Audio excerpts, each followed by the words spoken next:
Here we go again, sports fans. I'm Ernie Harwell, bringing you Milwaukee Brewers baseball. Keep your windows open and let the baseball in. We've got plenty of action here on WAPBA. We're coming to you from out here at the park where the Brewers will host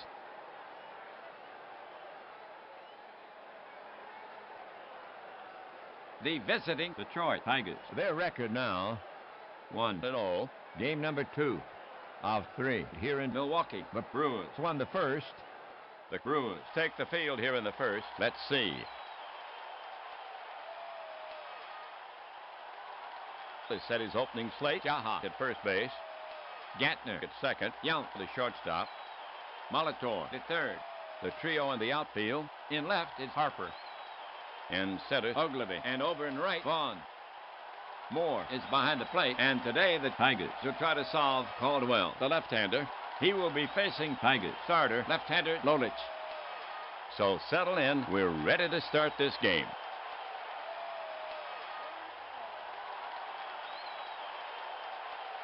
Gehringer leading off the first.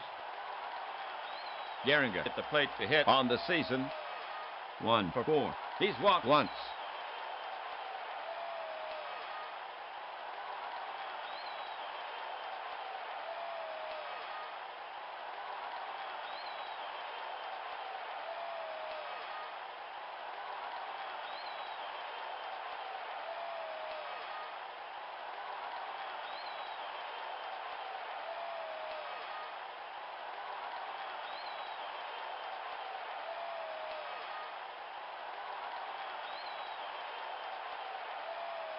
The slugger stands in.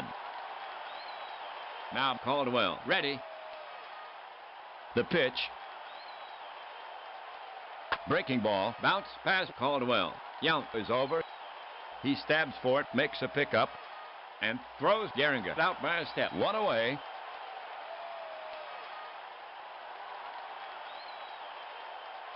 Kell coming up. Pretty good with a stick on the year. 2 for 5 when the Tigers need a base runner. Kell is the guy they want up there. Caldwell focuses in on the target. The pitch. Grounded to the right side, wide of first. And it squirts by Jaha and on into right for a base hit. And Kell has himself a single.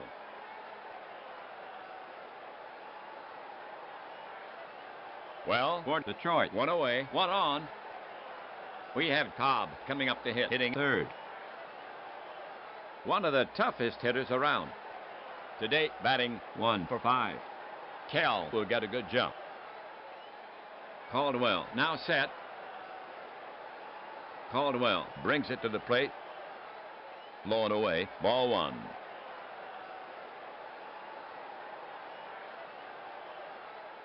Cobb back in the box. Moore ready to receive. He lets one go. Swung on, 1 hop at a second. Shovels to Yount for 1. Back to first. Yes, double play. For the Tigers, no runs, 1 hit. Tigers, nothing. Brewers coming up. For the Tigers, overall, they now stand at 0-1. On the league leaderboards, they're 6th in batting average at 195, 3rd in stolen bases with no, 4th in ERA at 2.45. The Tigers take the field here in the first. Defensively for Detroit, fielded at first base. Gehringer at second. Keene, the shortstop. Kell at third.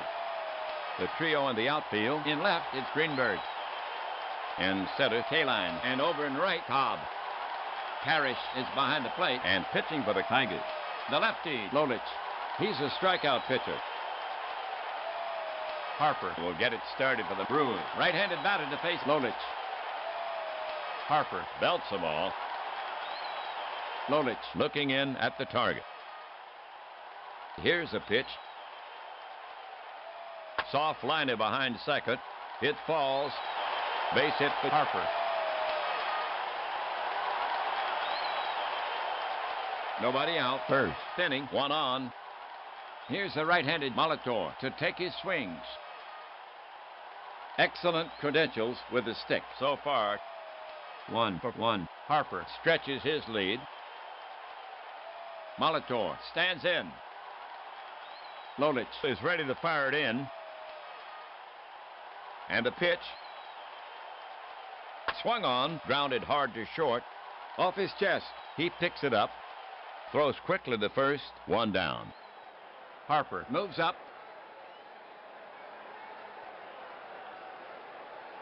Now Yount to face Lolich. Bats right.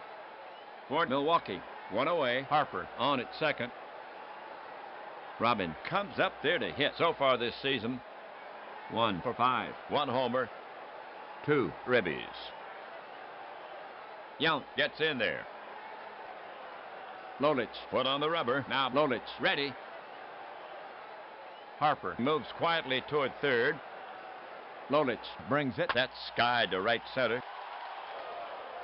Medium deep. Kaline roams over. He calls. Can of corn. Harper held up, and now he tags, but they're holding him at second as the throw comes in.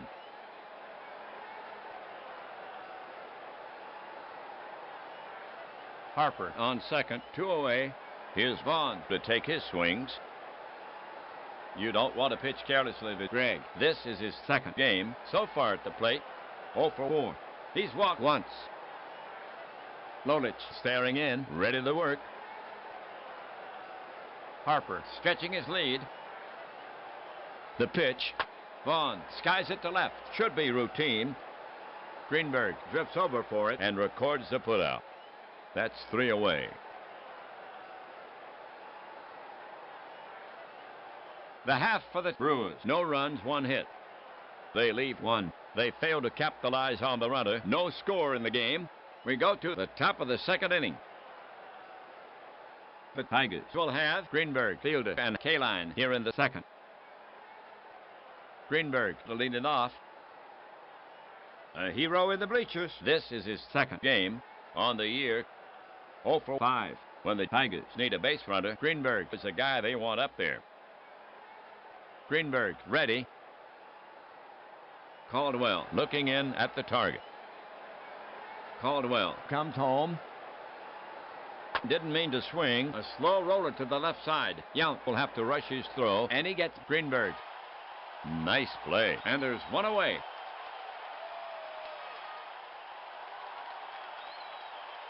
Fielder, bat in hand. Looks for those extra bases. This is his second game. To date, he is 0 for 1. He'll wait for his pitch. Caldwell ready. The pitch. Breaking ball. Ball 4. And Fielder trots down to first. That was Fielder's first walk of the season. 1 away. Fielder on at first for Detroit. Now Kaline to face Caldwell. Bats right. Kaline, a fierce hitter.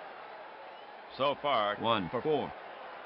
He's walked once. Fielder at first, a bag hugger. Now Caldwell ready. The pitch. Kaline pounds it on the ground. Gantner stops it on 1 hop. Shovels some Yount for the force. And he leaps over Fielder. Then guns it to first. In time for the double dipper.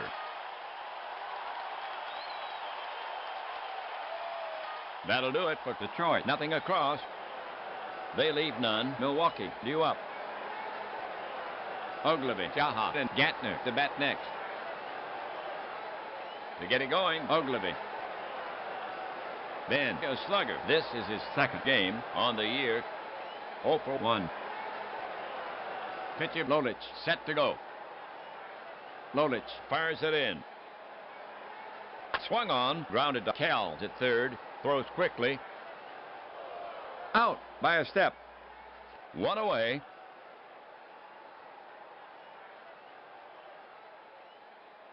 The next Brewers batter is Jaha. John, a feared slugger. This is his second game so far. 0 for 1. John can get on. Jaha settles himself in the box. Lolich looking in at the target. Now Lolich comes home with it. Just off the plate. And he issues a free pass. That was Jaha's first walk of the season.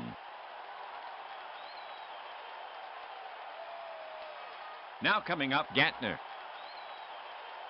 He gets his share of hits to date. 1 for 5. Jaha has legs, but he doesn't use them that often. Batter facing Lolich. Pitcher Lolich eyeing Gantner. Now he's ready. They start the runner.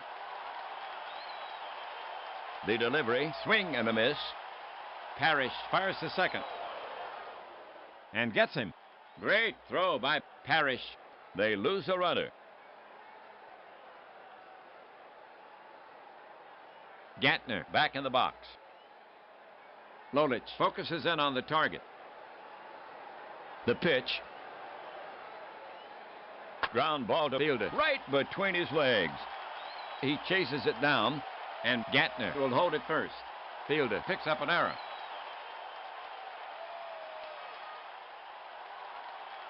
Brewers hitter Moore.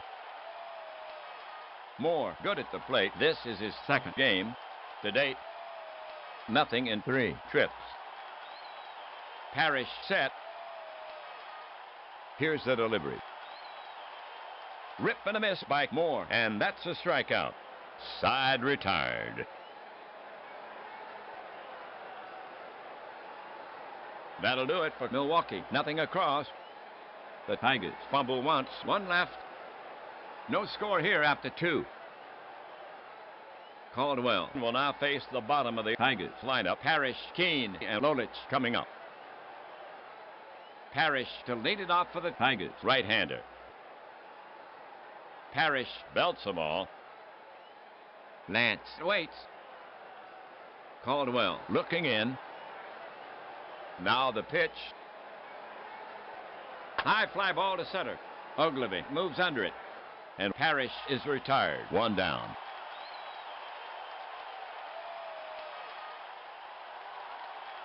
Okay, 1 out. Keene steps up to face Caldwell. Pretty good with a stick so far at the plate. 1 for 6. When the Tigers need a base runner, Keene is the guy they want up there. The hitter stands in. Now Caldwell ready. The pitch. Grounded to second. He's there. Plenty of time. 2 away.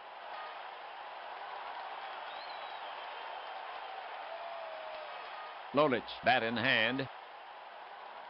Mickey taking his first at bat of the season. Caldwell is ready to fire it in. Now Caldwell pitches. Hit hard toward the gap in right center. Ogilvy is racing back. He won't get it. It's off the wall. Lolich rounds first, looks at second. He's trying for 2. The throw. Too late.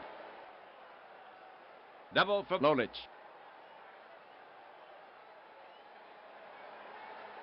Two gone. Third inning. 1 on. Here's Gehringer. Caldwell set. He brings it home. A skyscraper to left. Harper roams over. He turns left. Now right. Now left again. And he stabs at the ball and has it. He had no idea where that ball was. Quite an adventure out there. Side retired.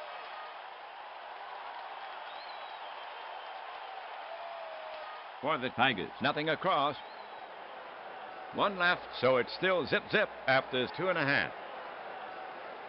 For Milwaukee, here in the 3rd, Caldwell, Harper, and Molitor.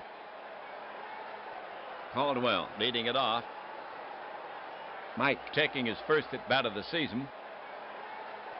Lolich will go to work on him. The delivery from Lolich. Taken, strike 3. He's gone. 1 away.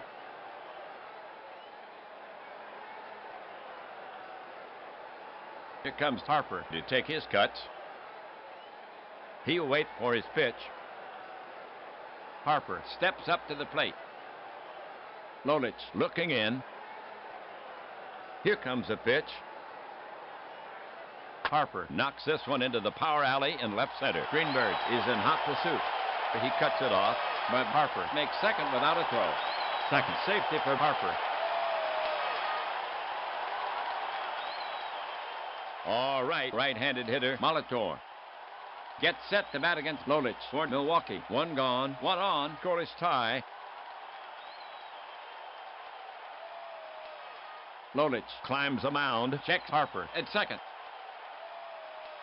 Harper stretches his lead off second. The offering popped high to the left side. Kell drifts back. He stabs for it and makes the catch. 2 away. And Harper holds at second.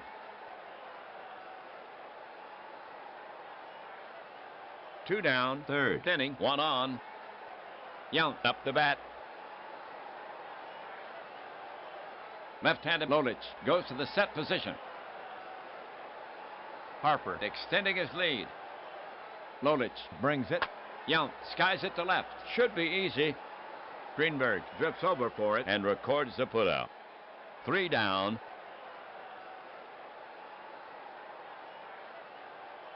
For the Brewers, no runs on 1 hit.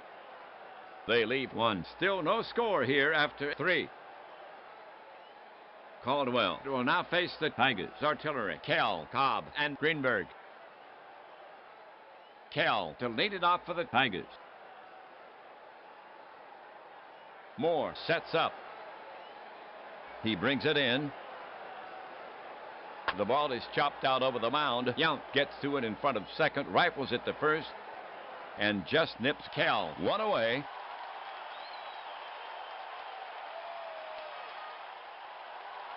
Cobb is up next.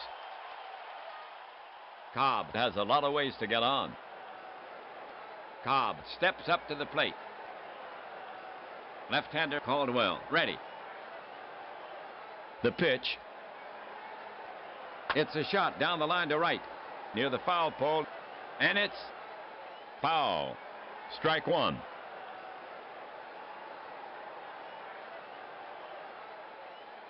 Cobb ready to take on Caldwell again.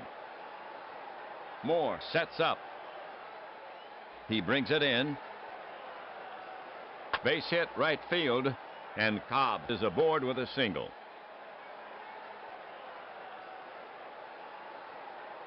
Greenberg, bat in hand. Cobb pawing the ground at first. Greenberg gets in there. Catcher Moore sets his target. Here comes the pitch. Grounded hard wide of third. Molitor takes it on the short hop. He'll go to first. And they get him. 2 down. Cobb moves to second on the play. 2 down, 4th inning, 1 on. The next Tigers batter is fielder, right-hander. Batting 5th. Lightning down at second. Moore crouched down now. Cobb edges a bit more off second. The pitch. That's skied to right center, medium deep. Ogilvy roams over. He calls. Can of corn, side retired.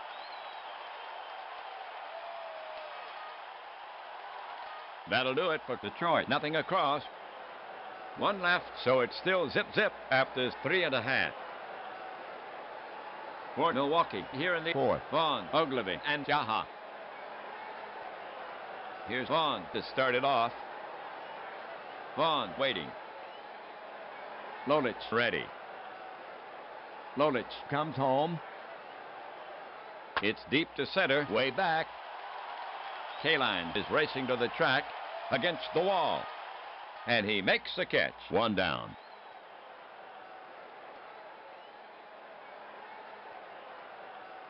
One out, 4th inning. We have Ogilvy coming up to hit. He bats left. Ogilvy can get on for you. In the box now. Parrish crouched down now. Lolich winds and fires. Blasted deep to left center. Over Kaline's head. It's long gone.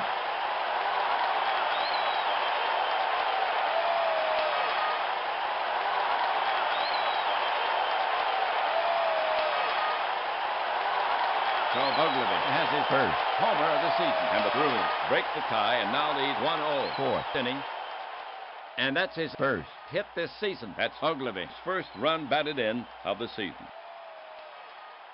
One away. Fourth inning. We have Jaha, the bat for the Brewers, hitting sixth. Lolich looking home. Lolich brings it to the plate. Jaha lays off the pitch. Ball four. John takes his base.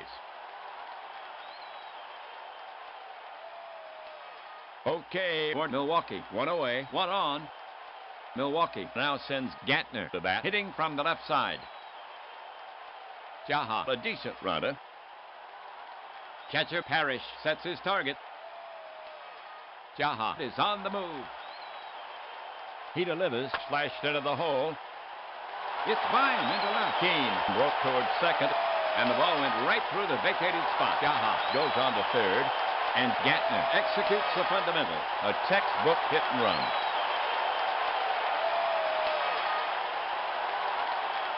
Moore walks up. He bats right.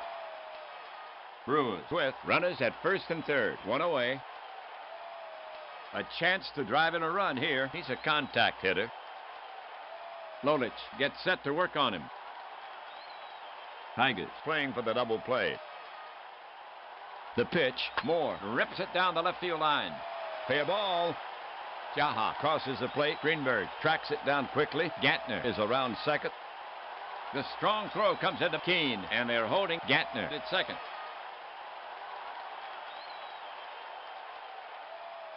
So Moore with a ribby single, and the Brewers now lead 2-0, and that's his first hit this season. One away, Gantner at second, Moore at first. Here's the pitcher, Caldwell. Caldwell settles himself in the box. Lolich poised. Infield looking for the bunt. The runners take their lead. The pitch. Hit hard toward the gap in right center, and it drops. Gantner is rounding third, digging. He'll score. Moore will make third. The throw into second, and Caldwell holds it first. RBI single.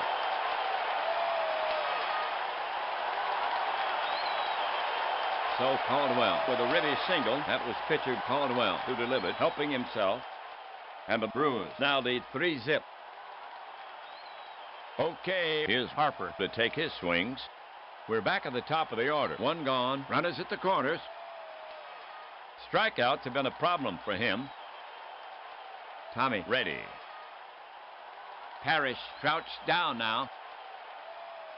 Infield back at double play depth. The pitch taken. Strike three. He's gone. Two away.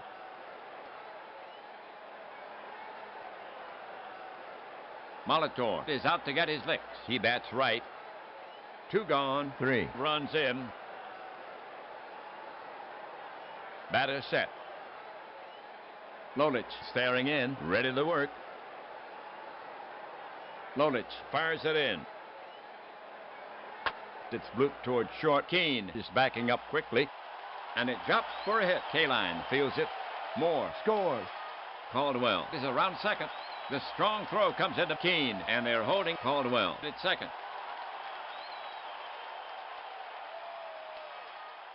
So Molitor with a ribby single, and the Brewers now lead 4-0. Yount getting ready to go. Robin has 2 RBIs this season.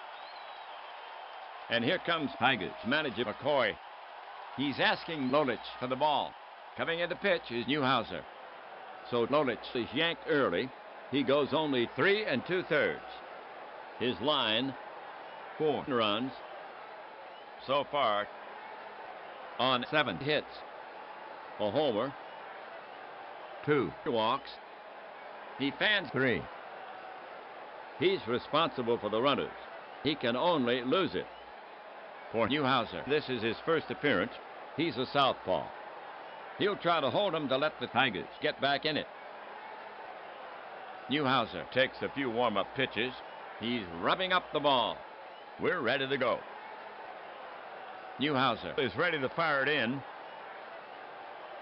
The pitch. Slow chopper toward Keene. He charges it.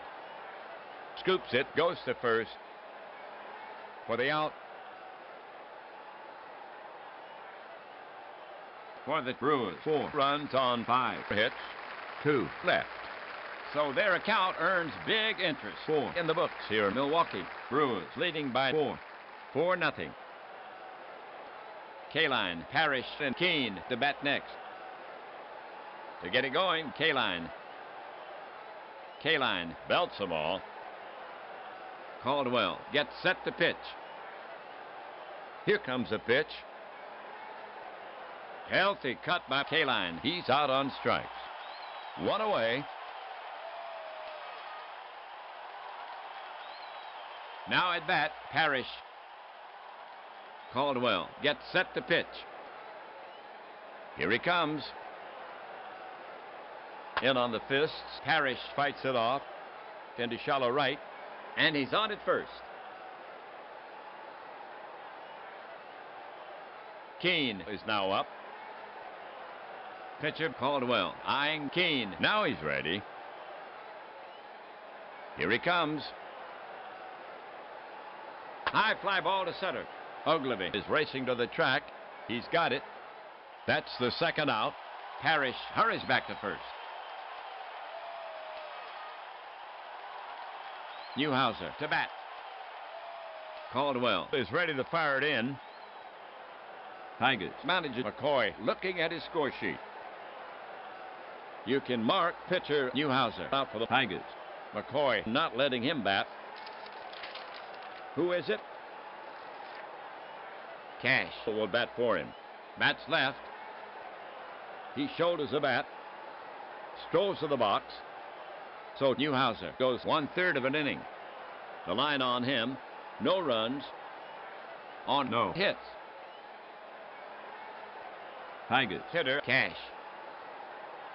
Norm steps up. Left-hander Caldwell ready. The pitch. Hit hard to Young. He takes a high hop. Throws quickly to first. And that's out number 3. The half for the Tigers. No runs on 1 hit. They leave 1. They had a chance but could not convert. Brewers up 4-0.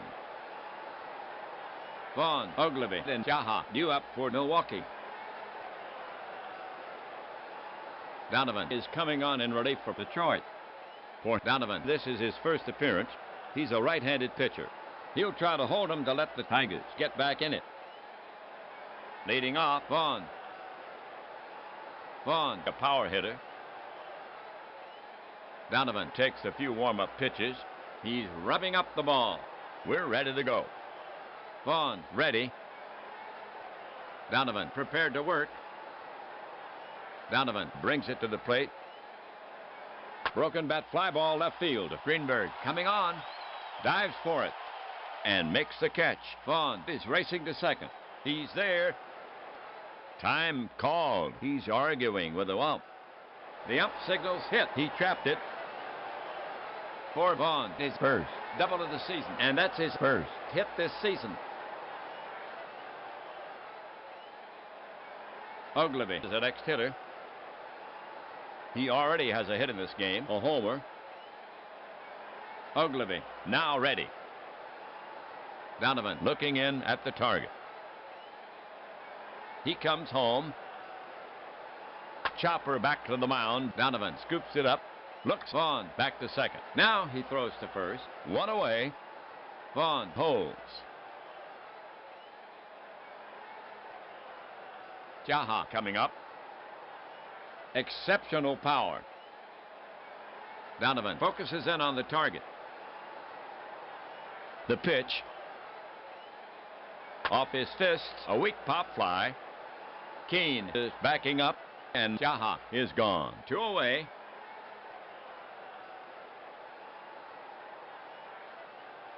Next batter, Gantner.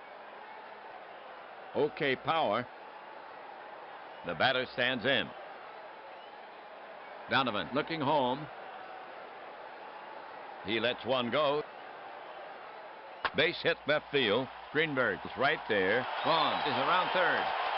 They're waving Vaughn in. Here comes a throw home. Here's a play at the plate, and he's safe easily. Gantner holds it first for the single.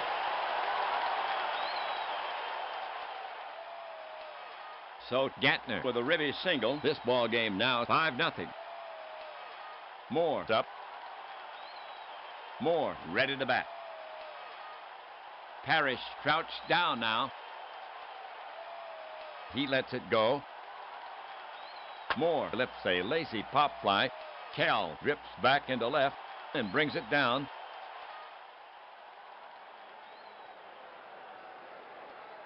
That'll do it for Milwaukee. A run on 2 hits, no errors, 1 left.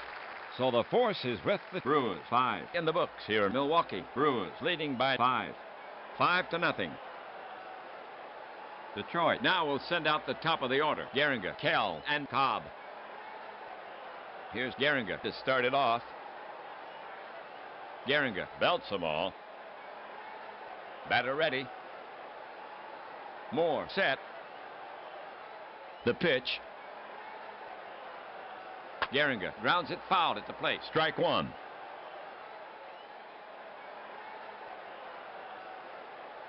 Gehringer back in the box. Now Caldwell ready. And now the pitch. High fly ball to center. Ogilvy moves under it. And Gehringer is retired. 1 away.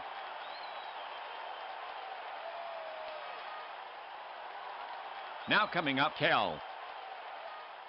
When the Tigers need a base runner, Kell is the guy they want up there. Left-handed Caldwell goes to the set position. The pitch. High pop down the line to right. Vaughn races over into foul territory. He stumbles, but he keeps his feet, and he makes the catch.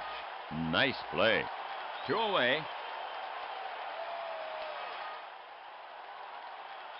Now coming to bat for the Tigers, Cobb. Batter up. Moore ready to receive. The pitch comes in. Cobb smacks it toward the hole. Young far to his right. Nice stop. But he bobbles it. Cobb takes a big turn around first, but he'll stop there. They give him a single. Tie with his second hit in this game. Greenberg coming up. Moore sets up. Big hold on the right side. Cobb takes a good lead. Caldwell deals, wrapped back to the mound.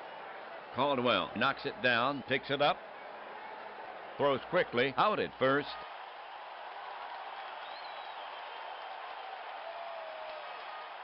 For the Tigers, no runs on 1 hit.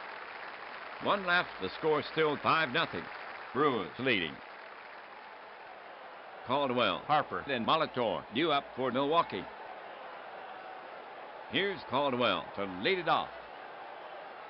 Parrish sets up. Here he comes. Caldwell chops it toward fielder. He backs up and plays the big hop. He waves off Donovan and takes it himself. 1 down.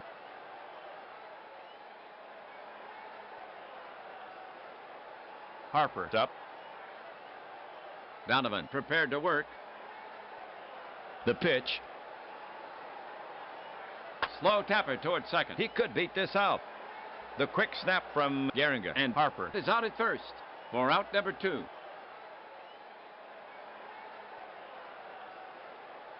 Now coming up, Molitor. Parrish sets up. The offering. It's looped to right. Cobb coming on, but he won't get it. And Molitor is on at first. That's Molitor's second hit of the game. Young comes up to bat. Catcher ready. Big hold on the right side. Molitor takes a good lead. The pitch. Hit like a bullet right between Kell and Keene. A clean single from Young. Greenberg is galloping for it. Molitor is around second. And he puts on the brake as the throw comes in. The Brewers put 2 singles back to back. Vaughn coming up. Now Donovan ready. The runners take their lead. Donovan brings it. Vaughn bruises it. Heading for the gap in left center. Base hit. Kaline running it down. Molitor is well around third. Yount is around second. They're waving Molitor in. Yount is headed for third. The throw home. And Vaughn is headed for second on the throw. Here's a play at the plate. And he's safe ahead of the throw. And there's a play at second. The throw, and he's safe ahead of the throw.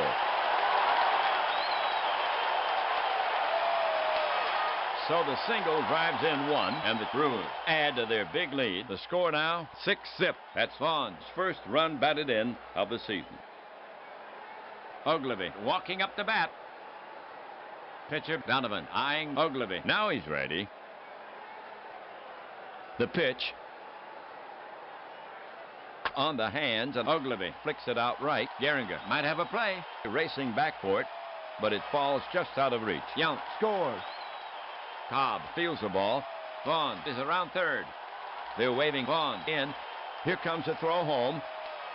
Here's a play at the plate, and he's safe easily. And Ogilvy holds it first. So the single drives in two, and the Brewers add to their big lead, outpacing the Tigers 8-0. And Ogilvy now has 3 runs batted in on the season. Next up, Milwaukee hitter Jaha. And here comes Tigers manager McCoy again. He's asking Donovan for the ball. McCoy is bringing in Hernandez to face Jaha. He'll lose the platoon advantage. So Donovan goes an inning and 2/3 in relief. The game for Donovan, 4 runs so far on 6 hits. He's responsible for the runner. For Hernandez, his second appearance. His ERA at infinity. He was knocked out before getting an out. Johnny will give him some work. Hernandez is finished with his warm-up pitches. The umpire is brushing off the plate. We're ready to go. Batter ready. Left-handed Hernandez goes to the set position. Hernandez kicks and delivers. Towering fly ball. Back goes Greenberg. He snags it, and that retires the side. For the Brewers, 3 runs on 4 hits. They leave 1. So the ship is sailing, and the Tigers are not aboard. After 6, 8-zip Brewers. For Detroit, it'll be Fielder, Kaline, and Parrish. Here's Fielder to start it off. Looks for those extra bases. Moore crouched down now. And now the pitch. Slow bounder up the middle. Yount is over. Good bounce. The throw to first. Bounces in the dirt. Jaha scoops it. And they get him. 1 down.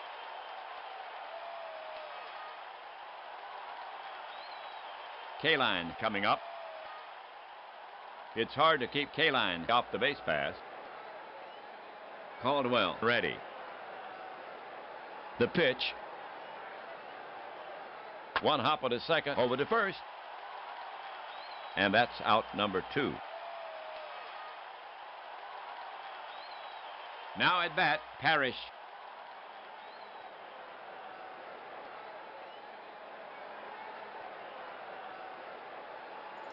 So one of the beauties about playing digital baseball or cards and dice baseball is when you get a game like this, you don't have to suffer through it. It's 8-0 Brewers. So for anybody who plays baseball for Windows, I'll show you a little trick how to auto play out a game, because this is getting dreadful, and then we'll move on to Diamond Mind. So go to Options, Announcer and Sounds, right? And what you do is you turn off the announcer. Boop. Okay. Click Save. And then you minimize the window. And then you maximize it. And the game's over, and the Brewers win 9-0. There, wasn't that fun? So for anybody that wants to know how to do it again, that's it. Just go to Announcer and Sounds, click Announcer, click Save, and then you minimize. but in this case, Ernie would come back on now. So now we're going to go to Diamond Mine Baseball.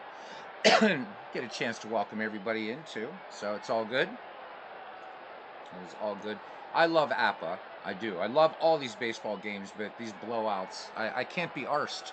I just can't be arsed. So 9-0. All right, we saved that. Let's close the League Manager.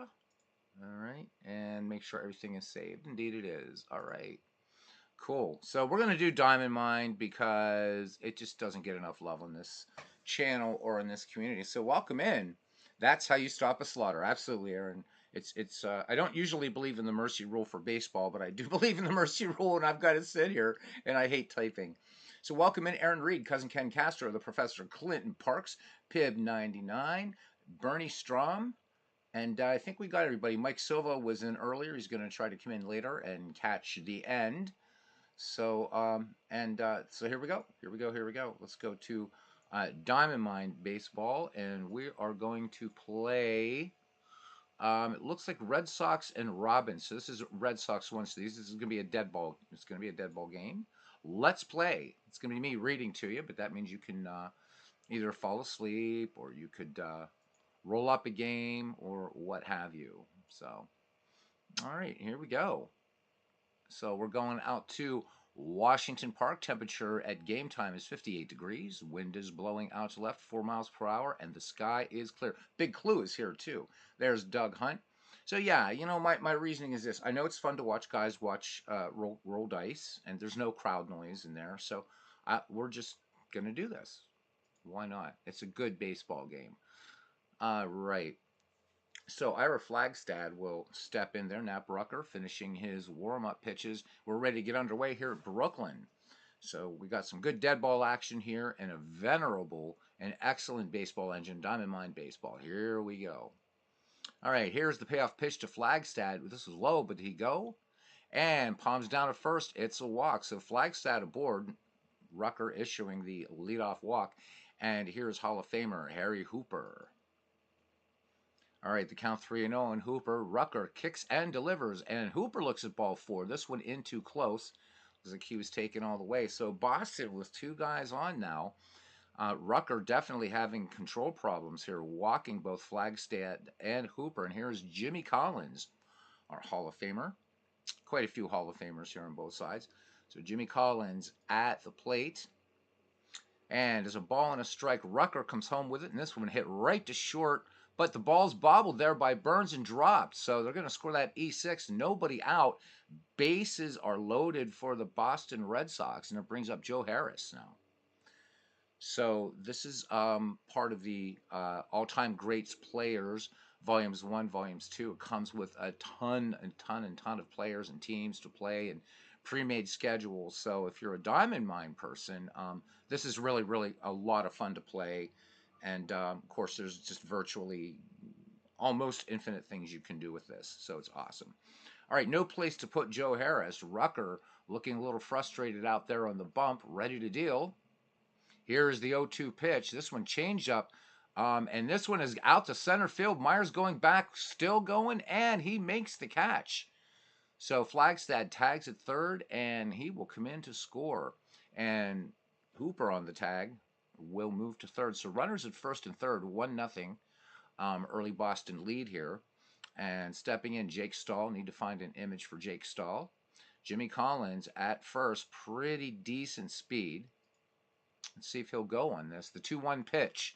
Rucker pitches it in, and here's a ground ball to short. This one could be 2. Hooper going home. Burns goes to second, and they'll get 1. And safe at first is Jake Stahl, and Harry Hooper will come in to score. So Boston tallying 2 here in the top of the first inning.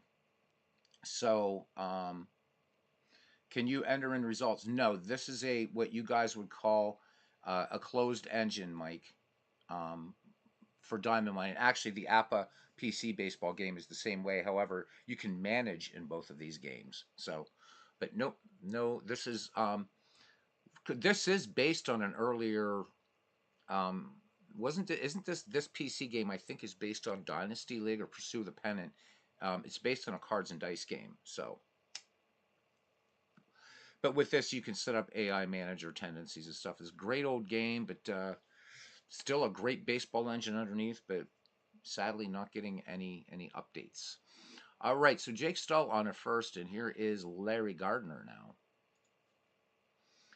All right, count 1-0 on Gardner. Here's the delivery from Rucker. This one swung on, skied to center field. Moving into the gap is Lumley, and he pulls it in.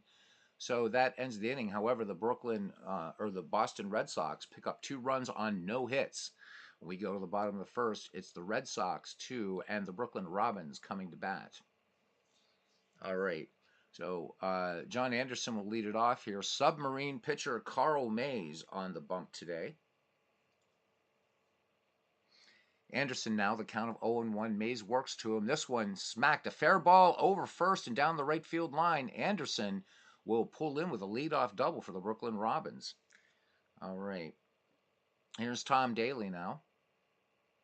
Carl Mays ready to work. Here's that submarine delivery. Gets the sign from Carragher. Pitch on his way. This one by Kerrigan, probably hitting off the plate. This one going all the way to the backstop. And Anderson moving to third. And the scorer will call that one a wild pitch. So here we go. Some dead ball shenanigans already. Daly back in the box now. Here's the 3-0 pitch. And Daly looks at ball 4. Didn't even move his bat. So Mays giving up the walk. Runners at first and third. Nobody out here in Brooklyn. And it brings up Jake Daubert, who we have featured on this channel in past game. Carl Mays is ready to deal. Here's the 0-2 pitch to Daubert. And he smacks this one between first and second.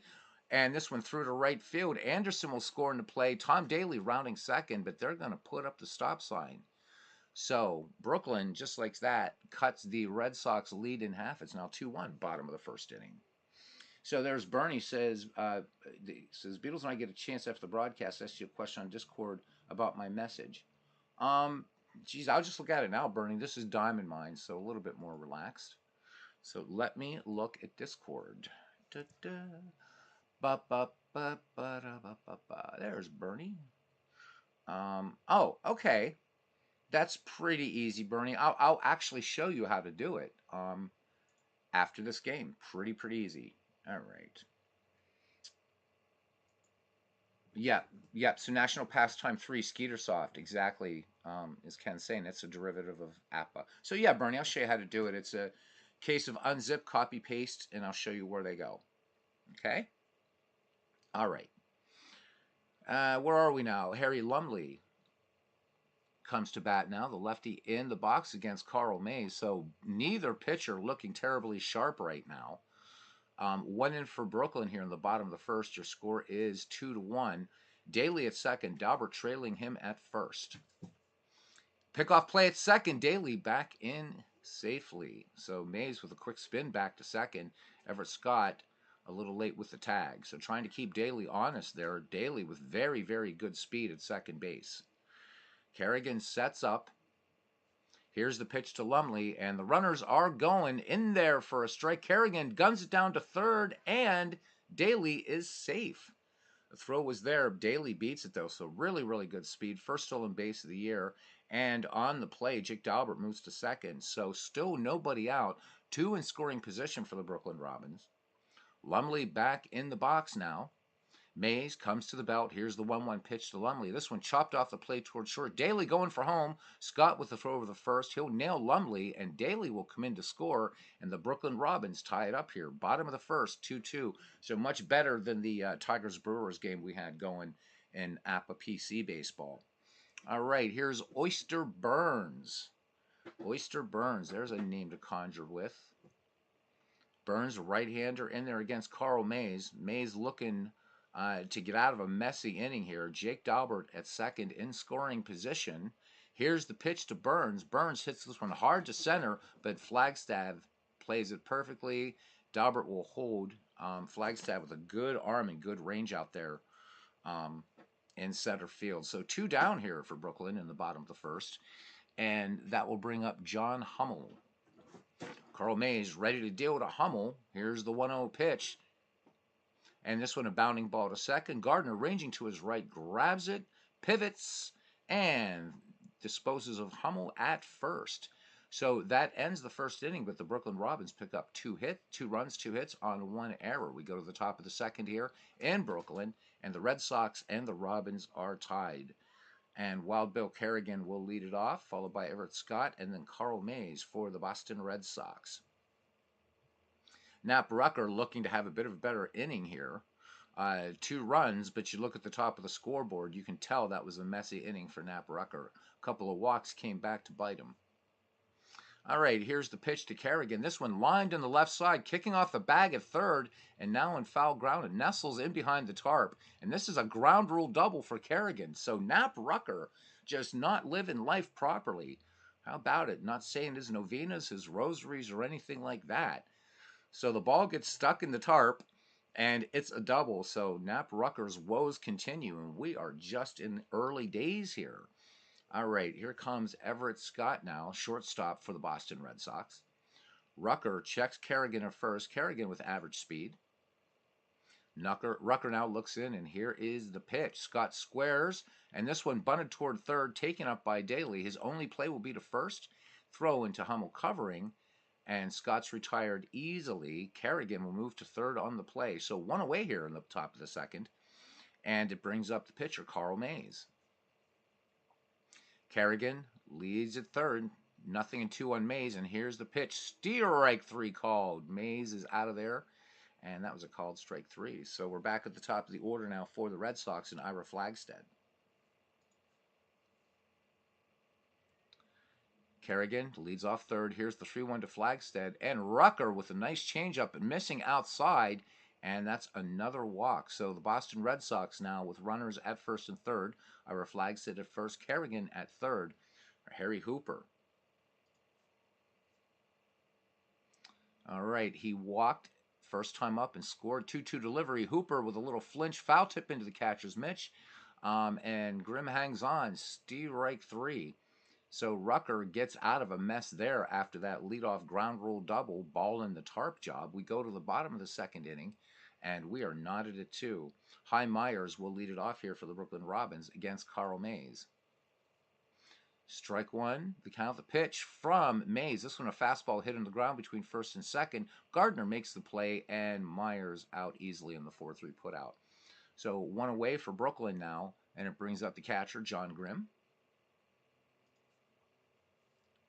The count 2-1 on Grimm. Mays with the delivery in the air out to Hooper and right, and he camps under it and makes the catch.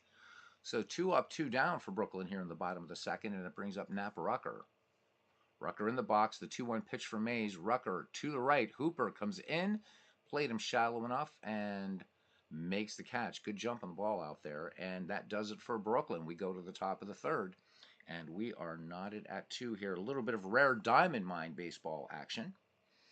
So good to hear you guys, and good to see you guys. And so Ken Castro says that Monday and Thursday are his work hard gym days. He needs his rest. Absolutely, man. Nothing wrong with that. All right. So here we go now. Jimmy Collins in there.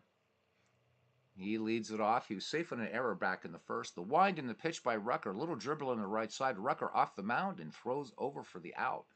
Score that one 1-3. I'm going to fix these options a little bit, just because. Let me see. Where is it? Delay between blah, blah, blah, blah, blah. Where is it? Or I'm going to end up going. I think we'll just delay between messages. Let's go a little bit longer. There we go. All right. All right. So number 4, Joe Harris now. He flied out to deep center his last time up left. The 2-0 pitch. Rucker works, and he puts one in the air to left. Carrying past John Anderson left field. Short hops the wall, and Harris has himself a double. So his first of the season. Ball fired back in the infield. So the Red Sox with a runner in scoring position, 1 down here in the top of the third inning. Jake Stahl in the box now. Here's the pitch to Stahl. Bounce to the left side. First pitch swinging. Burns with a backhanded stop. Bluffs Harris back and throws over retiring Stahl. Score that one 6-3. I love the play-by-play in Diamond Mine Baseball. It's just superb. All right, here's lefty Larry Gardner. Gardner flew out last time. The 3-2 pitch from Rucker. Gardner bounces it down the first base line. And this one hits the bag, kicking way up in the air. And it finally comes down. Dalbert is there waiting for it and steps on the bag for the out. Nap Rucker's got to be happy. The last time it kicked off a bag, it ended up in the tarp for a ground rule double. So we go to the bottom of the third inning, and we are knotted at 2. We got us a good game here in Brooklyn between the Red Sox and the Robins. All right, let's get to it. John Anderson stepping in again. He is 1 for 1 with a double. Mays looks in. Full count on Anderson. Mays brings it home. Line shot to center field, but he got too much of it, and Ira Flagstead will come on and make the catch. So 1 up, 1 down now. Tom Daly in the box now from the left-hand side. He's the number 2 hitter. Walked his last time up. 0-1 pitch from Mays. And hard ground ball to first. Harris with the backhand. Feed onto Mays. And nice play on both sides there. Score that 3-1. So 2 away now for Jake Dalbert. Run scoring single in the first. The 0-1 pitch to Dalbert. Slow roller to the right side. Gardner in on it quickly. One-handed pickup. And throws while falling down and gets Dalbert by a step. Score that one 4-3. And that is the end of the third. And we are still knotted at 2 here in Brooklyn. We're at Washington Park in Brooklyn. Bill Kerrigan leading off here for the Red Sox in the fourth. Kerrigan for the second time today. Rucker with the sign. The pitch on the way, and this one hit on the ground to second baseman Hummel. He has it. Throws on to Jake Dalbert. Score that one 4-3. So 1 up, 1 down. Looks like Rucker hurt on the play. Trainer's looking at him, and it looks like he will miss this game in 24 more days. So we're not sure what exactly happened, but we're gonna have us a relief pitcher in here now, and it's gonna be Pat Regan. So we should probably look a bit here at Pat Regan. Let's see what he's about. So let me see. For Pat Regan, a 3.94 earned run average, 9 wins, 12 losses. Let me see, 119 strikeouts, 58 walks. So this, again, guys, the set that I'm playing here in Diamond Mine Baseball is the kind of Diamond Mine Baseball version of the baseball history collection that you find in Action PC. So it's a lot of fun. All right, so Everett Scott now batting 1 down, and Nap Rucker's day is done. Nap probably happy. The Red Sox probably even happier, though. A chance to break this 2-2 deadlock. The count is even at 2-2. Regan kicks and fires. This one hit on a line to center. High Myers backpedals and comes back in and gets there in time. Almost misjudged that ball. So nice play by High Myers in center field. But able to pull it in finally. So 2 away here, and Carl Mays up to bat now. Mays struck out his last time up. Here's the 2-2 pitch from Regan. This one lined by Mays right over the head of the pitcher Regan into center field for a base hit. Mays couldn't have thrown it in a better spot. So the Red Sox with a runner on, 2 down, and we're back at the top of the Boston order in Ira Flagstead. Flagstead has walked twice in the game. Mays being held on by Dalbert. Pitch on the way, hit in the air to right center. Myers and Lumley are after it. Lumley calls for it, and can of corn. So Brooklyn gets out of that little inning. High Myers allowing for a little bit of adventure there, but in the end, all is well. Still knotted at 2. We'll take a look at chat. With this game, I've got to keep my eye on the play-by-play. Unfortunately, Harold Demi. Hey, welcome in, Harold. I think this is your first time visiting us, perhaps? So welcome in. Welcome in, welcome in, welcome in. This game looks good. This is an old-timer here, Harold. This is Diamond Mine Baseball. So you just played some out-of-the-park baseball. Love it. Love it, love it, love it. All right. So, guys, keep on chatting, keep on having fun. It's a place to just come and hang out. That's really, Harold, what this channel is all about. It's less about the game and more about family here. Oh, you found the channel yesterday. All right. Well, we hope that you will return. I mix up the baseball games we play here. A lot of out of the park, a lot of action PC, APBA PC. This game, old time baseball.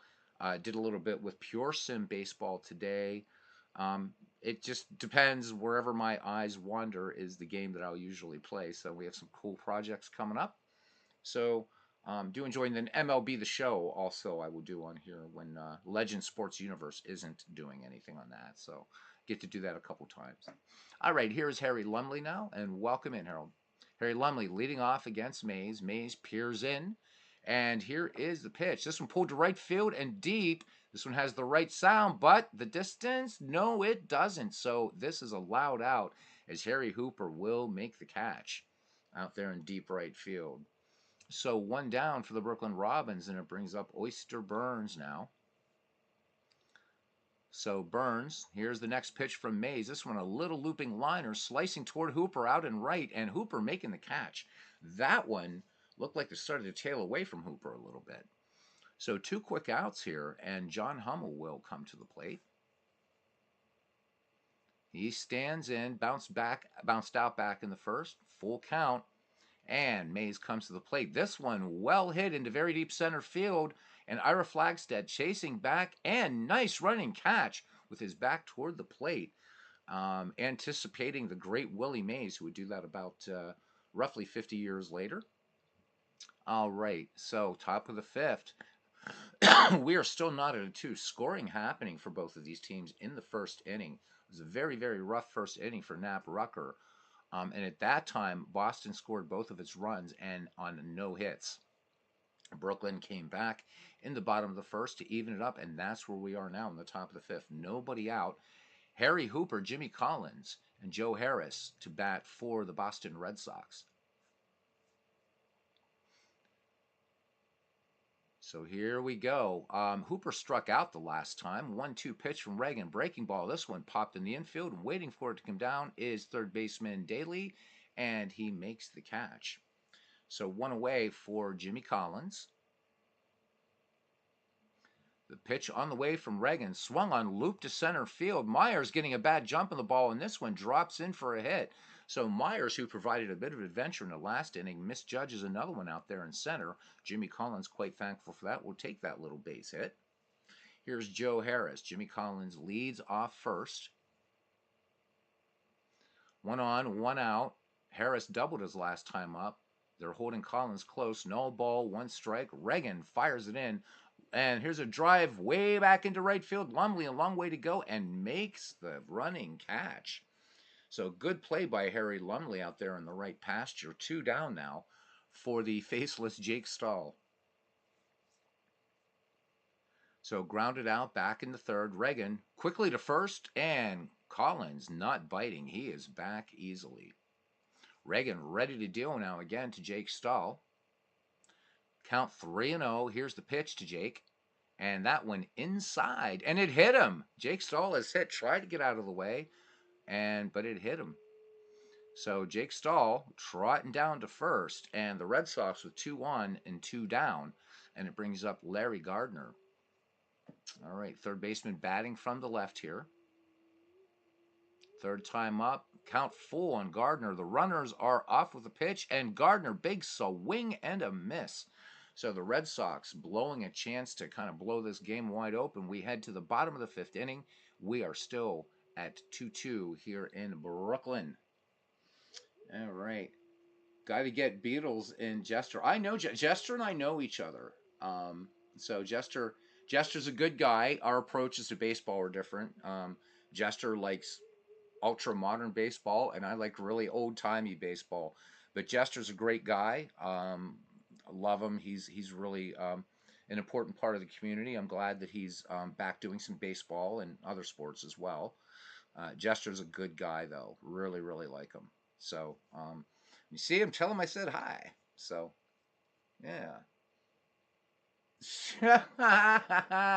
Clinton Parks says Beatles smokes Piedmont for the baseball cards. Must have sucked having to smoke at 11 years old. Harold, I did watch his rant the other day. Legendary and the finest Jester form. And I'm not saying this just because I agree with Jester. or that I like Jester. I agree with him, 1,000%. I don't know what they're smoking at Strat, but they had a great opportunity to kind of jump on board with what a lot of other game companies are doing, and instead they have a tarted out APBA Go pretty much. And I mean, again, like everybody says, play what you love, but I'm not paying $200 a year to have every season of baseball when I have like 6 baseball sims where I already do have that. And the fact that I can play in the internet is rather inconsequential because I'm not going to play against people I don't know. If I want to play online, I can fire up Action PC and say, "Hey, Mike Silva, let's play a game head to head Action PC," and it costs me exactly nothing. But yeah, it was great stuff. Well, the other thing is, yeah. Well, I don't. So my thing is the same with Jester.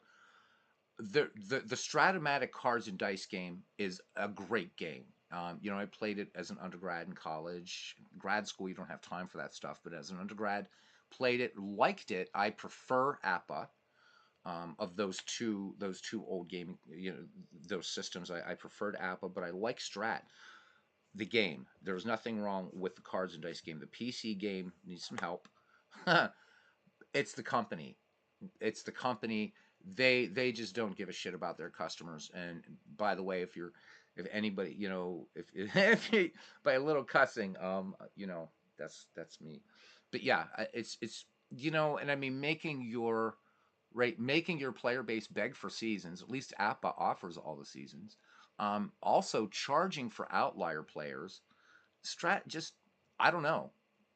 You know, Jester. I have to agree with Jester though. I didn't say it because I did a stream about Stratomatic Max myself, and I feel badly for Strat fans too because there's a lot of loyal Strat fans. One of them's in here, Sports Time Machine, which is a great channel. Check him out.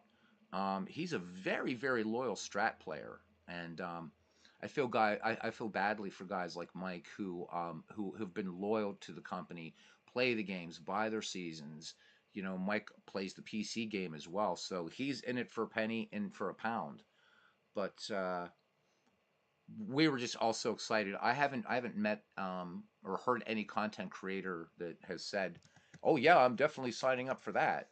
Um, so I love the fact that Jester did that, and Jester again being clear as I am, as others are. I think Dave Gardner was probably the of the three of us at least, probably the most optimistic and hopeful that this is just a beginning and that Strat is going to develop it so that the players playing it can actually play Stratomatic baseball. That would be a nice start. But they really got to do something about the subscription, and so does APBA, because APBA Go just gives you the basic game. Nothing wrong with the basic game, but you get the basic game and one ballpark and every season in baseball. Come on, you guys, tart it up a little bit. Anyhow, yeah, loved what Jester had to say. All right, hi, Myers here to face Mays.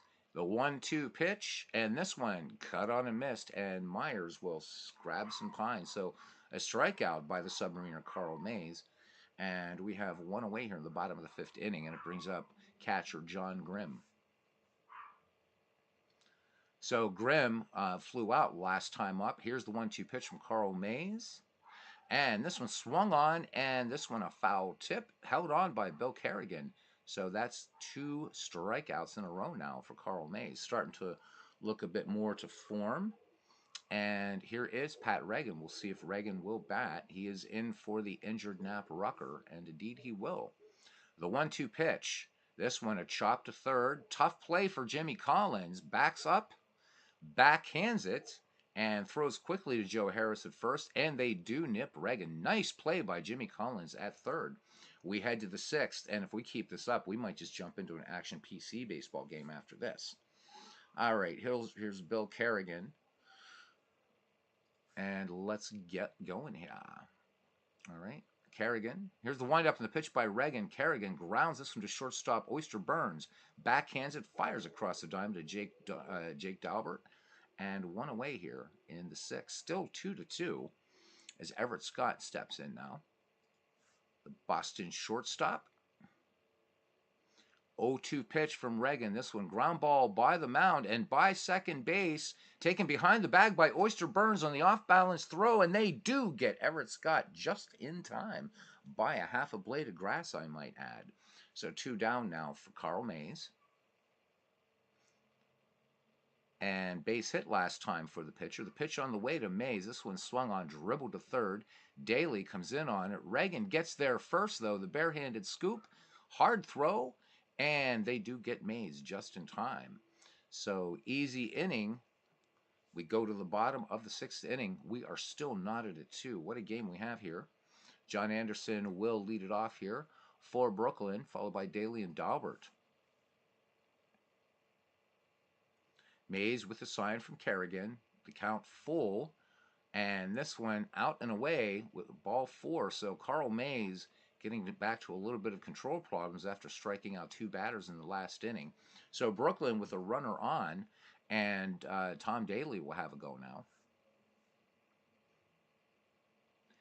Here's the pitch from Mays. This one is grounded hard down the first base line. Joe Harris cannot get to this one.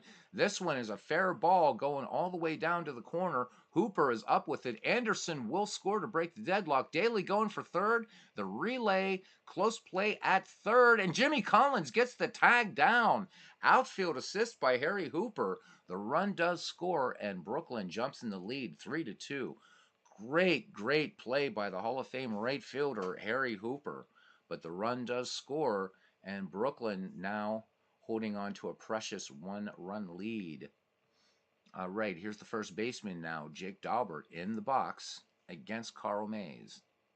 The 2-1 pitch, and Mays brings it home, swinging a little jam shot. Harris going back on the ball, but it just lands in the grass. Little tiny quail there, dying quail, and Jake Daubert picking up the base hit. So 1 down, and Brooklyn trying to add to this slim lead here. Harry Lumley up. Lumley making a nice play earlier in this game, batting in the 4 spot. The 1-1 pitch to Lumley. Mays brings it home. Breaking ball. This one lined to left center. Could be a problem. Jake Stahl trying to get there, and he does, making the nice running catch. So Jake Stahl, good play out there in left field. So 2 down, Jake Daubert gets back to first quickly, and it brings up Oyster Burns now with 2 down. Mays throws over. Harris with the tag, and Daubert just gets back. So good move by Mays to first. Mays checks the runner, peers in, has the sign from Bill Kerrigan. Full count on Oyster Burns. Here is the pitch from Mays. Daubert is off to the races for second. Burns strikes out swinging. So the Brooklyn Robins, though, they do pick up a run, and we head to the top of the 7th inning. The Robins 3 and the Red Sox 2. So, and we will have Rory Johnson in as a pinch hitter for the Boston Red Sox, followed by Harry Hooper and Jimmy Collins. All right. So really good active chat in the game, so or in the chat. So enjoy, guys. We'll just keep this one going and going and going. We put an early stop to the APBA game, the first game of this night of baseball, because the Brewers were absolutely mauling the Tigers and ended up winning the game 9-0. So now you got to put up with me. All right, here is Roy Johnson. Let's get a little bit of some statage here on Roy Johnson. All right. So in this all-time great players file, which again takes a peek slice of a player's career just as it does in Action PC Baseball. Johnson, a .266 hitter. Let me see, 7 triples, 13 home runs, 61 ribbies, 59 walks. He was hit 3 times, struck out 96, and 17 steals. So there we go. And of course, you go to this. This will also give you players fielding and status, everything like that. So this is another company that needs to get its act together. Imagine Sports. Come on, you guys have a fantastic baseball engine running under here. Tart it up. Give it some love. Deep game here, but seems like they're staying in maintenance mode, which is really, really too bad. All right. Reagan ready to deal now to Roy Johnson. The 1-1 pitch. This one hit out in the air to center field, and Myers lights a fire, camps under it, toasts a few marshmallows, and makes the catch. All right, number 2 hitter, Harry Hooper. So the 2-2 coming to Harry Hooper. Reagan brings it. And Harry Hooper, swing and a miss. So curveball in there by Pat Reagan will retire Hooper for out number 2. And here's Jimmy Collins now. Collins is 1 for 3. And the pitch on its way from Pat Reagan. And Reagan pops him up. This one almost straight up. Grimm back looks, and this one will make the stands. So Jimmy back in the box. The count goes to 2-2 now. And this one called strike 3 in there at the knees. Reagan picking up the strikeout. And that does it for the Boston Red Sox. Roy Johnson will stay into play center field for the Red Sox. Bottom of the 7th action. Brooklyn Robins lead here 3-2 at Washington Park in Brooklyn. Of course, Ebbets Field would be opened in 1913, so this was the home of the Brooklyn squad until then. So Hummel in there now. Hummel 0-for-2 in the contest. Carl Mays ready to deal now to Hummel. And the count at 0-1. Here's the delivery. This one a check swing little roller down toward third base. Mays off the hill on the right-hand side, barehanded, fires onto first. Close play at first, and they do get him by a step. So score that one 1-3. Nice play by Carl Mays going off toward his right on the mound and able to nip John Hummel. All right, here's Hy Myers now. Myers 0-for-2. Batting in the 7th slot, 0-for-2 as we said. Mays ready to deal. Here is the pitch. This one deep to left center. Johnson is going back, Stahl and he converging, and it's Stahl calling him off and making the running catch. So 2 up, 2 down. Catcher John Grimm 0-for-2. Stands in the right side of the plate now. Struck out his last time up. Here's the pitch from Carl Mays. Popped up on the right side toward first, and Joe Harris coming in, and he will take it in fair territory, and that will do it. They do go quietly into that good night. Bill Bergen now into catch for the Brooklyn Robins as we go to the top of the 8th. The Brooklyn Robins 3, the Boston Red Sox 2. So for anybody that plays Diamond Mine baseball, this is a very, very, very unique all-time greats thing that they've done here, because they've taken each franchise and split it into a number of eras. So the older the franchise, the more teams there are. So while this is just one of, I think, just in this set, 5 different Red Sox squads, and I think there's 3 or 4 then in the more modern set and stuff like that. And it's a great way to not only get to see the great players that you know, but learn about players that you've never heard of before and seeing them play alongside the greats. So this is closer, I think, to something like a season replay. It's just that a lot of teams have some, are stabled with great players, and it's a nice mix. And I've thought about putting this into some other games as well, but it's happy here at home in Diamond Mine Baseball. So Bernie says Diamond Mine, Strat, and APBA will not ever upgrade their PC games because the market is too small and programmers make too much money. They could never recover their investment. I would agree. And so do I, Harold. By the way, I like the games that have all the seasons. In fact, this is the only digital baseball sim that I have that does have all the seasons, but I don't have them all. So Action PC, I did buy them all. But other games like Dombrov, Baseball for Windows, Out of the Park Baseball, Old Time Baseball, all that stuff, I do prefer those. Bernie, to your point, I would agree, but it's I don't know so much of its economics, my friend, so much as complacency. And here's why.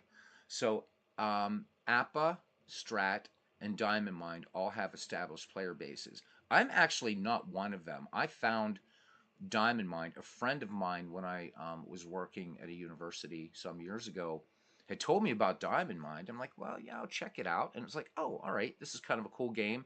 And then it was like 8 or 9 years after that I actually ended up buying Diamond Mine. But so for me, at least, I think that those 3 games have an entrenched player base.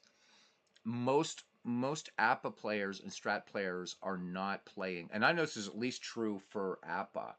I would wager, or I would say I suspect it is true. I would wager that more APA players play the cards and dice game than play baseball for Windows.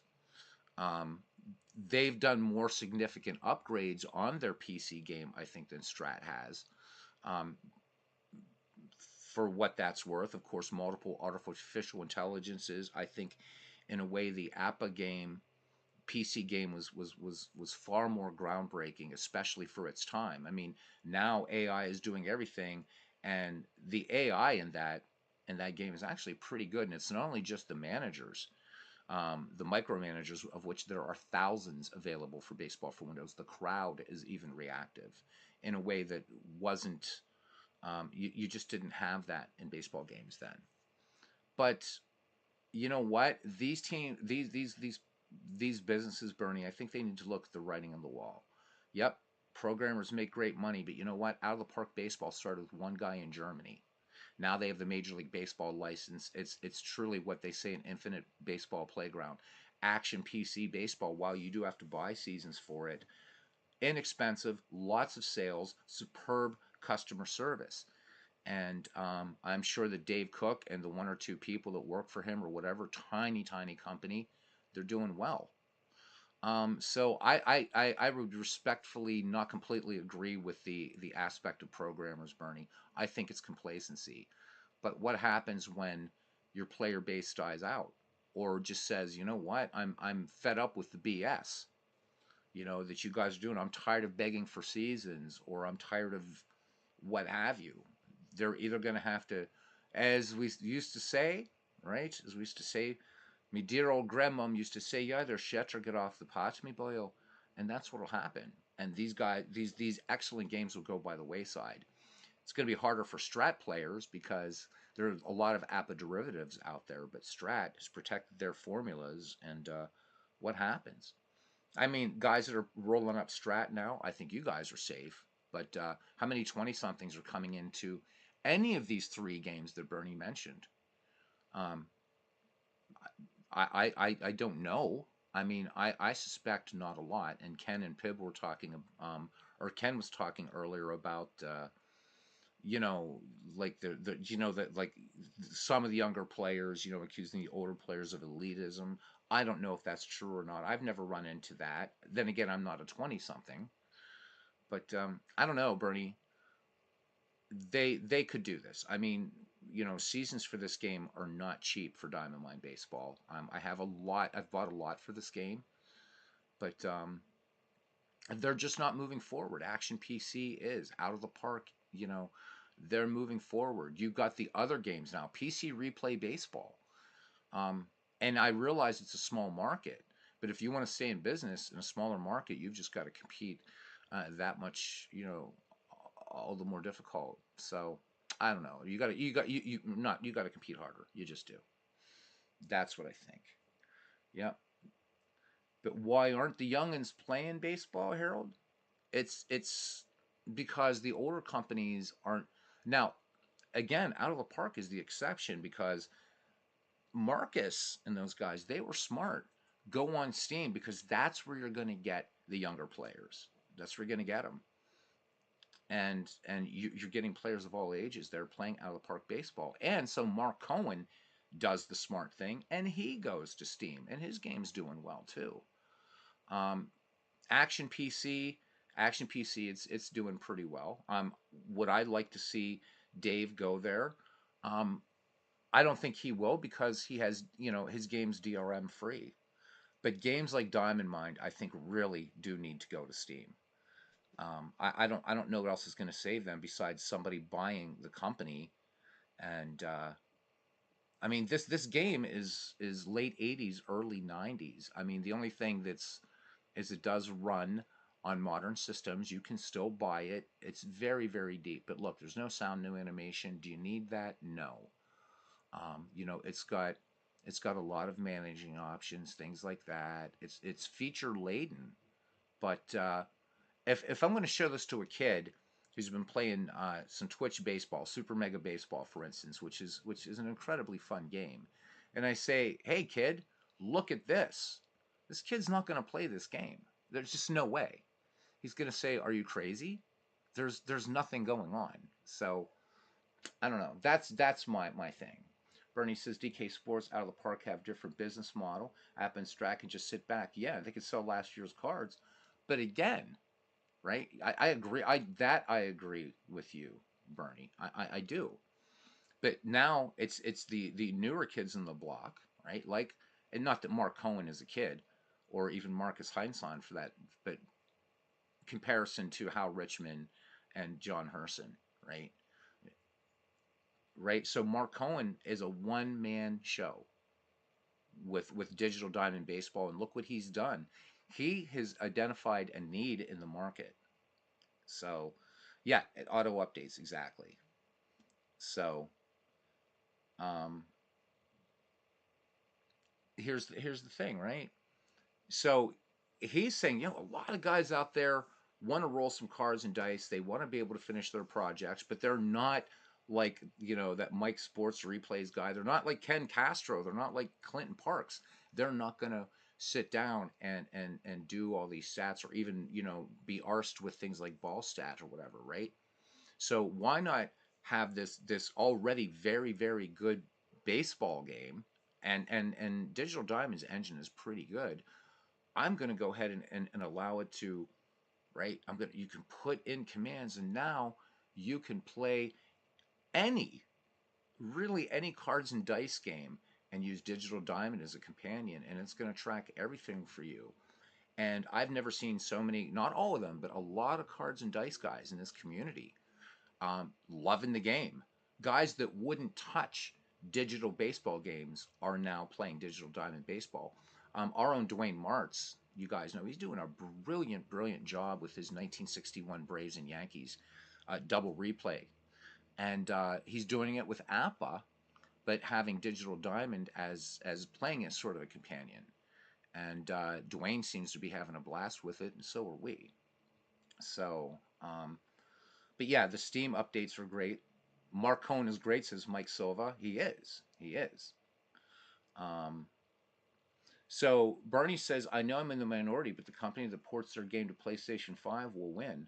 So, Bernie, no, I wouldn't disagree with that. And I'll tell you who I think is going to do it. I think it's going to be Out of the Park Baseball. I don't. I'm just. It's conjecture, but it makes sense because they're really concentrating on the graphics engine. The game looks nice. It's of all the text-based baseball games, Out of the Park is the most beautiful looking. It really is. The animation's getting better. I would not be surprised because more and more traditionally PC games, Bernie, as you know, are now coming to consoles. So you can play Age of Wonders 4 and Stellaris and all these games that before, these big 4X games, were really just the purview of PC players. So I would put my money, maybe not yet, but I would put my money on Out of the Park to go to consoles. I really, really would not be surprised at all. In fact, I'd be overjoyed. Harold says, I have loads of games from Matrix Team Slytherin, but also sports sims and driving. Oh, yeah. Yep. So they're going to port Euro Truck Sim to console. And you're going to buy Out of the Park? Okay, so oh, yeah, Out of the Park is great. It's a great game. It's a great game. So Ken says it's not about the money with John. Oh, I'm sure it isn't. I mean, for John, and I'm sure not even maybe for how Richmond it is, or it isn't. I don't know. No, John Hurston was already a successful man when he took over. And when I talk about John, I'm not. This is no character assassination. It's rather a plea to both Hurston and also to Hal Richmond, for that matter. It's like you guys both have loyal fans. Hal, stop creating artificial demand for seasons. It's stupid. Who was it? Was it Baseball Replay? This Baseball Replay Journal was the other guy. Whoever I was watching yesterday, Ken sent me a link to a thing called "Are You Going to Finish That?" and loved it. It was about finishing, but they were talking was about finishing project, but they were talking also about the company's models. And so, you know, apparently Strat is saying, oh, well, we had this problem and that problem. That's why we can't do the season sets. Well, that's bullshit. Because all the seasons, you can buy any carded season for the Strat PC game on the Strat, that app that allows you to see all the cards. All the cards are there. So, to Hal Richmond, I respectfully say, and to your kids and to whomever, make it print and play, right? People are doing print and play. How many people are playing stuff like History Maker Baseball, and they choose that they're going to do print and play, or a combination of print and play and cards. I've just spent money on, bought Pocket Pennant Run, Dead Ball Baseball, and Time Travel Baseball. Love them all. And nice thing about those, with two of those three, you get all the seasons. You get everything. And I don't know. If I realize it's not about the money for John, but what about your fan base? What about your fan base? Wouldn't you like to have the game keep going? Um, People have been clamoring for Baseball for Windows updates for ages, and we're not getting it. We're not getting it, and it's a shame. I'll keep playing the game, and I know Aaron loves the game. Robbie, our long lost Robbie Wartburg, he loves the game, but I don't know, man. Easy for me to say. I'm sitting here behind this PC and I don't have my own money invested. So I guess it's easy for me to tell these guys that own these companies. But you know, with my wallet, Strat will never get another penny from me because of their customer service. Never, never, never, never. Until new ownership takes over. So yeah, Harold, you should upgrade. It's actually the difference between Out of the Park 22 and Out of the Park 24 is really significant. So definitely get it on sale, but it is worth the upgrade. All right. Yep, he sees the writing on the wall and he's cool with it. You know what, Ken? If I had the money, I would. I mean, big money. I would buy APBA. I would buy APBA, and I would say, John, thank you for being a custodian of it. I've now bought the company. We're going to give you a nice office if you want to hang out or whatever, but I'm going to turn it around. I wish I could do it. But this book I'm writing, I I'm writing a book to prove I can't write a book. But wow, if some miracle would happen, I would make an offer to Mr. Herson. I really, really would. I love APPA. And I think that marketed correctly, and that's why I'll give Strat. Look at the difference in their website. Strat has a pretty nice looking website. They have a stronger YouTube presence. Um, they made a bigger blast. In fact, and then we will get back to this game, um, is I found out about APPA Go through Robbie. I found out about Strat Max on social media. Big, big difference. Um, and so I will give Strat that. The thing is they had an opportunity now with their stronger social media presence to do something amazing, and they just didn't. They dropped a fly ball, just a little blooper, and I don't know. It's just it's sad, man. Yeah, I don't know. Love the games, but if these guys want to let it die, I guess they're going to let them die, and it's too bad. It's really, really too bad. Anyhow, sorry about the long thing, but I like talking to you guys. All right, here's Joe Harris. Leading off here in the eighth, he flied out to deep right field last time. Reagan on the rubber. Here's the delivery to Harris. And this one is a line drive. This one passed Daly at third, and Harris going for another double, and he is in there. So leadoff double here for the Red Sox in the top of the eighth for Joe Harris, and it brings in Jake Stahl. Jake Stahl in the contest. He's nothing for two with an RBI.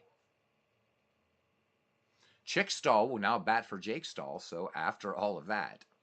All right, so here's Chick Stahl, favorite of MV. The count full on Chick Stahl, and this one right down Broadway, and for a called strike three. All right, so one away. Joe Harris remains at second, and that will bring up the number 6 hitter, Larry Gardner. Gardner is nothing for three. So Boston would like to see Gardner do something right here. He is 0 for 3 on the day. Harris into his lead at second. The 1-0 pitch from Reagan. This one lifted in the air and infield. Daubert coming in from first base, and he takes it for the second out of the inning. Here's Bill Kerrigan now. And we will have a pinch hitter, so Earl Webb will come in now. And we'll just have a quick look-see here at Earl Webb. So Webb, 287 average in this file through triples, 23 home runs, 77 run scores, 81 ribbies, and 101 strikeouts. All right, so Earl Webb bats from the left. Reagan ready to deal now. And they're going to intentionally walk Earl Webb. Bill Maloney now catching for Brooklyn. And into pitch is Dan Daub. All right, Everett Scott comes to the plate now. 2 down, 2 on for Boston here in the top of the 8th. And we will see Duffy Lewis. So lots of changes by the managers here. And no need to go into Duffy Lewis, famous enough ball player. The count 0-2 on Lewis. Daub kicks and fires. This one is hit hard down the left field line. And will it stay fair? It is fair. It's a home run. A pinch hit 3-run homer by Duffy Lewis. And they have just gone quiet here in Brooklyn. It is 5-3 and just absolute shock. All right, here's Carl Mays now. Carl Mays has to be a happy man. Daub looks in. Here's the 0-1 pitch. This one popped foul on the left side. Daly chasing it, and this one will make the seats. So Daub ahead in the count, 0-2 now. Daub works home, and this one come back to the mound. Daub, easy throw over to first to Daubert, and that retire Carl Mays, but not before Boston tallies 3, and we have Heine Wagner, Charlie Barely, Leonard. We have all kinds of changes coming in here now. We're not even going to try to keep up with that. All right, bottom of the 8th inning. Brooklyn not out of this yet, but we'll see. Can they recover from that big 3-run shot by Duffy Lewis? All right, so we have Tom McCreary now into bat. Dutch Leonard to pitch. I believe this is the first Dutch Leonard. 2 of them, of course. The 0-2 pitch to McCreary. Bouncer over the mound. And this one just past Heine Wagner, who is in to play short, and base hit for McCreary. And the tying run comes to the plate now for Brooklyn in the personage of John Anderson. We're back at the top of the order. Anderson having a good day at the plate. He's 1 for 2. All right, he walked last time. McCreary being held on by Harris. The count 2-2 on Anderson, and the delivery from Dutch Leonard. This one is popped up. Collins and Barry over on the left-hand side near the dugout, and it's going to be Jimmy Collins making the catch, leaning in to the seats and pulling it down. So 1 away. McCreary remains at first now, and the number 2 hitter Tom Daly, he is 1 for 1 with a run batted in. Brooklyn trying to tie it up here. RBI double last time for Tom Daly. The 2-2 pitch, swing and a miss, and Daly will sit down. So 2 away. Good job in relief here by Dutch Leonard. That brings up Jake Daubert. Daubert 2 for 3 on the game. He also has a stolen base. Here's the 1-2 pitch to Daubert. And this one lined to right, and will it be long enough? And this one is gone. Unbelievable. Jake Daubert with a 2-run shot in the bottom of the 8th. The Brooklyn Robins tie it up. So Daubert 3 for 4 with a home run and 3 runs batted in. So here we go, back to a whole new ball game again. And now the Boston squad a little bit shocked. All right, here's Harry Lumley. Lumley is 0 for 3 with a run batted in. Looking for his first hit. Here's the pitch from Dutch Leonard. First pitch swinging, and this one a single to left by Lumley. This one past Heine Wagner. Chickstall up with it and gets it into Wagner. So Lumley on with 2 down and 2 in for Brooklyn here in the bottom of the 8th. Oyster Burns now, nothing for 3. Charlie Hall is now pitching for the Red Sox. This will be his first outing of the season. Oyster Burns stands in on the right side, struck out his last time up. Hall throws over to first. Do they get Lumley? Nope, gets the foot on the bag just before the tag. Little wrap there for you. Throw over to first, and Lumley back again. So Hall and Harris trying to keep Lumley honest over there at first. Here is the 1-0 pitch. This one, ground ball to second. Gardner is up with it, and he will go to first, and the inning is over. Score that one 4-3. But the Brooklyn Robins tie it up as we go to the 9th. All right, so Roy Johnson, who came on to pinch hit, will now, he's 0 for 1, so his second time up today. And Dan Daub delivers here. Johnson flied to center his last time up. Daub toes the rubber. The count even at 1-1. And this is a line drive into right. This will easily be a single, if not more. So Lumley will cut it off, and they will hold Johnson to a single. So Harry Hooper comes to the plate. The Hall of Famer is 0 for 3. Does have a run scored. Hooper walked way back in the first and would score. Johnson is the go-ahead run. Here is the pitch, and Hooper shows bunt, and this one bunted down to Dalbert. Dalbert will go to second, and they get Johnson, but no return throw. So Harry Hooper on the fielder's choice, and it brings up Jimmy Collins. Jimmy is 1 for 4, the 0-1 pitch. This one, just a little pop fly, and Jake Dalbert inside of the bag, and that's the second out. So Hooper cannot move. 2 down for Joe Harris. Joe Harris, he is 2 for 3 with a run scored, run batted in. Doubled his last time up. Here's the 1-0 pitch, and this one, a big pop-up into shallow right. Late break for Lumley and Hummel. That one could get into no man's land, but nope, Hummel will make the catch. Side retired, we go to the bottom of the 9th. It is 5-7-0 for the Red Sox, 5-7-1 for the Brooklyn Robins. Home runs playing a big part in this dead ball game. All right, Hummel will lead things off here. So John Hummel, nothing for 3. Charlie Hall ready to deal now. And here we go. I guess he was the sea lion. High fly to right center. Harry Hooper is there and brings it down for out number 1. We could just go to extras here. All right, High Myers, nothing for 3, so looking to get on. The 2-1 pitch from Charlie Hall. This one ripped to the alley and left. Stahl with the long run back. He's not going to get this one. It's going to rattle off the fence. And Myers with a 1-out double. So, here we go. Will the pitcher, Dan Daub, be allowed to hit for himself? Myers in scoring position here. Dramatic game here. Bottom of the 9th. Brooklyn Robins, Boston Red Sox tied 5 each. Nope. We will have a pinch hitter. It'll be Mike Griffin. So Mike Griffin comes in. Bats from the left-hand side. And they're going to intentionally walk Griffin, trying to set up the 2-ball. And Otto Miller will come in now. So a chance here for Brooklyn. Hall trying to induce the double play ball. Here we go. Hall wheels and fires back to second, but High Myers back. So Hall not the best move there that time on the spin play back to second.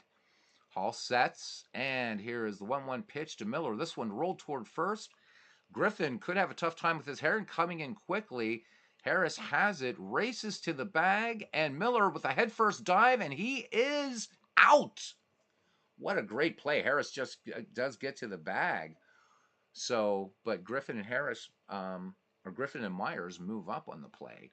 But 2 away, and it's up to John Anderson. Can he get the walk-off here in the bottom of the 9th, or do we get some free baseball? Here we go. Charlie Hall, wiping the sweat from his brow, has the sign from Barry. And here we go. So Anderson popped up last time, the 2-1 pitch. Charlie Hall brings it. Little topper, third base side. Hall comes off the hill, snags it, and juggles and drops the ball. Recovers. Does he make it? Guns to first. Close play, and Anderson is out. Oh my God. What a game.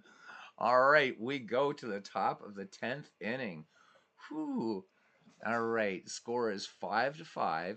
Chick Stahl will lead things off here. Larry Gardner, and then Heine Wagner for the Boston Red Sox. Hell of a play. Jeez. So, guys going on about what they have going on here. And yeah. All right.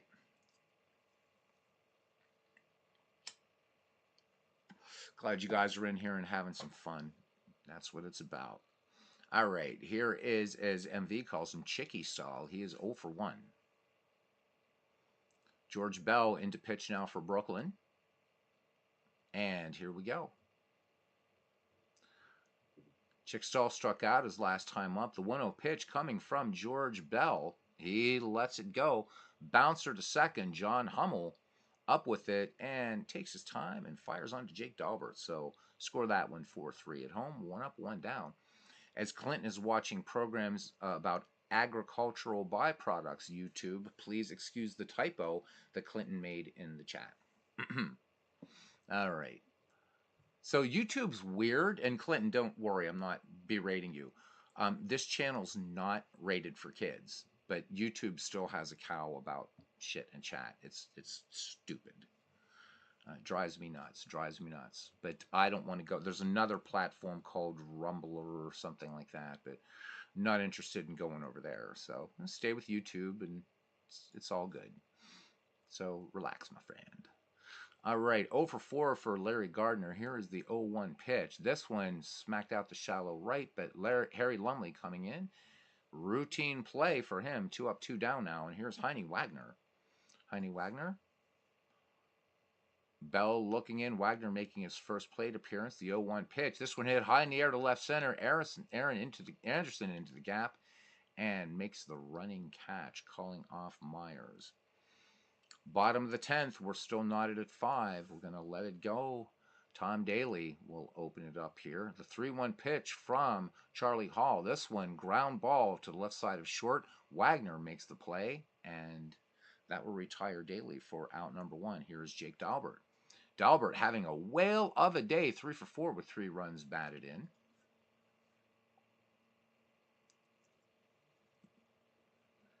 So outfield playing straight away. The count 2-2, and Daubert. Hall brings it, and Daubert sends a high fly ball to center, and Johnson and Hooper are converging, and Harry Hooper will take it for out number 2 here in the bottom of the 10th. So Harry Lumley, who had an almost home run earlier in the game, with a chance to walk it off here for the Brooklyn Robins. Charlie Hall ready to deal to Lumley, who is 1 for 4 of the run batted in. Had a base hit back in the 8th. Hall with the sign. The 3-1 pitch to Lumley. And the inside fastball missing, and Lumley will walk.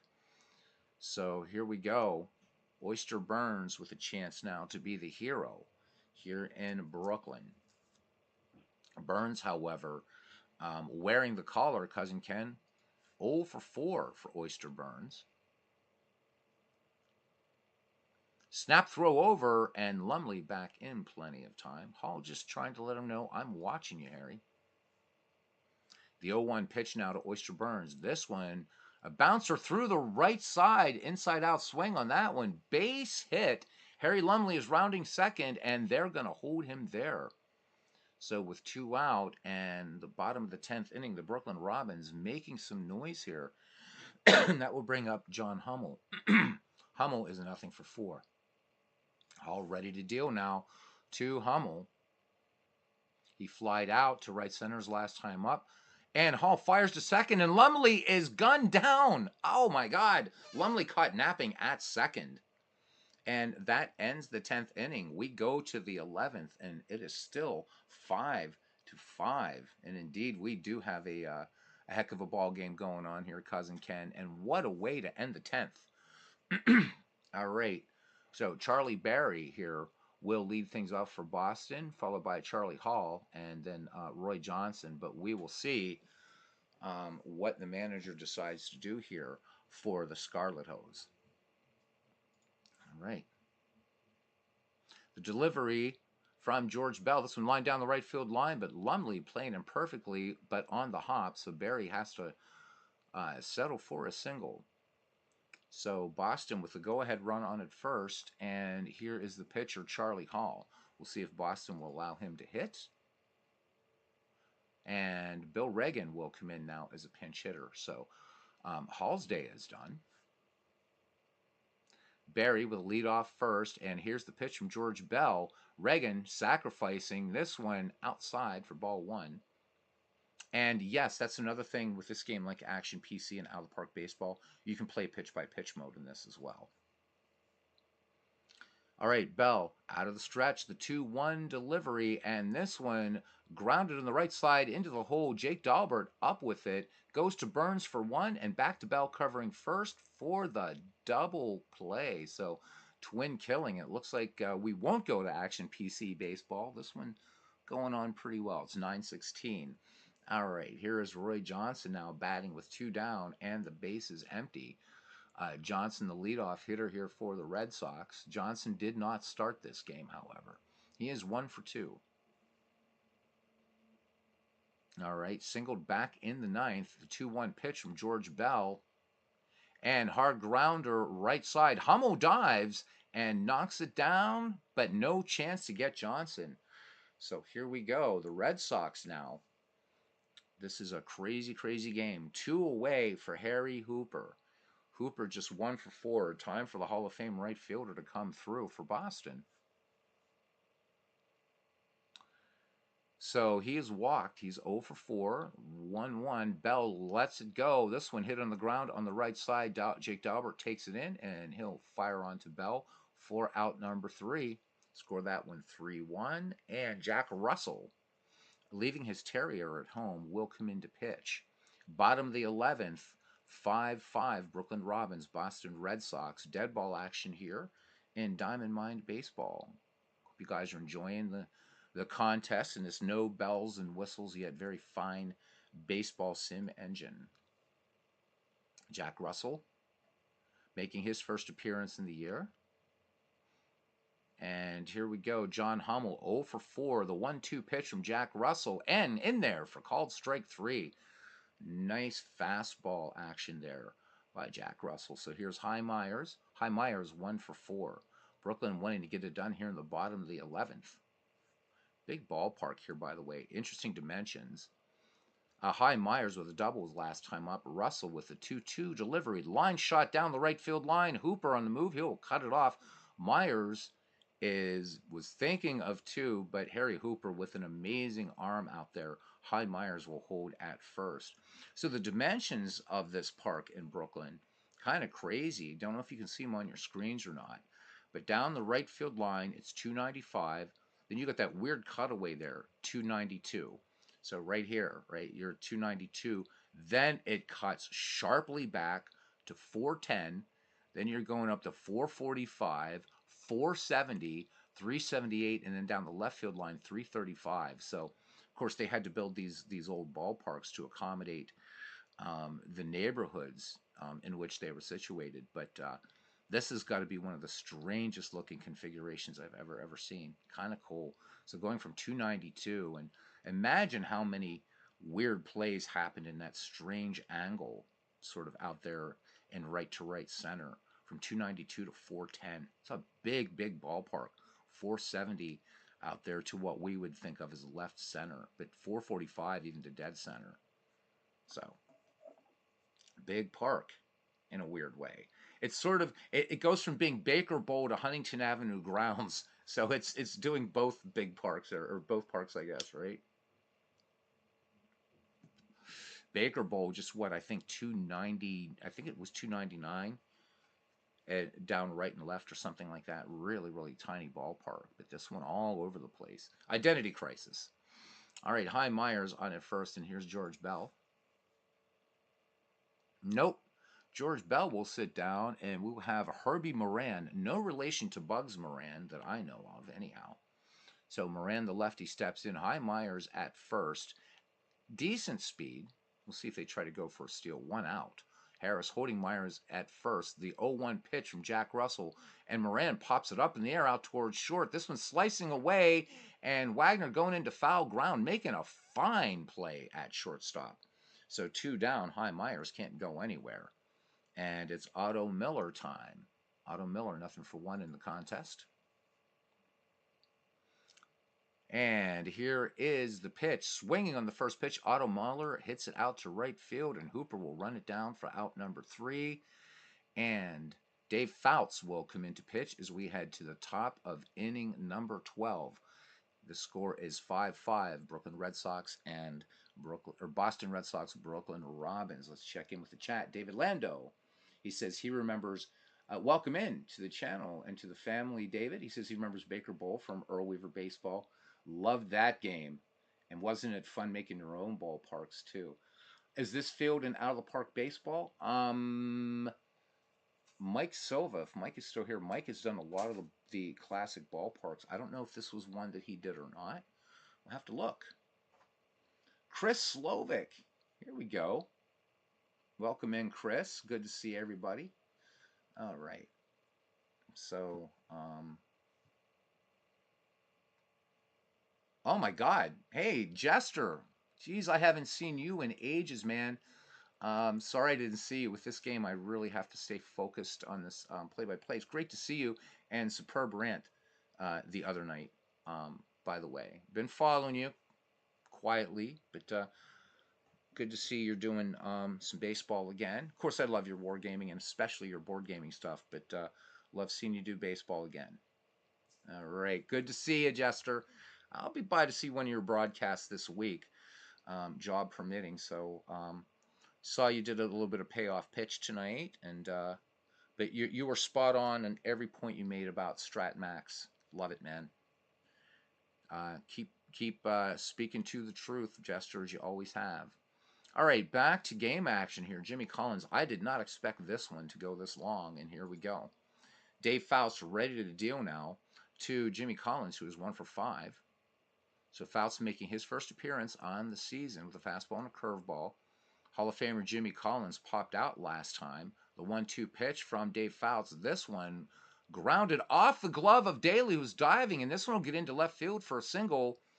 And we are just getting teases both from Brooklyn and from Boston in this game, but neither team able to capitalize. Last scoring happening in this game was back in the 8th, so Boston went ahead on the Duffy Lewis 3-run homer, which didn't last because in the bottom of the 8th, Jake Daubert came in and had a 2-run shot.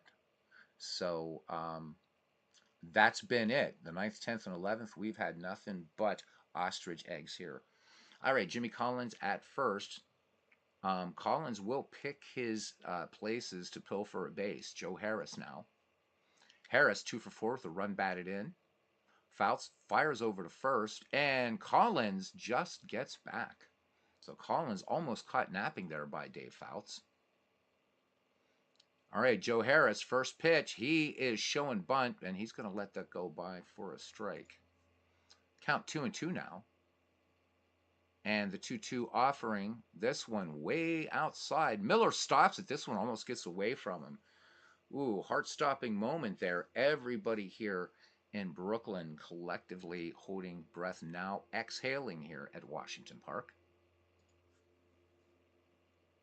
Payoff pitch to Harris now, and that's ball 4. This one close. Fouts wanting the call. Fouts is arguing vehemently with the umpire. He is insisting that it painted the black, but the umpire is having none of it, turns his back, and just brushes the plate. That, of course, being the magisterial Bill Clem, as he was often called. All right. Here's Chick Stahl, who came into pinch hit for Jake Stahl quite a while ago in ancient history. And he's 0-for-2 at the plate. Jimmy Collins at second. Joe Harris at first for the Red Sox. 5-5 your score. So Stahl batting with 2 on. He was thrown out last time. And here's the pitch. This one, ground ball, deflecting off the mound and into center field for hit. Jimmy Collins rounds third. Harris is going for third. Collins will score, and Harris is going to hold at second. And here we go. It is now the Boston Red Sox holding on to a 6-5 lead here in the top of inning number 12. And Frank Kitson will come in relief now for the Brooklyn Robins. So Joe Harris at second, Chick Stahl at first. Gardner on the day is 0 for 5. Boston would like to get some insurance here and could easily do so with 2 on and nobody out in the 12th and hitting the Brooklyn pen pretty deeply here. All right, Kitson ready to work. This is his first appearance. Larry Gardner at the plate. And here is the delivery. Gardner on the first pitch shows bunt, and this will miss for ball 1. Count now full as we head forward in time. Here's the pitch. Ground ball toward the bag at second. Hummel off to his right, gloves it, and flips to second, and over to first, and it is an inning ending. Or no, not an inning. It is just a twin killing. My mistake. So there you go, Bernie. As you say, we all make them. Harris will move to third on the play. 1 in for Boston here in the top of the 12th, and it brings up Heine Wagner. No relation to Hannes. From the stretch, Frank Kitson ready to work. The 1-1 pitch. And this one, fly ball to left center.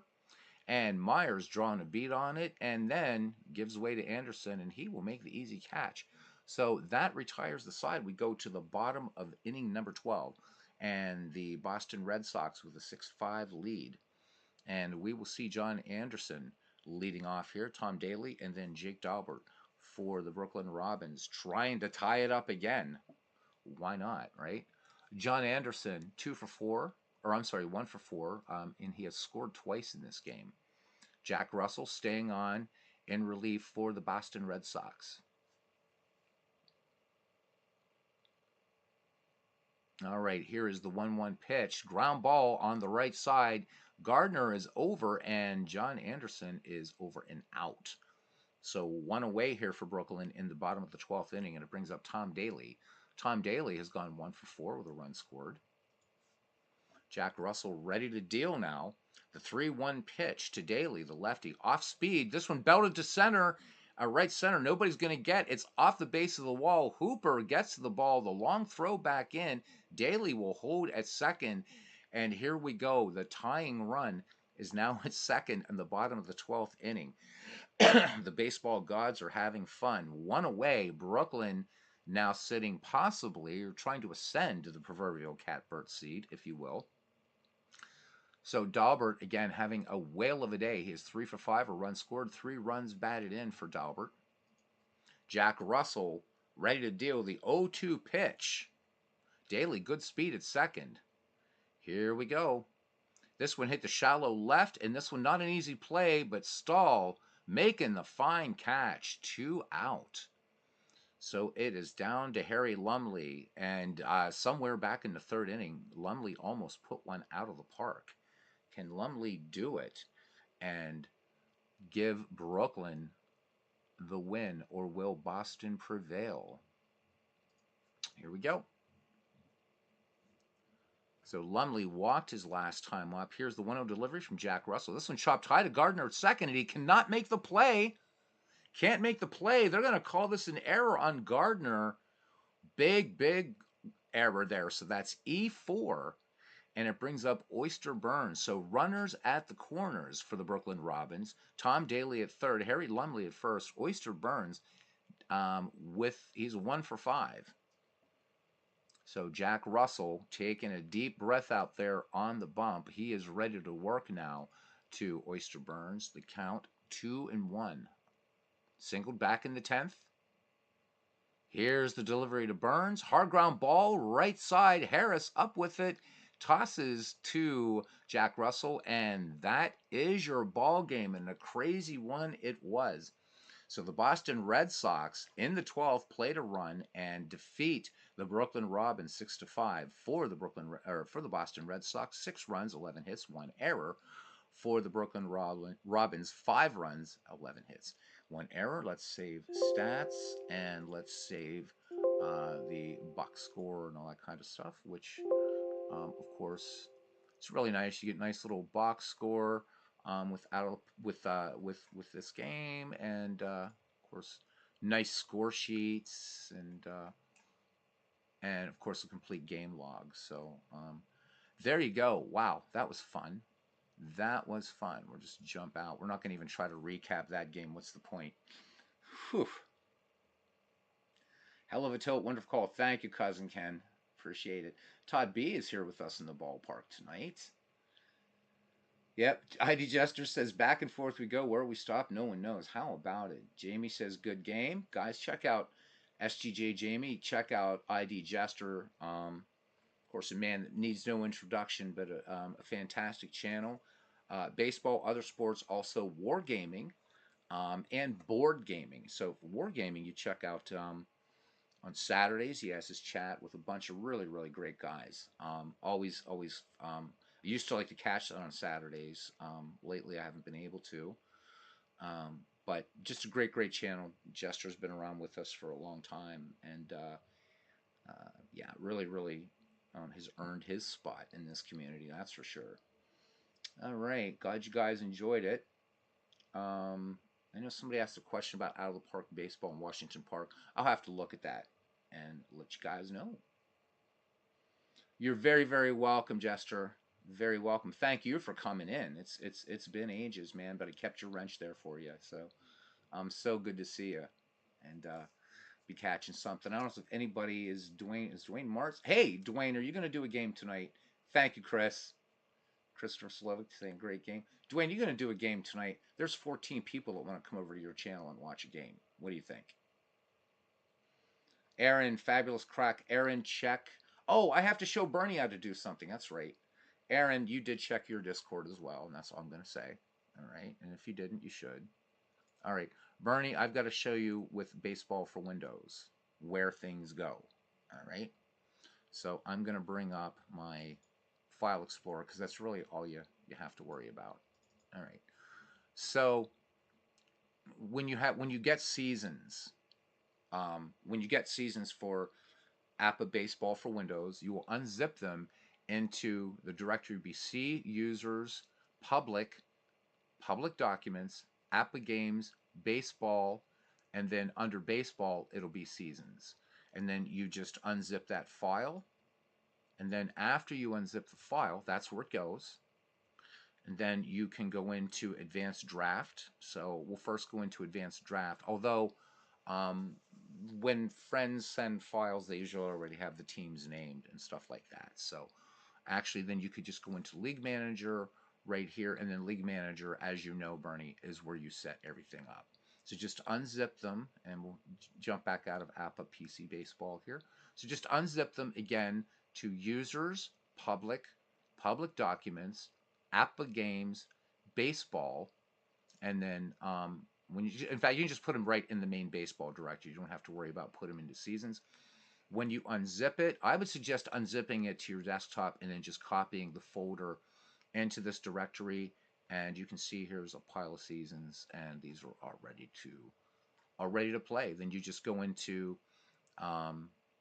in fact, you will have to go into advanced draft. So let me show you advanced draft. Don't know if you've ever used it, but I will show you. And we'll just pretend as soon as yeah, there we go. So when we go to advanced draft, this is where you're setting up team names, drafting players. So Bernie, what I'll do for you is this bit. All right, so I'm going to load a data disk. We're going to assume you've already done this or did the unzipping. And let me see, we're going to do 1904.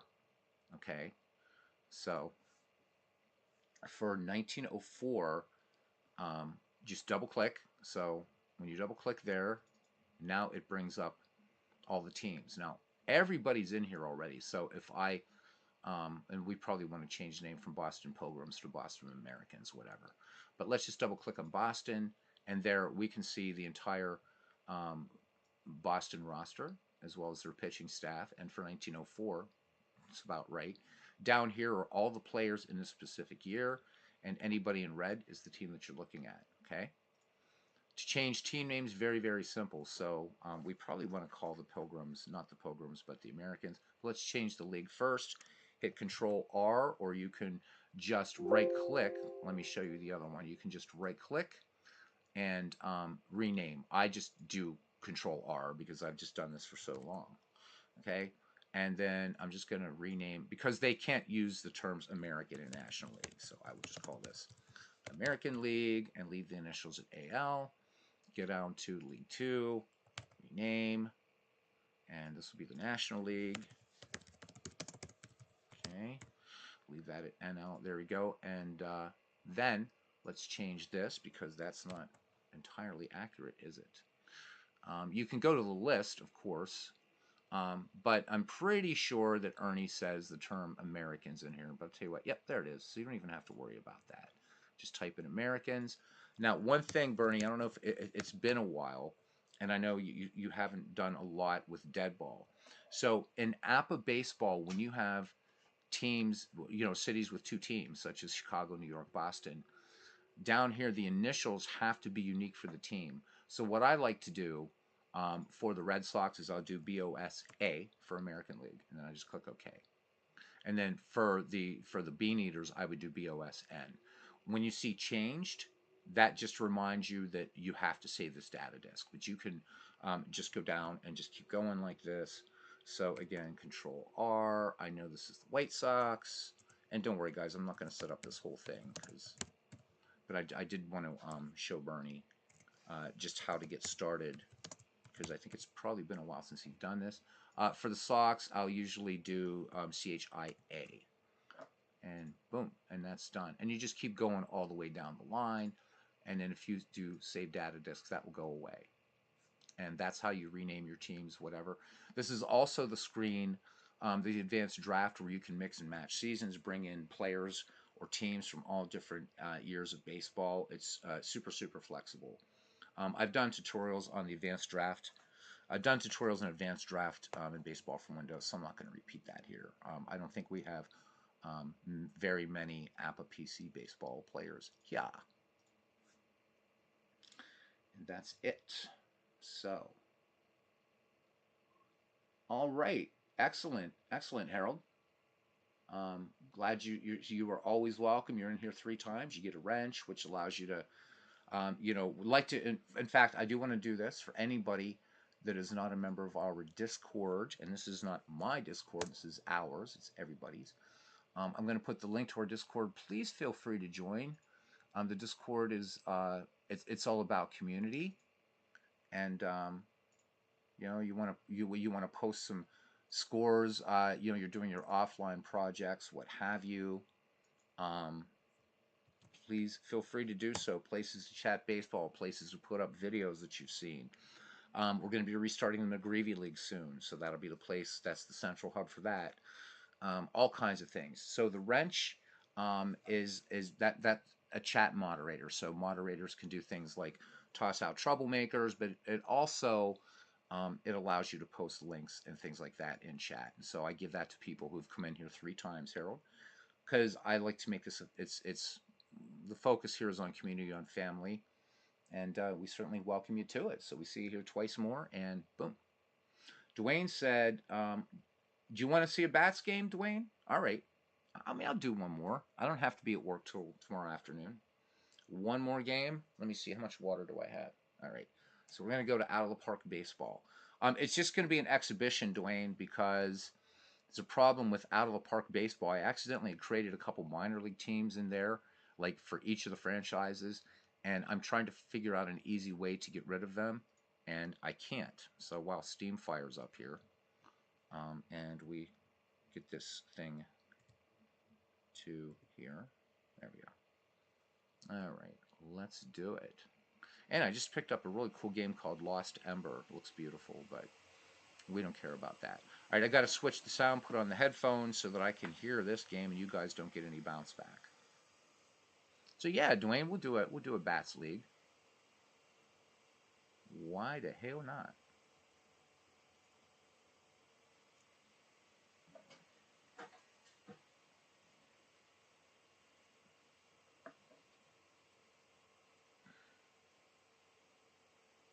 Okay, wait, you're saying wait up, you'll use this game for your league? Is that, well, of course it's okay. Yeah. All right, let's go to Out of the Park 24. So while this is loading up, guys, I will explain for the one or two of you that don't know what this is. Let me just check my sound level, make sure everything is still okay. It is, nice. All right, so what you're going to see, guys, is this is actually from APBA. Not this game, but the set that I'm using. So this is a pre-expansion set from APBA, all-time great teams, players between 1875 and 1960. I have the original file on PC. Cousin has it. Cousin Ken Castro has it on for Cards and Dice. He kindly sent me the PDF and said it would be really cool to see this in something like Out of the Park Baseball or Action or whatever. So I decided to bring all the players into Out of the Park 24. So it took about a week to do it, and except for the couple pesky minor league teams or minor leagues I've got to get rid of in here, this season is actually ready to go. Triple header, says Todd. All right. So can't get the invite to open. That's really weird. Oh, if you do know how, Dwayne, that would be cool, because I actually last night I came on or yesterday. I'm sorry, it was yesterday. So this was before a weekend at Bernie's chat last night. Which, by the way, 23 people or 24 people. Bernie, you're like a rock star. 24 people came to that broadcast last night, and most stayed. So awesome to have you on, and not to try to build this channel. It's just great to have you. A lot of people appreciated it. Yeah, if you know how, Dwayne, that would be great. So I'll show you what's going on. So we're going to load this game, Bats. So I did this by doing the mass player import into Out of the Park Baseball. So which I've done a tutorial on this channel on how to do that, and it truly makes this an infinite baseball playground then. So all right, so yeah, what happens, Dwayne? I'll show you, and I don't know why. So when I try to keep going to opening day. Scheduled game cannot be completed. Huntington Beach Shamrocks roster incomplete. Consider the Ghost Players option in the minor league settings. This setting is available in league settings, rules, BLAA, Paradise. That's what I keep getting. And all I want to do is just get rid of, because I'm not using minor leagues in this thing. But it doesn't seem that there's just an easy way to just get rid of these minor leagues. So what I've been doing is just filling them up with fictional players. It's going to take forever, and I really don't want players coming up into this league anyhow. So, and Cousin Ken says this will be a rare game that you don't roll for your league. Well, Ken, if you have a schedule going, and it's going to be, I have to make this an exhibition game. Let me know what two teams you want to play, and those teams will play. All right. So for now, let's just go to the home screen here for these Boston Braves and wait and see which one who Ken wants to do.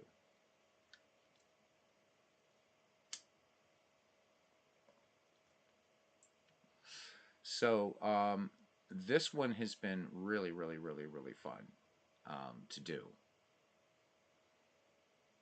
And again, doing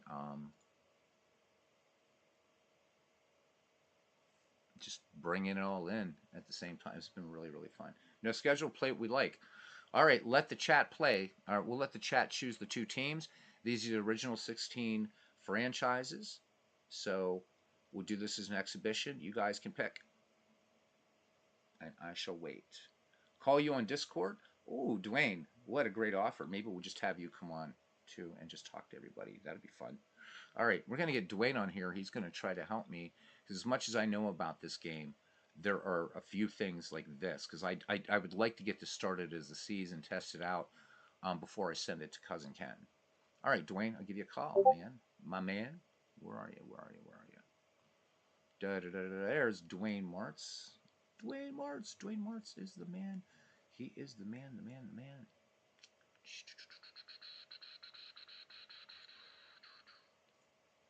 There we go. So I'm just going to put some gobbledygook there just to bring your screen up. All right, let's call Dwayne. And I'm going to have to turn on my other mic for Dwayne, I think. All right.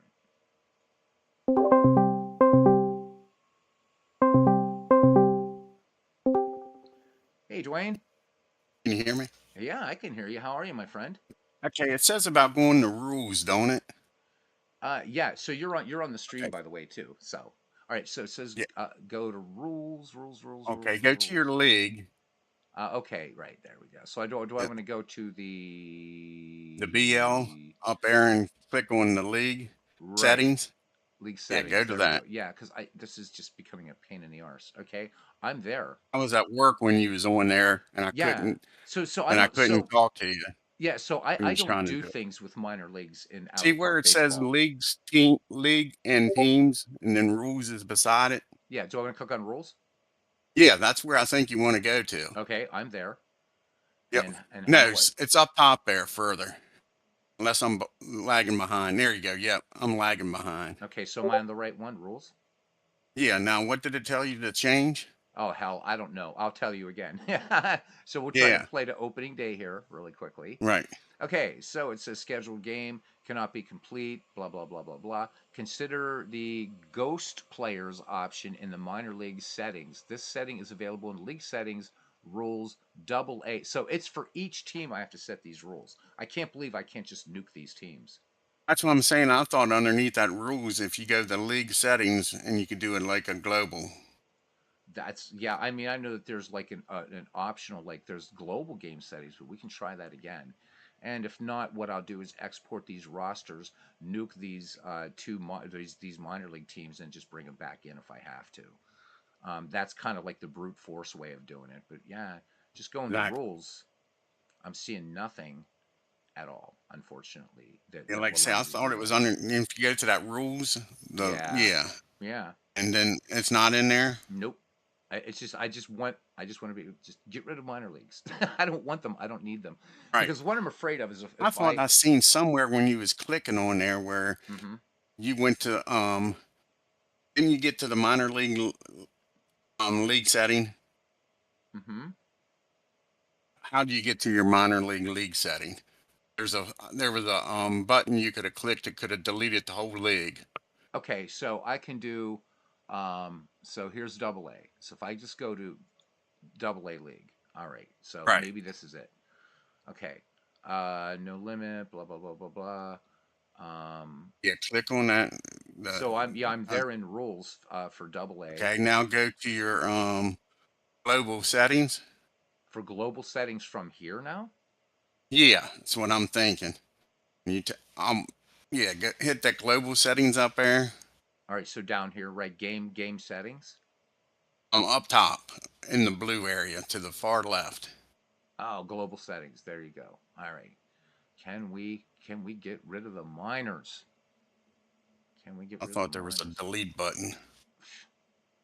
Yeah, well, if there is, and again, I could bop around this thing doing all the kinds of stuff at Right. major league level, but I seen it like I say that's I guess it was Saturday you was doing it, but I hmm couldn't talk to you. When you had it right. up with one time where I seen where it says delete league, but I couldn't type hey, it's right there. So by the time I got home you was already done, you know what I'm saying? But Yeah, I seen it when you was doing it and now I can't remember where it was. I I thought it know. was underneath rules. So the only time I've ever worked in, as you know, the only time at least for me that I've ever worked in minor leagues is if you want to play anything other than American League or National League, then you have to use minor leagues. So the Negro Gotcha. leagues, you have to do minor leagues, even though they're a major league.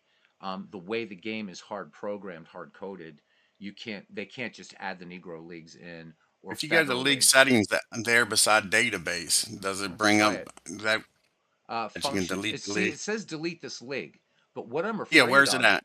right here, but what I'm afraid of is if I hit delete this league, I might kill. Is that going to kill just double A? But you know what you can do? You can Back up the game. can you- yeah, can you Yeah, make a yeah, copy of it? yeah. I think I better back up the game because Yeah, I'm really paranoid, man. This you're took me a. damn right. But I thought that was not for the whole league. I thought that was for the minor league that you brought up. We're about to Because up find here in out. the right hand corner underneath continue, it says it's the BL double A. Right. All right. Let's hope So you're I right think because yeah. I was there and I'm like, oh my god, because Yeah, that's it what I seen. I knew I seen it somewhere. well, it took me a week just to bring in the players, and then I'm setting up the ballparks, the uniforms, Yep. all that kind of crazy stuff. All right, so it's backed up, and we're gonna press the button. Here we go. This is exciting. This is exciting, man. All right, I've got to be like Pudge Fisk in the '75 series. I'm gonna will it to go Right. fair, Dwayne. Here we go. Oh wait, I'm sorry. You're a Braves fan, so I'm gonna have to be. Oh, I thought I'd never say this. I'm gonna have to be Francisco Cabrera. Oh my God. All right, here we go. Okay, this will delete the league. It's teams and release other players. Oh shit. All right, here we go. All right. I think it's still there. I think the major leagues are still there.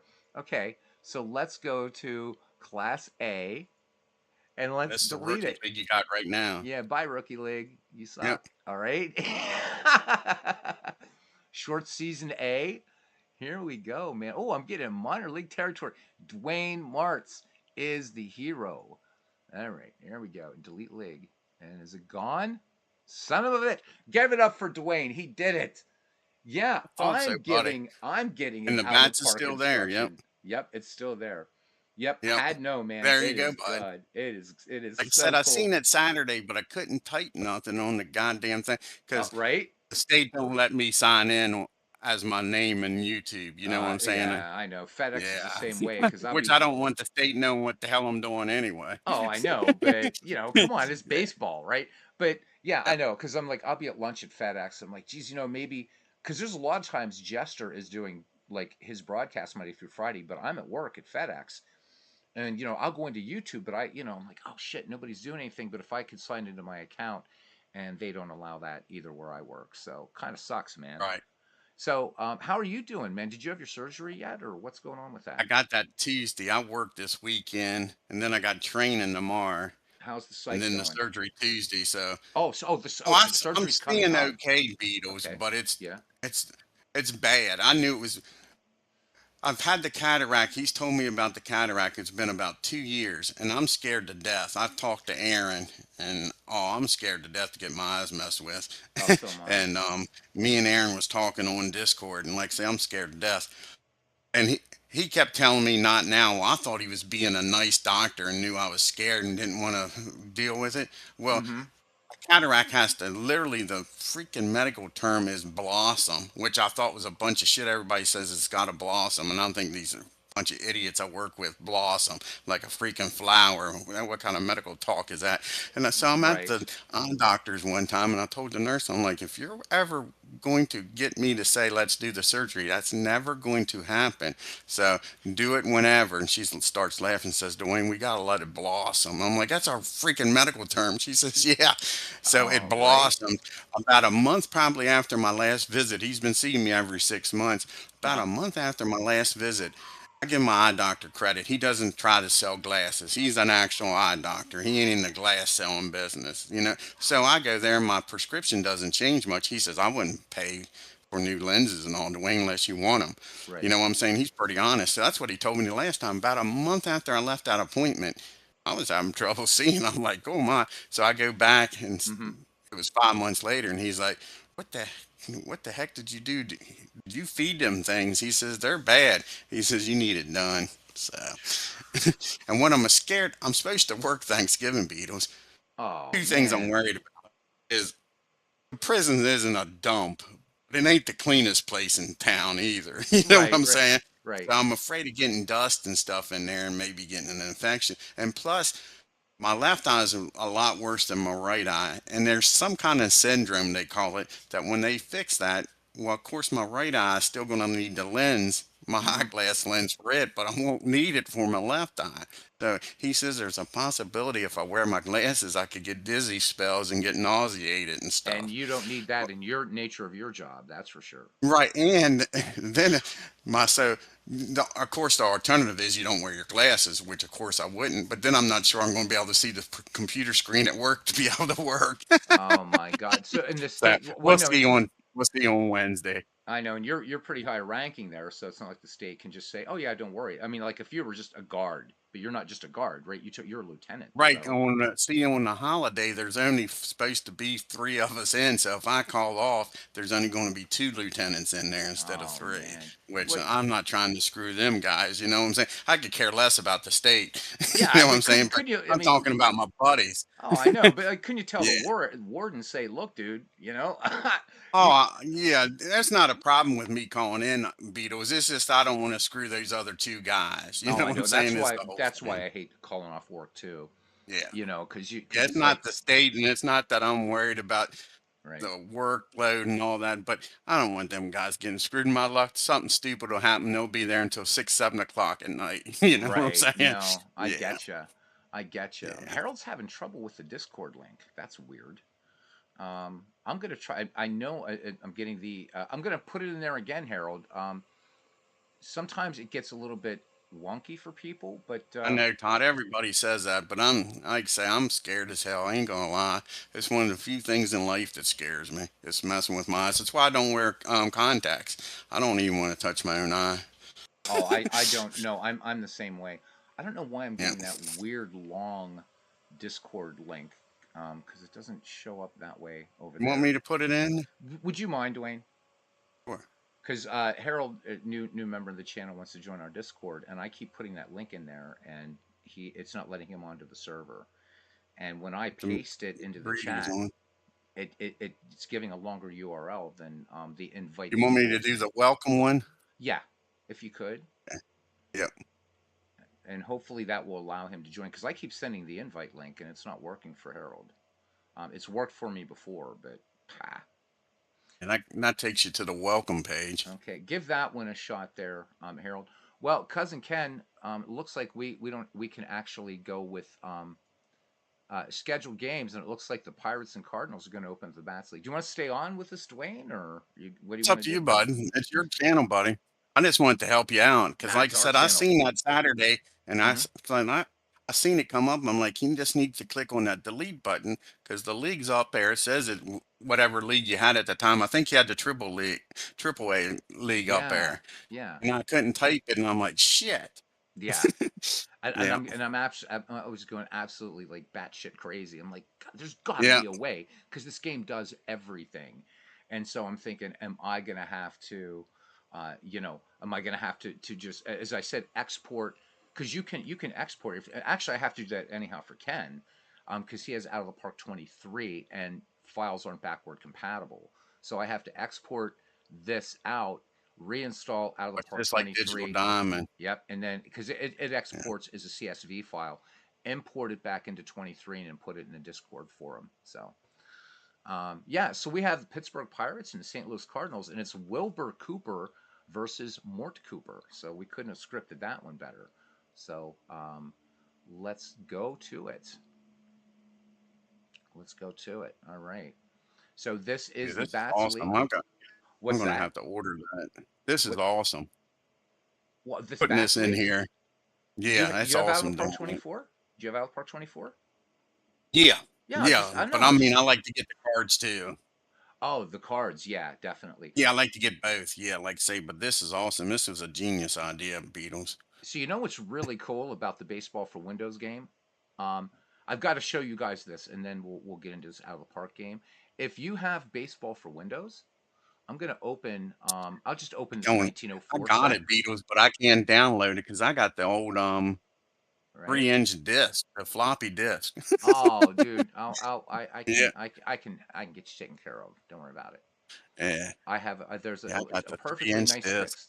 So if I go to Pittsburgh, let's say, and I double click Pittsburgh, if I right click on any of these players, and let me hopefully, I don't It's know if not showing up on oh, YouTube. but you know why? It's because of hang on a second. It's because of Out of the Park, which likes to do this to me, and that's okay.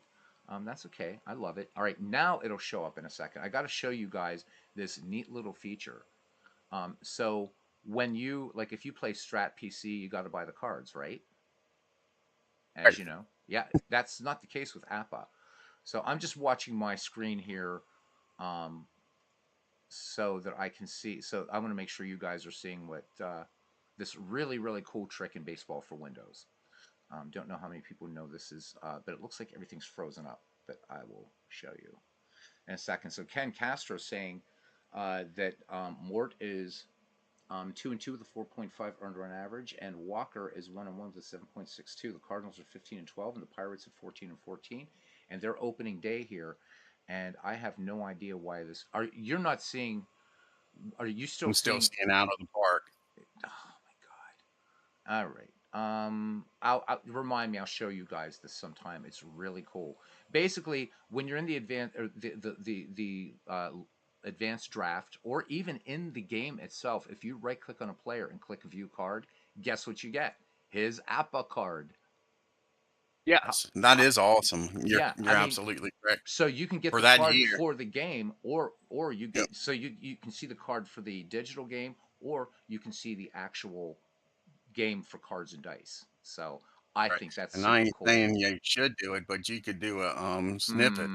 You definitely could do that. In Yeah, fact, when I'm I not found saying out to that do that. right, you shouldn't, right? Because when I found out Strat had that app, I'm like, well, what's going to stop people from just doing screen grabs, right? Yep. So, yeah, I can see that Out of the Park does Windows priority here. That's the problem. All right, let's get to this ballpark. I don't think I set anything here for the. Oh yes, I did. I did set it above third. I love above third. I love that camera angle. I don't know why, but there we go. All right, guys, for the visiting um, Bats, Pittsburgh Pirates leading off, playing right field because he could do it. Hannes Wagner batting second in left field. Paul Wainer batting third at shortstop. Arky Vaughn batting cleanup at first base. Fred Clark batting fifth in center field. Max Carey batting sixth and catching George Moon Gibson. Batting seventh at third base, Dick Grote. Batting eighth at second base, Bill Mazeroski. And pitching and batting ninth, Wilbur Cooper. For the hometown St. Louis Cardinals, leading off in left field, Jesse Burkett. Batting second in right field, Enos Country Slaughter. Batting third at second base, the Rajah himself, Rogers Hornsby. Batting cleanup at center field from Donora, Pennsylvania, Stan the Man Musial. Batting fifth at first base, Joe Medwick, of course, who could probably tell you all about soda bottles from the 1934 World Series, but he's playing a much safer first base. Batting sixth at third base, Ken Boyer, probably I think the hardest hitting of the Boyer brothers. Batting sixth and catching, Jimmy Wilson. Batting seventh at shortstop, an excellent shortstop, Marty Marion. And batting ninth and pitching, Mort Cooper. We are at Sportsman's Park. Attendance say the Was park is Grote as good a 14,000. third baseman as he was a shortstop? Who was that?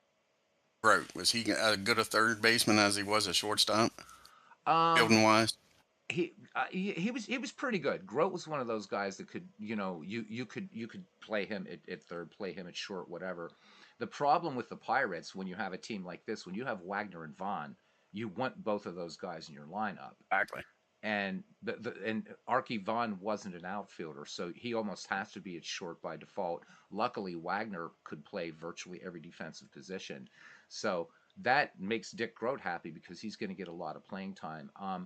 Although I probably would have started Pie Trainer, but we're going to leave Grote in this starting lineup, I guess, and just have fun with it. I don't know how Ken does this.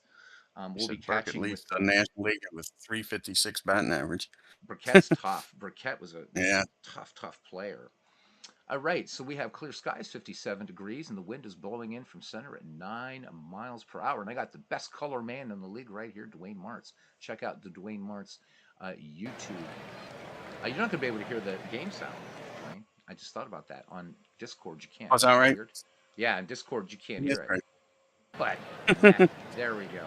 I love Sportsman's Park.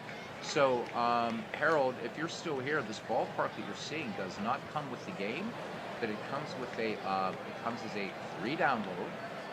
It's a mod done by our own Mike Silva, who's in this chat.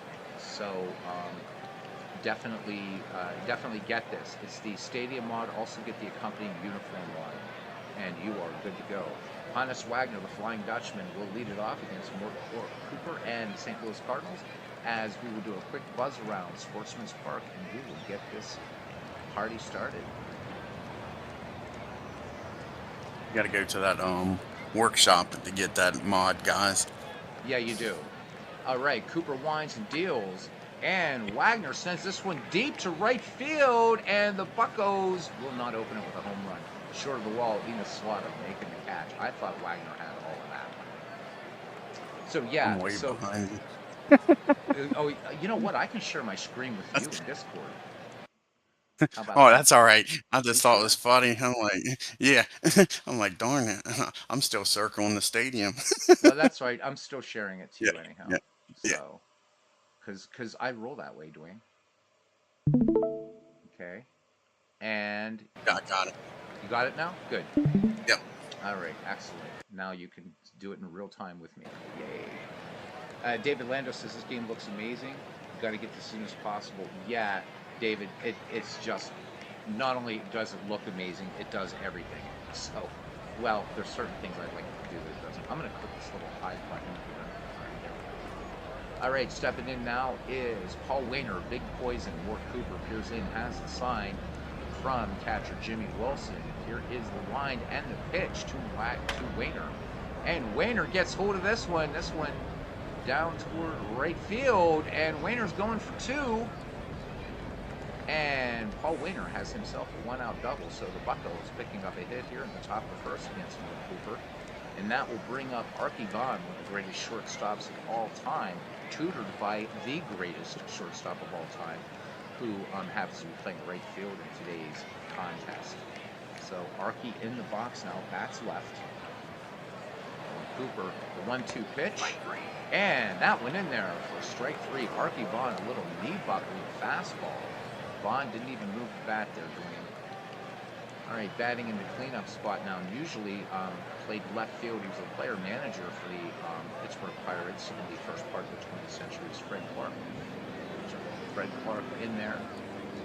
And the 3-0 pitch, Clark will take inside for ball four. So Pittsburgh Pirates 2-1, 2 down here in the top of the first. And guys, I'm going to let you know that Dwayne Martz is, in addition to his 1961 Braves and Yankees replay, he is also doing one of the most ambitious projects ever. And Dwayne, you should tell him about it.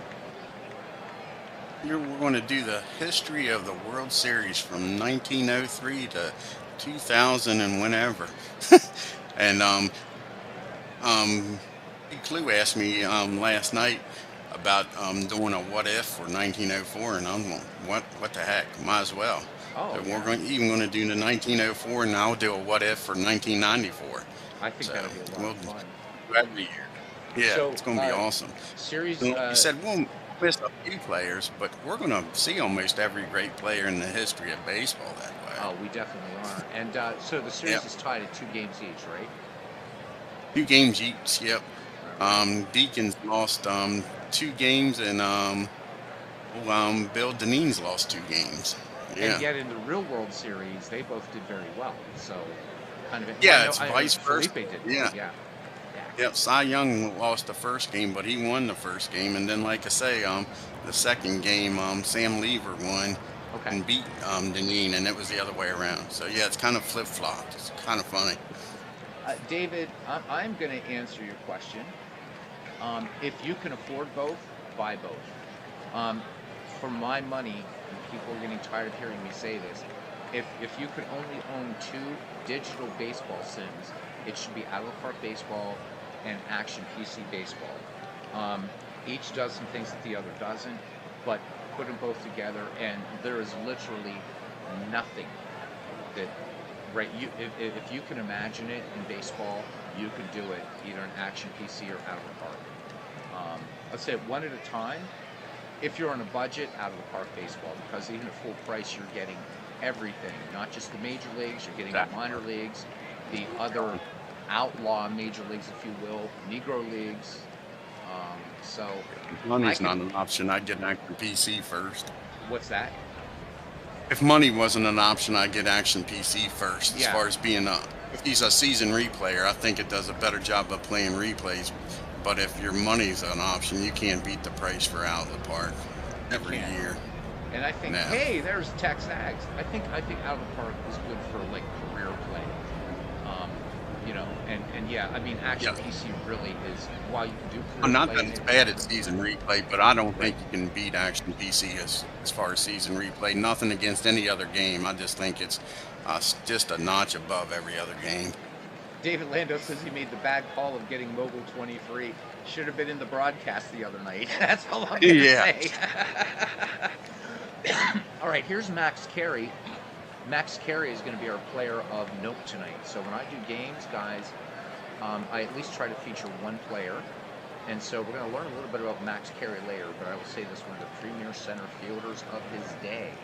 And probably in the top 20 in baseball history. He's a great, great center fielder. So 2 down, 2 on for the Pirates. Paul Wainer at second, Fred Clark at first. Will Cooper peers in, has the sign. Here's the 0-2 pitch. And Carey swings on this one, and this one skied out into center field, and pulling it down is Stan Musial. So the Buccos leave 2. We go to the bottom of the first. The Pirates nothing, and the St. Louis Cardinals come to bag. So yeah, Action PC, David, lots of sales, great customer service. You do have to buy seasons for it, but frequently, I've seen seasons on sale for as low as $4 or $5. Dave Cook has the best customer service in the business. I would suggest this, David, if you want to have a lot of fun immediately with Action PC Baseball, and if you're not necessarily a season replayer, pick up Action PC Baseball.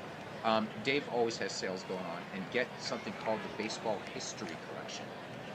That's different than Baseball Complete. So if you get the Baseball History Collection, you're getting 19,000 players, and you can create anything you want. It's a blast.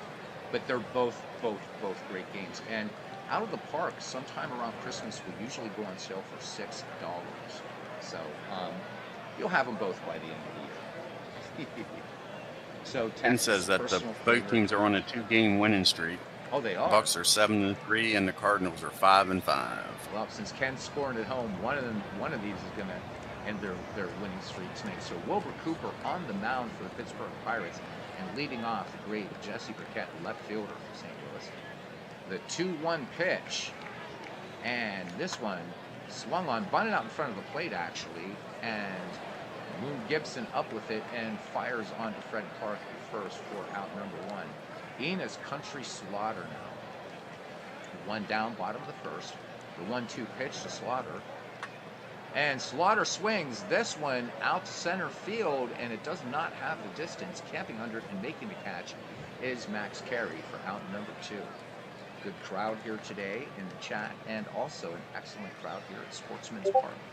And great to have Dwayne Martz here with me. All right, here is one of the greatest of all time who did not get in the Hall of Fame in his first ballot, Rogers Hornsby. And, Hornsby, they used to ask Hornsby what he used to do all winter in the offseason. He said, wait for spring training. Good answer. Absolutely. Here's the 2-1 to the Rajah. Hornsby swings, and this one just a dribbler down to first, and taking it to the bag himself will be Fred Clark. So the Cardinals go in order. We head to the top of the second. It's the Pirates and Cardinals scoreless. We will see George Gibson, Dick Groat, and Bill Mazeroski for the Buccaneers. All right, Mark Cooper has struck out 1 and walked 1. And here is the 1-1 pitch to Gibson. Gibson swings, and this one high fly ball to right field, but routine, and pulling it down is Enos Slaughter. So 1 up, 1 away now for second base. And so that's a rare start for Slaughter. It is. Yeah, that's what he says, yeah. Yeah.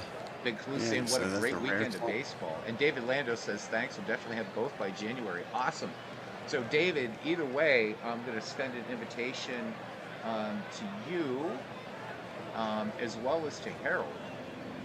In a couple weeks, we're going to be starting the Ned McGreevy League, the second version of it. So we'll tell you guys more about that. You don't really need to own any of these 2 games to take part in it. Just going to extend an invitation. If you'd like to do it, we'll tell you what it's all about. Since the commissioner who's running the Shanks League seems to be caught in some other project right now, there you go. So hopefully Shanks will start later, but McGreevy within a couple weeks. And it'll be done in out-of-the-park baseball. In a while. What's that? I'm sorry, Dwayne. I haven't seen Steve in a while. I haven't even Yeah, seen him in any lately. yeah, I know. He's been busy on a football project. All right, Oh, more one for Cooper. Chris. Yeah, I think it is. The 1-1 pitch. And this one, a I made little it through. single into right field. And Pittsburgh Pirates picking up their second hit of the game. So one down, Dick Rote, no speed at first. And here's Bill Mazeroski. Cooper winds and fires. Maz swings. And this one, perfectly played by Slaughter. You know, Slaughter's earning his paycheck out there today. Yes, he is. So 2 down now, and it's going to be Mort Cooper versus Wilbur Cooper. 2-1 delivery, and this one swung on, rounded second, not a problem. So Pittsburgh gets nothing done, just a hit. They strand one to go to the bottom of the second.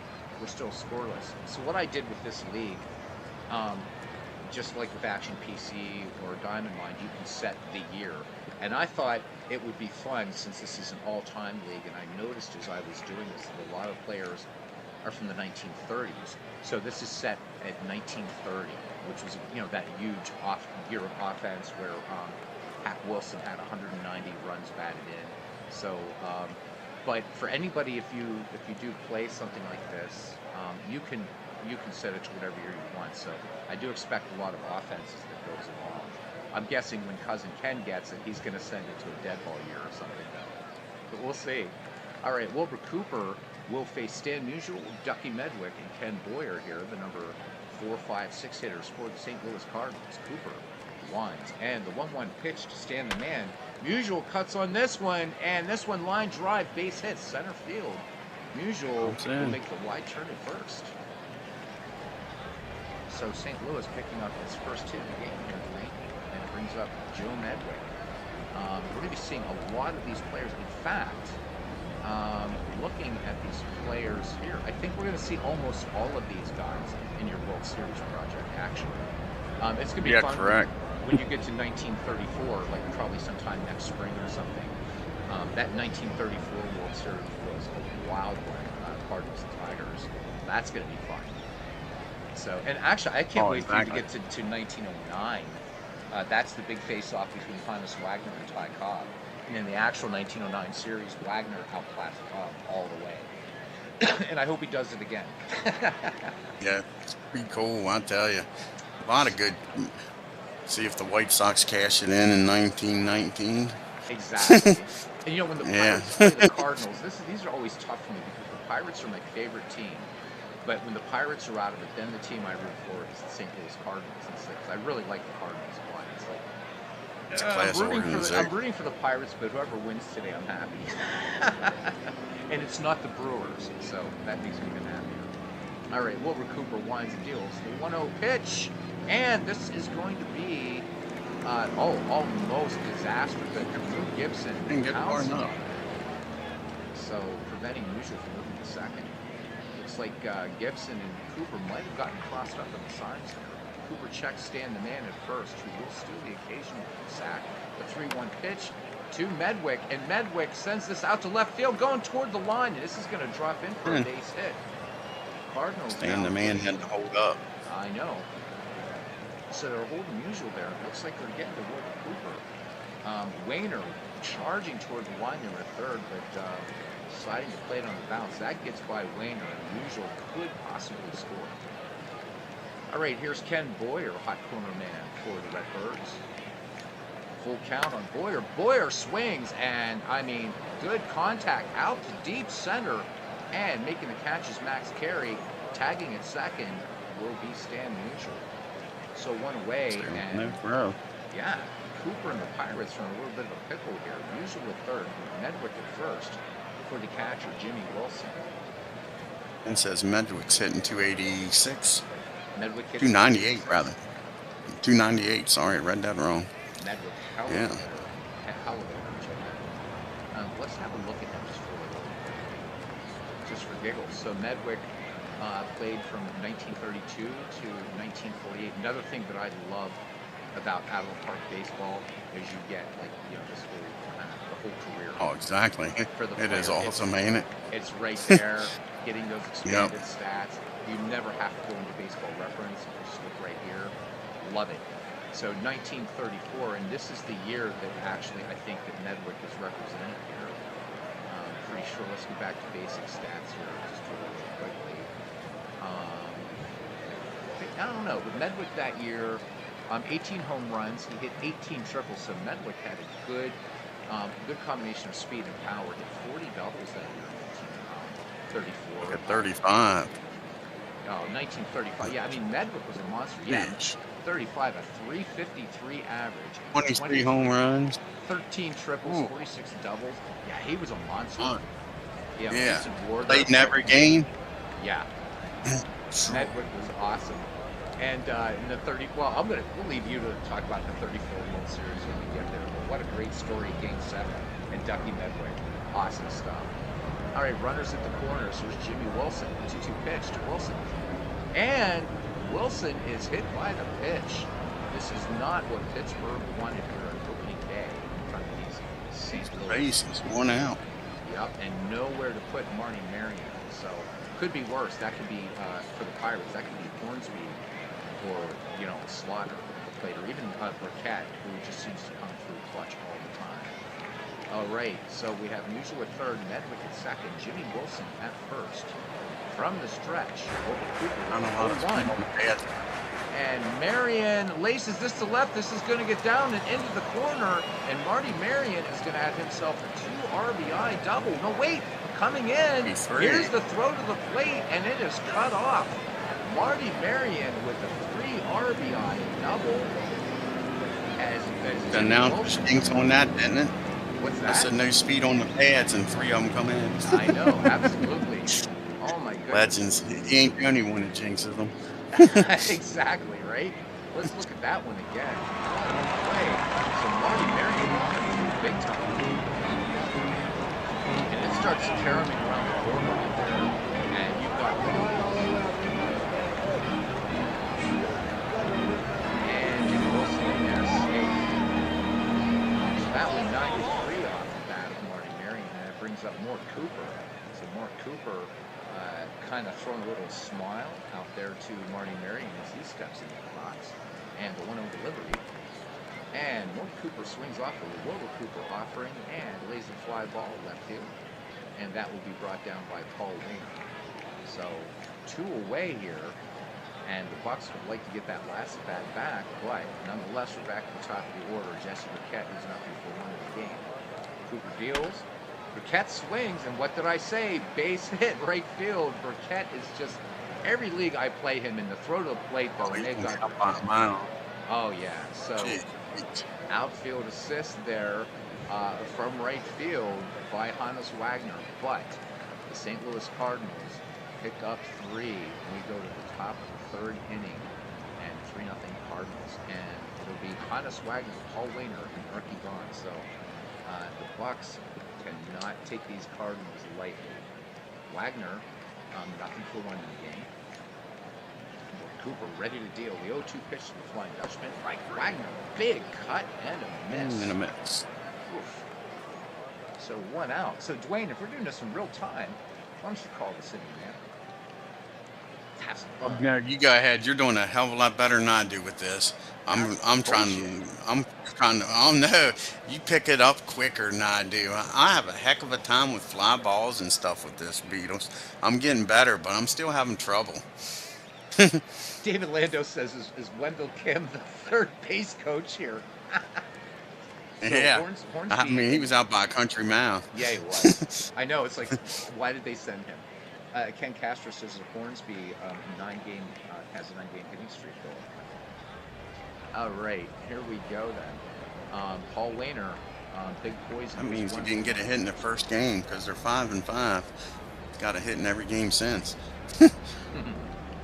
Here's the pitch.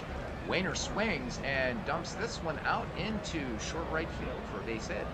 So the Buccos picking up their 3rd base knock of the game, and Erky Vaughn strides to the plate. Great shortstop is 0 for 1. And waiting on deck is Hall of Famer Fred Clark, and in the hole, Max Carey, our player of note tonight. The 2-0 pitch. Erky Vaughn swings, and this one fly ball out to right field. Slaughter measuring it up, drawing a beat on it, and pulling it down.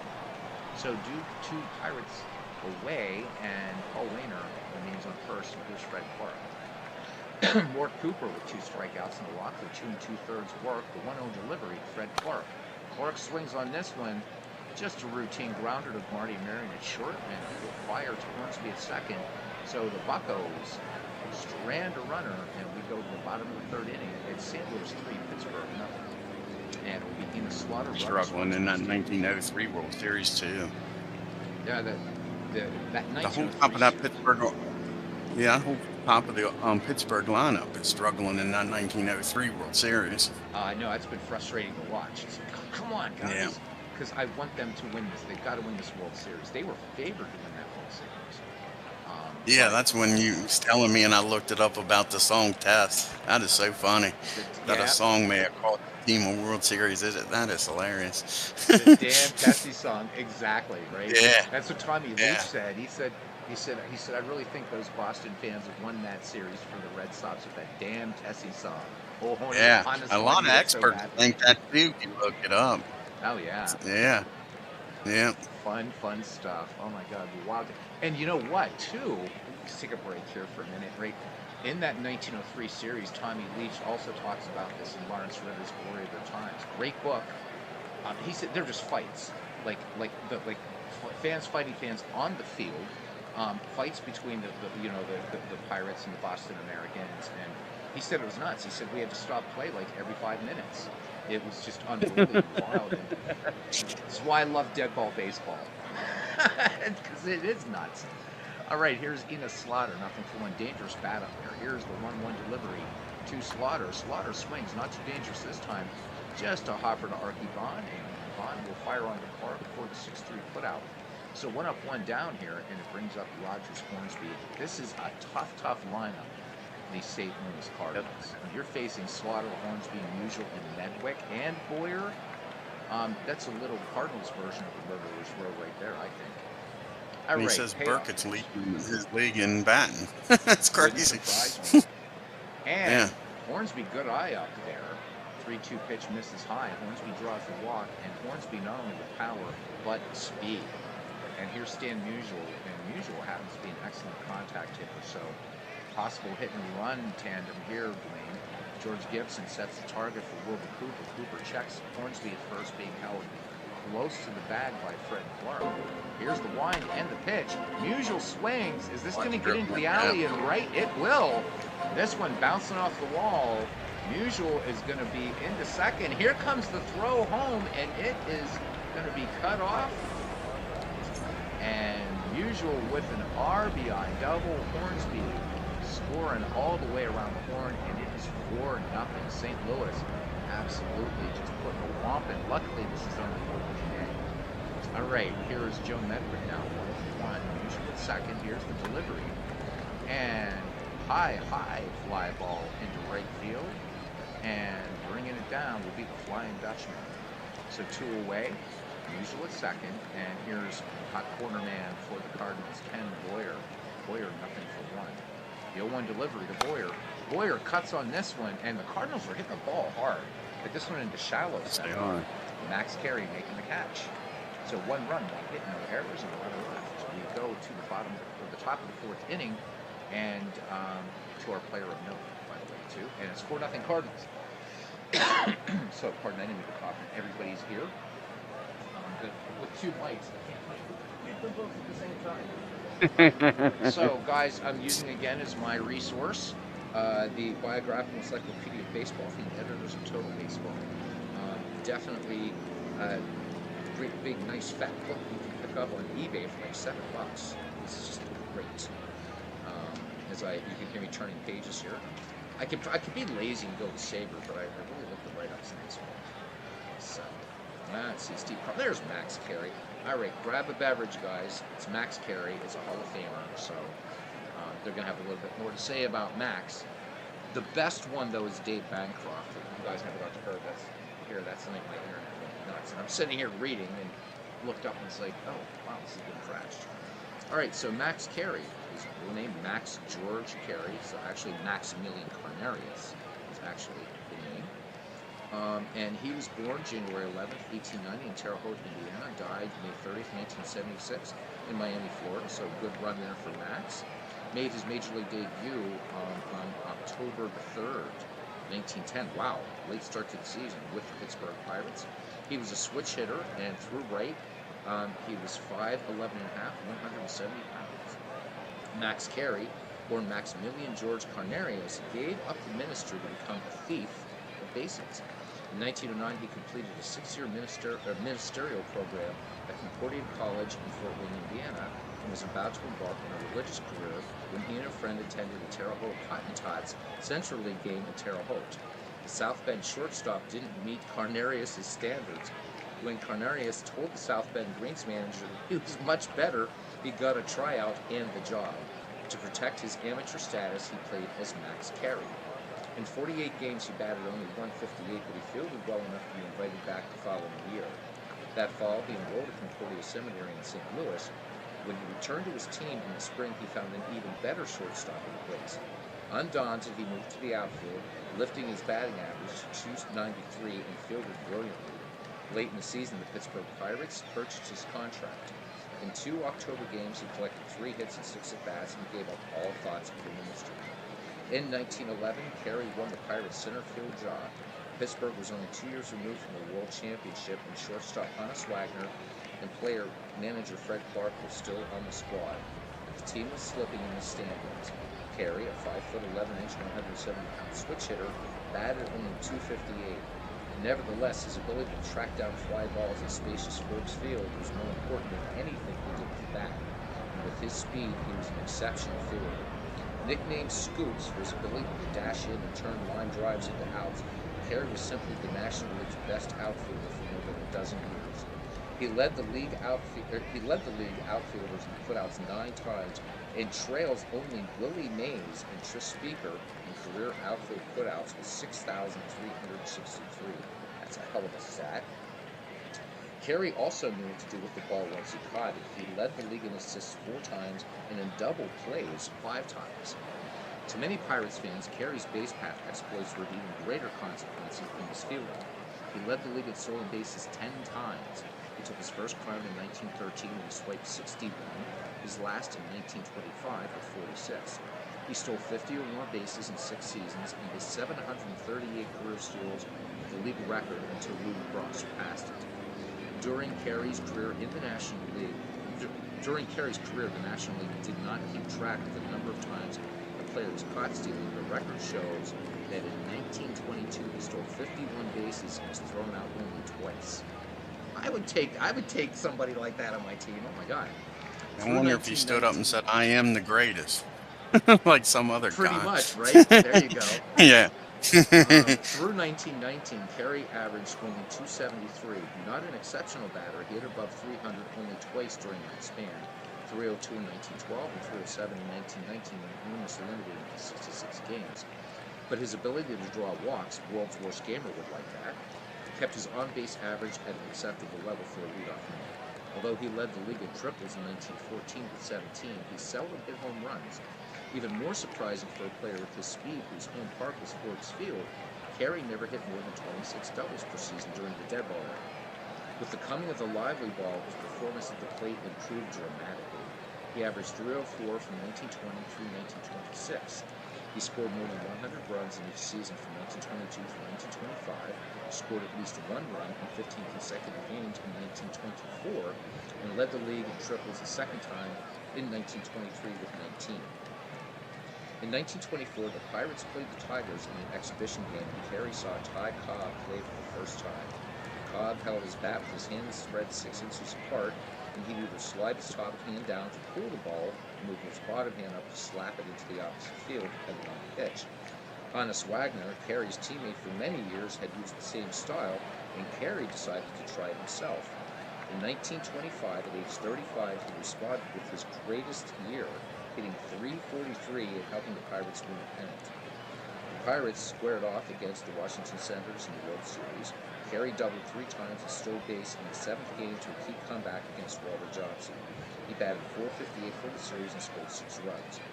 Bothered by sinus trouble, Carey started slowly in 1926. One day he overheard Fred Clark, then an advisor to manager Bill McKechnie, tell McKechnie to bench Carey in favor of anyone, even the backman. Stung, Carey called a team meeting and complained about playing for two managers. Surprisingly, the players voted to let Clark stay.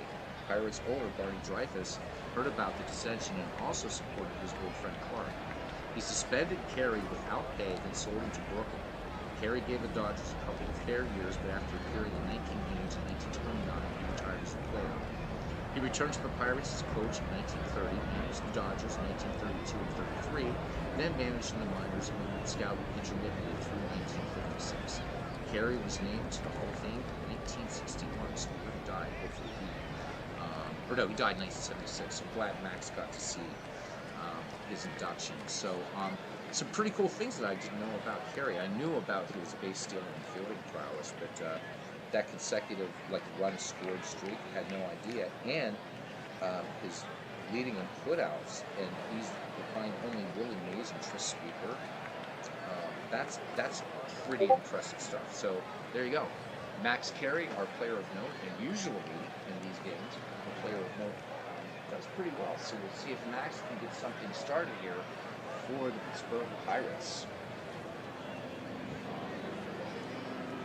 Okay, I'll help you with that, Bernie. Probably what we'll do is I'll do a short stream on that, like tomorrow evening. Since you're 3 hours behind, I can do that for you. Right? Be glad to do it for you. All right, back to game action. Carey, 0-for-1. Here is the 2-2 pitch. He flew out last time. Carey swings, and look at this. High fly ball to right field, and nope, doesn't get out of it. Slaughter gets it deep right just in front of the wall. I was just about to say, look, there we go. Yeah. Right. Thought that was going to be one of the few doubles. Absolutely. And Christopher says, yes, more baseball, and no, Pirates losing. So this is the Bats League, Chris. This is an expansion set, 1875 to 1960. This is actually an APBA thing that we brought into Allen Park Baseball. All right, here's Chris did a 3-2 great pitch. Super Bowl today. I know you don't watch it, but it was an awesome Super Bowl. Base hit into. I'm sorry. What? Yeah. Did you say? Oh, go ahead, Beatles. Oh no, did you say SB? Because isn't that? Yeah, he did a great job with the Super Bowl. Oh, you're talking about Chris? Because I'm like, because the real one is until February, right? That's on doing a baseball marathon. So Chris does a great job at everything. He's amazing. Yeah. You know what? Chris could call a badminton game, and it would sound amazing. Oh, it was an awesome game. Cool. Well, tell fans about it, because everybody else here except me and cousin Ken. I don't know if I want to freaking ruin it because it just came out today. Oh, okay. Well, who was so, yeah, go watch. It was the Chiefs against the Raiders. Okay. He did an alternative. He did a East Coast, West Coast, and split them into two conferences. So that way you have some American Football League teams in one conference and some National League in another conference. So you can have them mixed up. That's why the Raiders could play the Chiefs in the Super Bowl. He did a great job with it. So great channel to check out, guys. So David, Harold, you guys new to the channel, do it. Oh my God, I should never get Chris started. He says I'll do that. Badminton. I'll call it the Beatles Eternity Tournament. Why not? I already had a Little League tournament, a very Nintendo. Oh yes, you did. That was awesome. That was awesome. Yeah, it was. Chris is great. Chris, you get home for Christmas, buddy. We are going to figure it out somehow. I'll tell FedEx to stop it for a day or two and get together. All right, here's Dick Grote. George Gibson, who doubled, is on second and one down. One Cooper checks the runner, deals to Grote, and Grote winds this into the right field base hit. This is going to go all the way to the wall, and the Bucks are going to pick up their first run of the ball game. So Dick Grote with the He's not RBI fooling double. nobody this inning. What was that, Dwayne? He's not fooling nobody this inning. Not That at out all. was almost a double off the wall.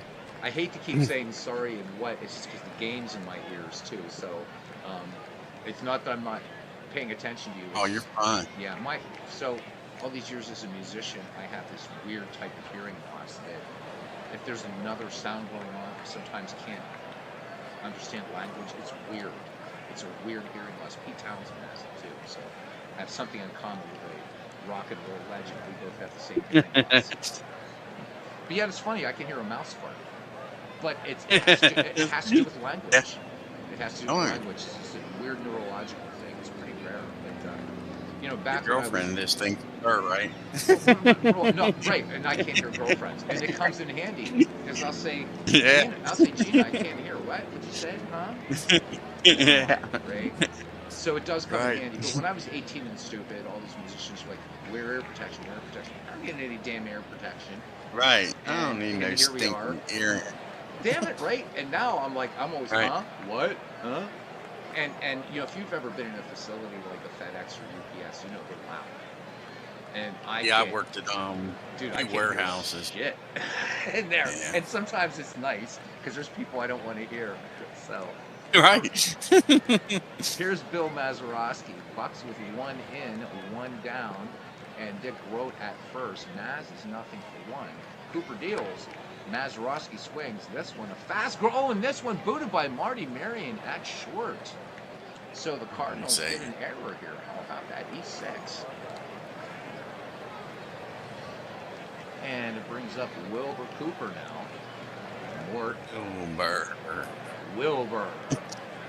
All right, Cronin second, Mazeroski at first. Here's the pitch. And Cooper shows bunt. This one bunted back to the mound. And the throw to first. And that will retire Wilbur Cooper.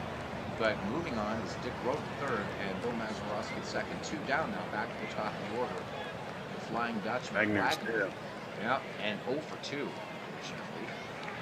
Yeah, he's Cooper due. from the stretch. He is. The 3-1 pitch.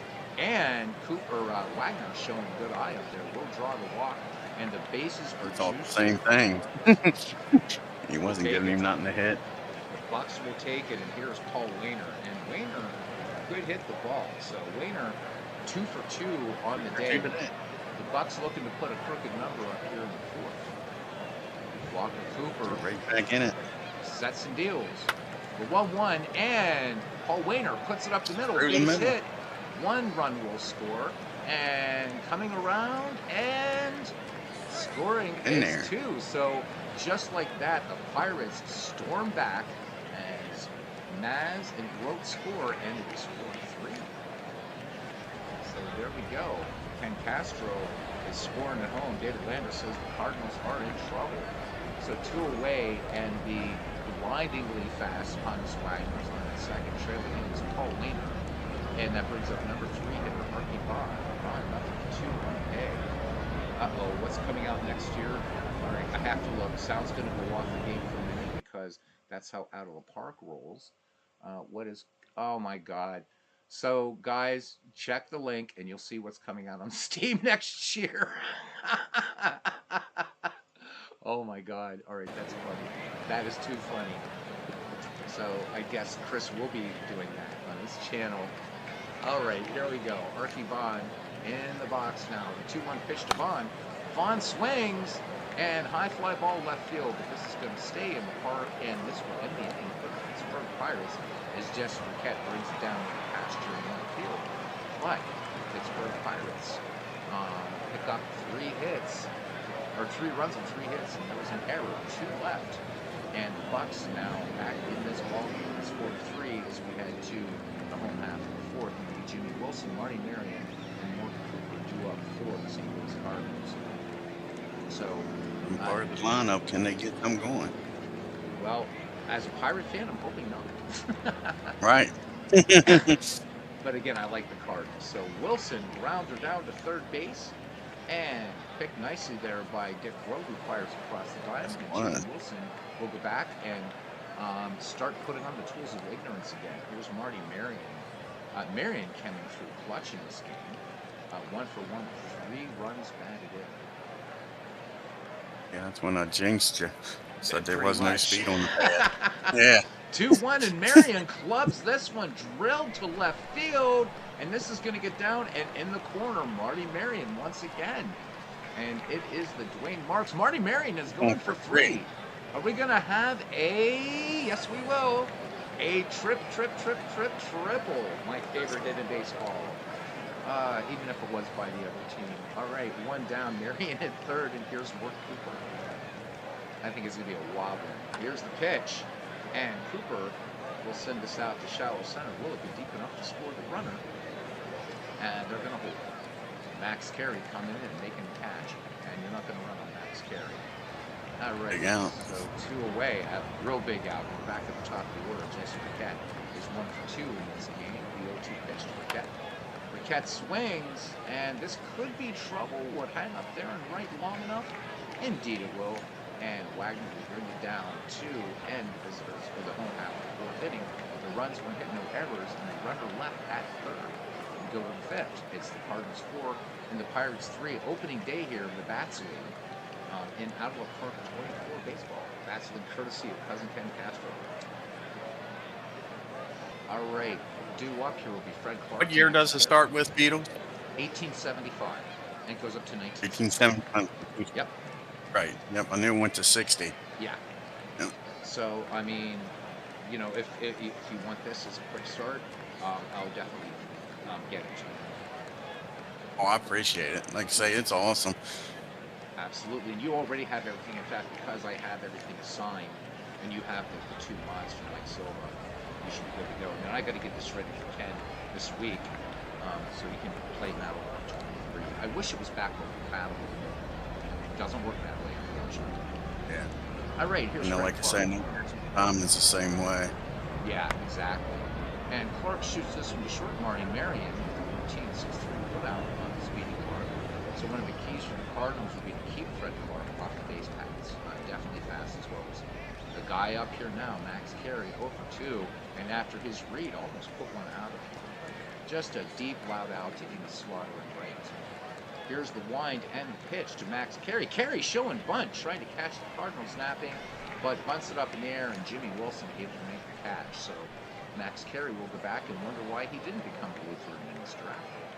Here's George Gibson. Here's the pitch. Gibson swings in the first pitch. This one high pop fly on the first base side. It's going to bring rain. And he's almost at second base. And Exactly. Ducky Medwick making the catch. So the Buccos. Yeah, that go ball's wet. I know, right? A little bit of snow on it too, right? Yeah.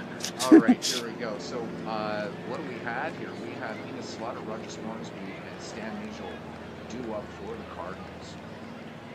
Wilbur Cooper has walked a batter in this game. He had to strike out anybody, letting the Pirates offense do everything. Scoring in this game, the Pirates scoring 3 in the 4th, the Cardinals scoring their runs 3 in the 2nd and 1 in the 3rd. Cooper ready to deal now to Slaughter. Slaughter cuts in this first pitch, and this one is sinking line to the right. This will get down for a base hit. Okay, the attack continues now. 7 hits for the St. Louis Cardinals, 6 for the Pirates. And here's Roger Smarns. Can you put the box score in the game while you're playing? I think you can, yes. Yes, you can. Is that my... Okay, that's the way you can see what they've kind of done. I mean, as far as walks or strike off the batter, still don't know the put out, how they got put out. Exactly, and that's one thing I love about Action PC is I can just hover over the hitter and see what he did. I love that. Yep. Same thing with Digital Diamond. Yep, Digital Diamond does that. Okay. Oh, and hopefully in the next version he does that with this. You know, for a long time I've been saying that Action PC Baseball was the first to offer like an alternate reality mode. Apparently I was wrong, because I was showing off Pure Sim Baseball yesterday. Pure Sim can do it too. Yeah, I've seen that. I was like, I'm like, I've had Pure Sim Baseball forever, and I never noticed that. So I don't know whether Action PC was doing alternate reality mode before 2015, but so now there's 2 games in the market that allow alternate reality mode of play, which I think is really cool. So I might have to do a couple games. You're going to use that with... What's that? So, you was thinking about trying it with it? No, but well, maybe not like on this thing, because I have 1967 set up, so I might do just a couple games on the channel, because it's been behaving itself, so why not? Right. I still need to figure out a way to host that cloud to get it to people. I think you guys would like Pure Sim Baseball. It's really a lot of fun. All right, Ina Slaughter on her first, and you get everything from 1900 to 2015, so that's not bad. All right, Walker Wilbur Cooper Beals. Walker Cooper. Anyhow, this is going to be a 6-4-3 double play. The Pirates will take that. All right, so on to Mazeroski to Warren. And that will bring up Stan Musial. Stan, the man in this game, is 2 for 2 with a run back. The 0-1 pitch to Musial, doubled his last time up. And this one, just a little kind of quail into right field. Dropped in. Yeah, dropped in. Drops in there for the 8th Cardinal hit. We had it. John, welcome in. John DFW, he is the guy that has created our Discord, and we're always thankful to him for that. So we'll be surprised if Outcard Baseball added the hovering game stats for 25. Well, and I would never, ever, ever ask Mike. Mike's one of the beta testers. Mike Silva. I would never ask him, but I hope they would do that. I think that would be a lot of fun. Ken Castro says first 3-hit game for Wayner and second multi-hit game. Nice. Now everybody's checked the link, so I guess in 2024 we're going to see badminton from Chris Slovic on his channel. I can't wait. Here's everything on the team, ain't it? You name a game, you can do it. Nice. Oh yeah. Yeah, I appreciate it, Mike. Oh, it's all good, Mike. Yeah, absolutely. I don't know. This is hard coded because if I hover over Medwick right now, right, I can just see what he's sort of doing here, but not what he did in the game. Or at Right, least I mean, they can line right underneath it. Or maybe just some little widget here up in the play-by-play, because about 75% of the time the game will tell you, but you're sort of watching. What makes this game hard? It's faster than Action PC. Not when I'm calling it, obviously, because I talk to you guys when I play. But so you have to watch the play-by-play, which I rarely do because I'm watching the field, and I'll look at that just for reference. But as it gets later in the game, I've got to watch and see, okay, out of the park, you're going to tell me what he did, because I don't keep score while I play. Some guys do that. I can't do it. I don't know how they do it. And I don't know guess that I could anybody do does with this this. time, and that would be something. I think that's what Mike's doing, ain't he? With Action PC, he's using Action PC, and then he's using Digital Diamond to keep all the stats. I think that's pretty cool. Yeah, that's Yeah, Digital you Diamond. could do the same thing with it. Digital Diamond is such a good game, and you're doing such a great job with it. It's because of you now that I'm wanting to roll cards and dice. Because it's I'm glad I okay, did that for you, watching man. you handle APBA with Digital Diamond, I'm like, holy hell, I should be able to handle, pocket pennant run, man. So it's all good. Oh man, when I heard about that board game companion coming out, I was going to buy 10 right away, and then he talked about Status Pro being added. I'm like, I'm going to wait a few months and get to version 11 and go 200 games later. Oh man, Yeah. I love it. I love the fact. I mean, you get Status Pro Baseball with the game. I mean, Yes, so exactly. David, So I want to do a project with it. the guys will tell you in this chat that not only do I talk too much and don't pay attention to the game, I'm also good at spending others' money. Digital Diamond Baseball also on Steam, and while the ad says seasons just back to 1927, you can actually, it's every season in baseball, and you can even put in your Sunday softball league, whatever you want. Plays really well, board game companion, and comes with not only an excellent baseball engine in its own right, but Status Pro Baseball is built right in, generates the cards and everything.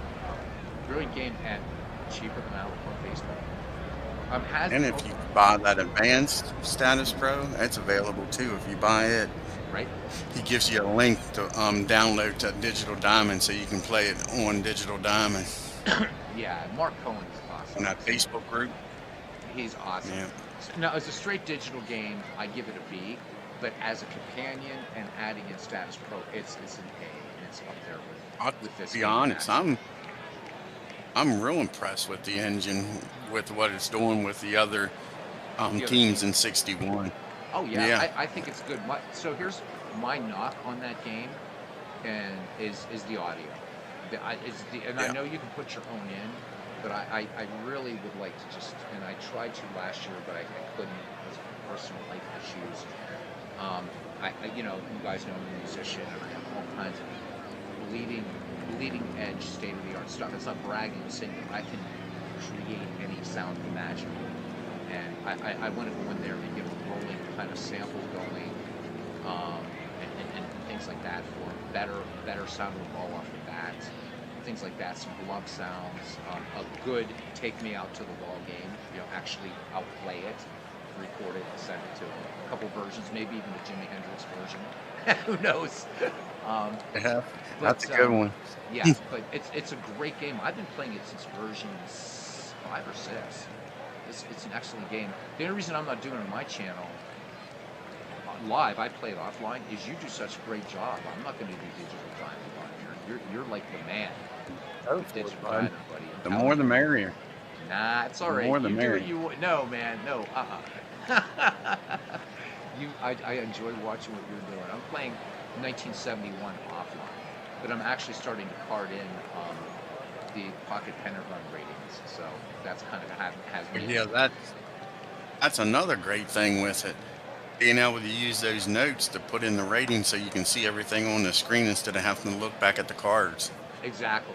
I love that. And hats off to Dave Gardner for passing that tip along. I would have never thought about doing that. So pocket pennant run, pocket pennant run 3, which you can play right off the cards, which is going to be The only issue I had, is I'm sure you know now, but I was just putting it in the original note, and then it wasn't showing up when they was in the field. So you got to put their fielding rating and their fielding position. They got like infield and outfield, pitcher and catcher, and you got to put it in the correct spot, or it doesn't show up when they're out in the field. If you just put it under the note, it just shows up underneath their name. Yeah. Yeah, and when you get players like Hannes Wagner or Martin Diego, guys that could play like virtually every position, and that's so you get in the challenge like with Negro League Baseball, because those guys were multi-position players. I remember when Steve was still working on the Negro League files, 400 players done, when he was carding Martin Diego in Action PC Baseball. I was like, oh my God, this guy played everywhere, and it's like so many of those players did. But Right. just that hint with the notes was so nice. Dave Gardner was doing that. I'm like, that's it. I'm on board with this now. And now I'm like buying cards and dice, and probably by next year I'll be buying Strat, or not Strat, APBA again. I almost wow, Strat. Oops. Oops. Anyhow, Dick Grote leads it off here in the 6th, and Dick Grote. You can get a package deal. Yeah, right?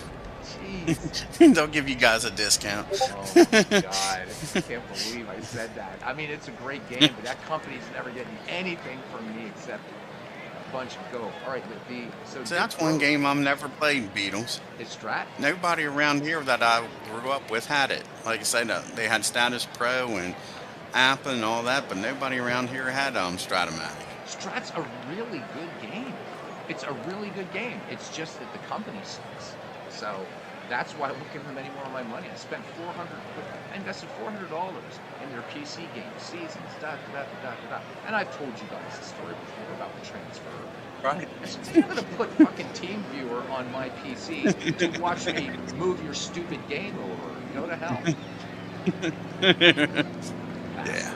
All right, so Dick Grote, who's slower than a beer truck, is on first, and here's Maz, who's nothing for 2. Score 3 or score, nobody out. Mazeroski sends this one high in the air to center field, tracking it back and pulling in to Stan Musial. Nice running catch out. And that will be 1 down, and here's Wilbur Cooper. The 0-1 delivery to Cooper. The runner goes. Cooper shows bunt, gets a good one down, and Will Cooper's only play will be the first. So Dick Grote sacrificed the second, 2 down. We're back at the top of the order. And strangely enough, right fielder Hannes Wagner. Here's the 1-1 delivery to Wagner. He walked last time, and this one is down the corner into right field for extra bases. The Flying Dutchman with an RBI. The Pittsburgh Pirates in the top of the 6th. Sportsman's Park tie it up here in opening day. It is 4-4. Coming in. Moving around from second, see? So John DFW says we should pool our money together and buy Stratomatic. We can all pour money together and decide who's going to, what day you're going to pay Strat Max. We'll put it on somebody's card, and there we go. And then we'll let them know. It's like, that's right. 11 of us played your damn game for a whole year for $200. Yeah. Now, there you are.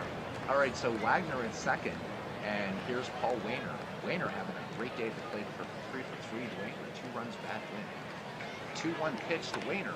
Wayner swings, and this one a sinking liner to left field. This will get down for a base hit. Wagner will score from second. Here's the throw to the plate. It's going to be close, and it gets away from Jimmy Wilson. So it would have been close if he'd on it. Oh my goodness, Burkett with a good throw, but the Buccos grab the lead now, played in 2 here in 6, 5-4. We'll look at that as just a regular replay this time. Wagner scoring from second. He had Wagner dead to rights, actually. So good strong throw here from Burkett, but offline. So don't think Jimmy Wilson, by the time he could have gotten to that ball, was going to get, but about what, 2 feet to the left, and Wagner's dead to rights. Anyhow, 5-4, 2 down. Yeah. Wayner on at second now for Archie Vaughn, who is 0 for 3.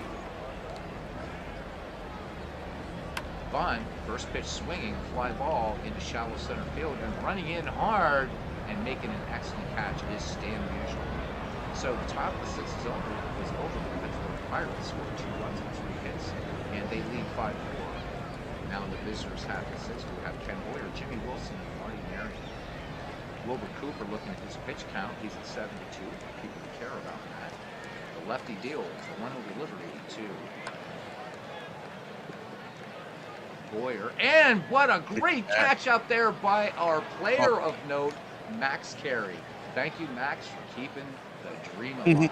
We're going to look at that one again. Here's the pitch, and Carey coming in a good ways here, and a nice sliding catch. There we go. And Max, oh, I never saw the getting up animation before. That was cool.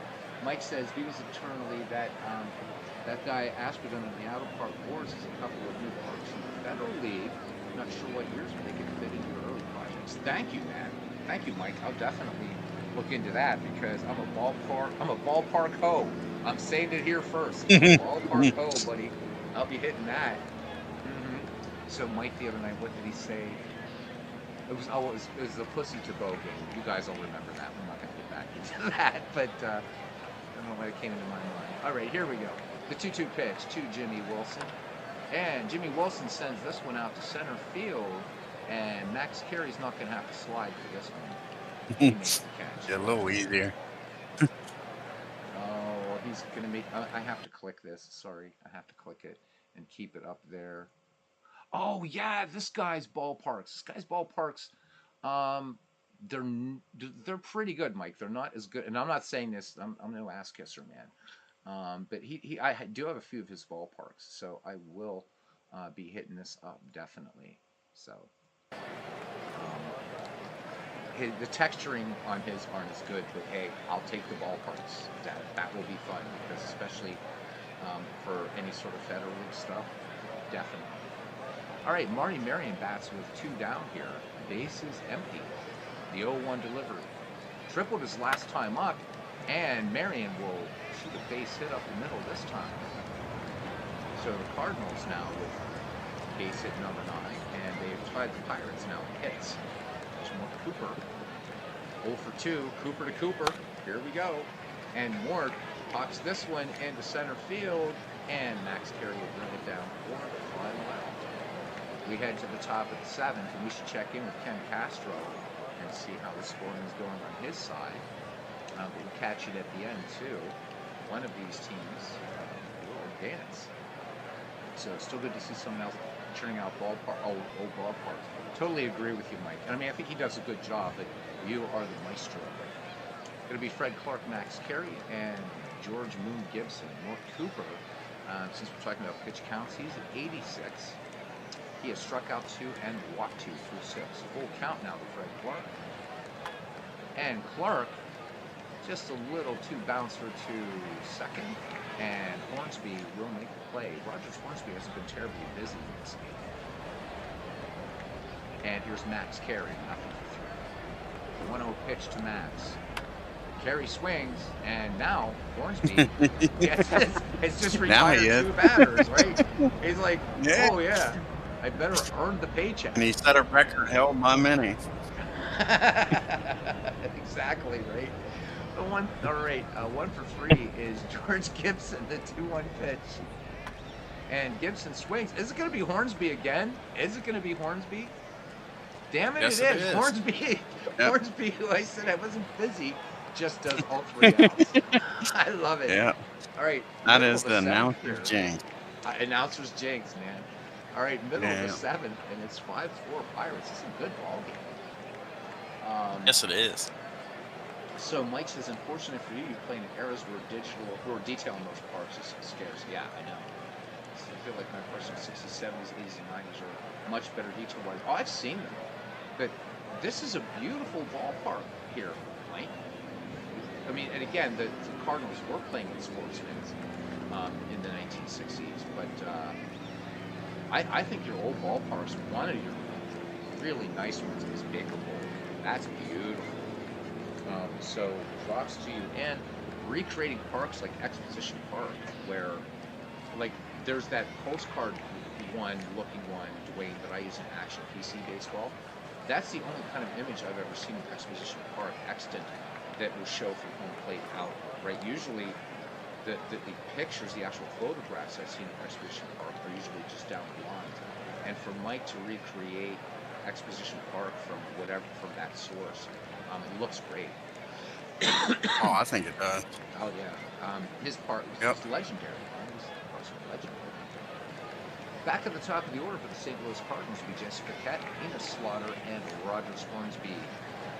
Burkett is 1 for 3 in the game. Here's the 2-1 delivery. And Burkett swings, and this one a sinking liner into center field, and Max Carey's going to have to play that one on. Hit number 10 now for the St. Louis Cardinals when Burkett has speed. Here's Enos Slaughter. Slaughter is 1 for 3. Here's the pitch. Slaughter surprisingly showing punch. Count 1-1 to Slaughter. And the runner goes. This one bunted back to the mound. Cooper looks to second, but he's going to go to first for the shore out.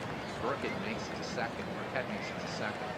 Runner in scoring position now, the tying run for the Cardinals. And it brings up Rogers Hornsby. And I'm not going to say any damn thing about Rogers Hornsby. I'm just going to let Wilbur Cooper pitch to him. Here's the 1-1. And Hornsby swings, slow roller to short. Vaughn will have no play to first. Son of a bitch. Even if I don't say anything about Hornsby. All right, runners at the corners. Speed on the Well, here, I'll say it for you. Dan the man's 3 for 3. Let's see if that jinxes him. Oh, my God. This is the 12th no-hit game for Burkett, says Ken Castro. Mike says, now this is nice. He says, if anyone had any kind of suggestions for improvements in the dead ball era parks, we'll certainly entertain them and try to implement. Heck, we could even do a stream where you do it live. You know what? You would blow up YouTube. Let's do it. you ever feel you want to do that, Mike? Maybe Friday or so. I don't know what your plans are for Thanksgiving, but if you'd like to do it, either if you advertise it, you link back to your channel, we'll make sure to get everybody here, put the link to your channel, or we can do it on here, however you want it, or on anybody's channel, Dwayne's channel, wherever. Let's get her done. Isn't that Larry the Cable Guy? Exactly. You noticed I'm not letting him use your bat, because this is really scary, right? I have to let him back. All right. Dwayne, what is he again in the game? Because I'm not saying it. 3 for 3. Thank you. Oh, God. Rogers Hornsby at first. Jesse Burkett at third. Here's the 1-1 pitch. Musial swings, and this one down the line to left field. And the Cardinals tied up here at the bottom of the 7th. I'm cursed. All right. 5-5 your score, and here's Ducky Medwick. It doesn't get any easier. Still only 1 out. Raja at second, Stan the man at first. Unusual, a hell of a harmonica player in addition to the greatest of all time, by the way. Medwick 1 for 3, pitch. And Ducky drills this one into the gap in right, and so the Pirates lead ends right here. That's coming in. No, it's terrible. Coming in to score is Rogers Hornsby. So it's now 6-5 St. Louis, and still only 1 out. Musial at third, Medwick at the second, and here's the hard-hitting Ken Boyer, who is 0 for 3. And they're going to intentionally walk Boyer. set up the double play. Now we got a hold for that. So here's Jimmy Wilson. Think about the infield in now. 0 for 2, and the Cardinals plating 2 here in the bottom of the 7th.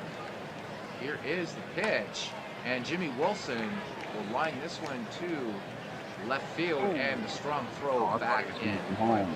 He's crazy. That was a big out right there. Big out. Yeah, I thought they were going to send him. I'm like, he's going to be out by a mile. All right, Mike, thank you, man, and let's do it sometimes.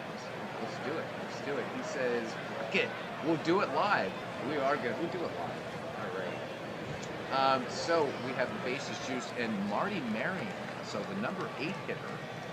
Just might as well go ahead and say it, right? So he is 3 for 3 with 3 runs batted in, 2 doubles in this game. And Larry French is on relief now for the Pittsburgh Pirates. So Wilbur Cooper's game is done. 1-1 pitch to Marty Marion, and Marion is in again. And no, he does not. So the Cardinals leave the bases loaded. It's another hit. Tied game for the opening day in St. Louis. It's the Cardinals 6 and the Pirates 5. It'll be the bottom of the order for the Pirates. Dick Roque, Bill Mazeroski, and Johnny Gooch. So Gibson also out of the game. He did a double switch to Beatles. For St. Louis? Or for Pittsburgh? For the Pirates, they For did the a Pirates, double switch. Yeah, right. Yeah. Yeah, so that completely, because just having too much fun talking to you now. And, Yeah. and the idea of having Mike create a ballpark in real time for all of us is just amazing. Loving that. 0-1 to Roque. And Dick Roque swings, and this is going to stay up there. Slaughter coming in about 20 feet. And he will out number 1. And here we go, one of the great buckos of all time that, Dwayne, we will not see in your project. We will not see Ralph Kiner. Right. People used to come to Forbes Field just to watch Kiner bat, and after his last bat, they left, went home. Because the Pirates sucked pretty badly in the late 40s and the 50s. We only had 1 year in the 50s. 1958, we finished second. That was the beginning of the Buccos' comeback. But Kiner was the only reason people went to see the Pirates in the late 40s and 50s. We will not see Ralph Kiner in your project. So Ralph in here, I think is still. On Ken Castro. What's that? What about Ken Castro? He says Hey, if you know all what? my games Bite lasted me. this long. Bite me, Ken. Bite me, Ken. Because you know what? The thanks Seriously, we get for helping him out to do a game. you Portuguese wanker. Oh my God. You wait, dude. Anyhow, he says, I Kiner think you lead- read him in between the lines. That says, "Thank you, Beatles. I appreciate you doing this game for me." I think that's what that meant. No, it's too late for that shit. It's too late for that shit, Castro. Oh gosh. Oh my God. See, this is what you do, right? Because normally the people I hang out with are mostly Irish people, some Italian people. Every time I've had to deal with the Portuguese, this is what I got to deal with. You see what I mean? All the time. All the bloody time. All right, here we go. Cooper deals to Kiner. Ken, you've been coming to my channel since the start. Kiner with a bloop single into right field. How about that? Yeah. Ken, you should know, dude. Oh my God. Besides, you guys would all freak out, man. Coming to my broadcast is like watching a train wreck. Right? You guys would actually lose it if I actually called a game like the way Chris and Legends do it. You guys would be like, what the hell? I can't do it. I'm not a broadcaster, so I have to be a goof. Here's the pitch to Johnny Gooch. Gooch shows bunt back to the mound. Well, Cooper's winning play will be the first. We love you too, but whatever. Yeah, I do, John, actually, contrary to what others like out there in the big world. I've done a number of season replays in Highland Park through the years offline, and we're very, very happy with the results. I think its real strength, though, is a career play, so multiple seasons, dynasty building. But yeah, and there is a little hidden function out of baseball that will track real replay. Its accuracy gets into excruciating detail. I think it's got a damn good engine under it, John. right, here's Hannes Wagner. Three, one batted in, two down. Kleiner at second at that little blue single. The 2-2 pitch to Wagner. Wagner could not hold up. He runs one hit, no errors. Run the Pirates would go to the bottom of the eighth. St. Louis holding on to a 6-5 lead. It would be Mort Cooper, Jesse Burkett, Enos Slaughter. The 1-2 pitch. Cooper flied out his last time off this one. Slow roller to short. Vaughn up with it in plenty of time. And he will go to Fred Clark at first with 6 to put out. So here's Jesse Burkett. See, I'm trying to call the ball game now. You can see, isn't it weird? It's really weird. So Burkett 2 for 4. The left fielder. The count even at 2-2. And Burkett. Here's the line in the pitch. Burkett swings, and this one a sinking liner into center field. This will get down in front of Max Carey for a base hit. That is number 14 for the Red Wings here. Opening day. Into Slaughter now with 1 for 3. 2-2 pitch to Slaughter. Slaughter swings, and this one grounder to short. Only play will be first though. Oh. So Slaughter It's up on the bag. Yeah, thought he could have, but Vaughn making a wise choice there, perhaps. And Burkett with good speed there in second. So 2 down for Rogers Hornsby. Dispose of Hornsby. The Bucks, when we go to the 9th, we will see Paul Wainer, Archie Vaughn, and Fred Clark. Here's the pitch. Hornsby, first pitch swinging. Long, deep fly ball to right field. Oh, no, don't open the window, Anthony. This one fly at the ball. I thought that was gone. So Wagner says, you want me on that wall. You need me on that wall. No, right? Exactly. Yeah. All right, it's the top of the 9th, and here's Big Poison. He is 4 for 4, 3 runs batted in. Here's in, has the sign.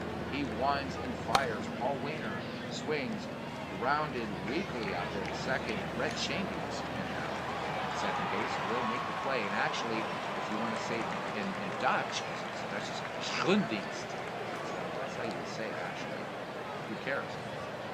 Archie Vaughn, a frustrated 0 for 4. Here's the 2-2 delivery from Mort Cooper. And Vaughn swings, base hit, up the middle, a little roller, and don't take it. Hit number 11 for the Pittsburgh Pirates. So 25 hits between these two teams. We're definitely in 1930 as the standard for this. Let's get off the sign here.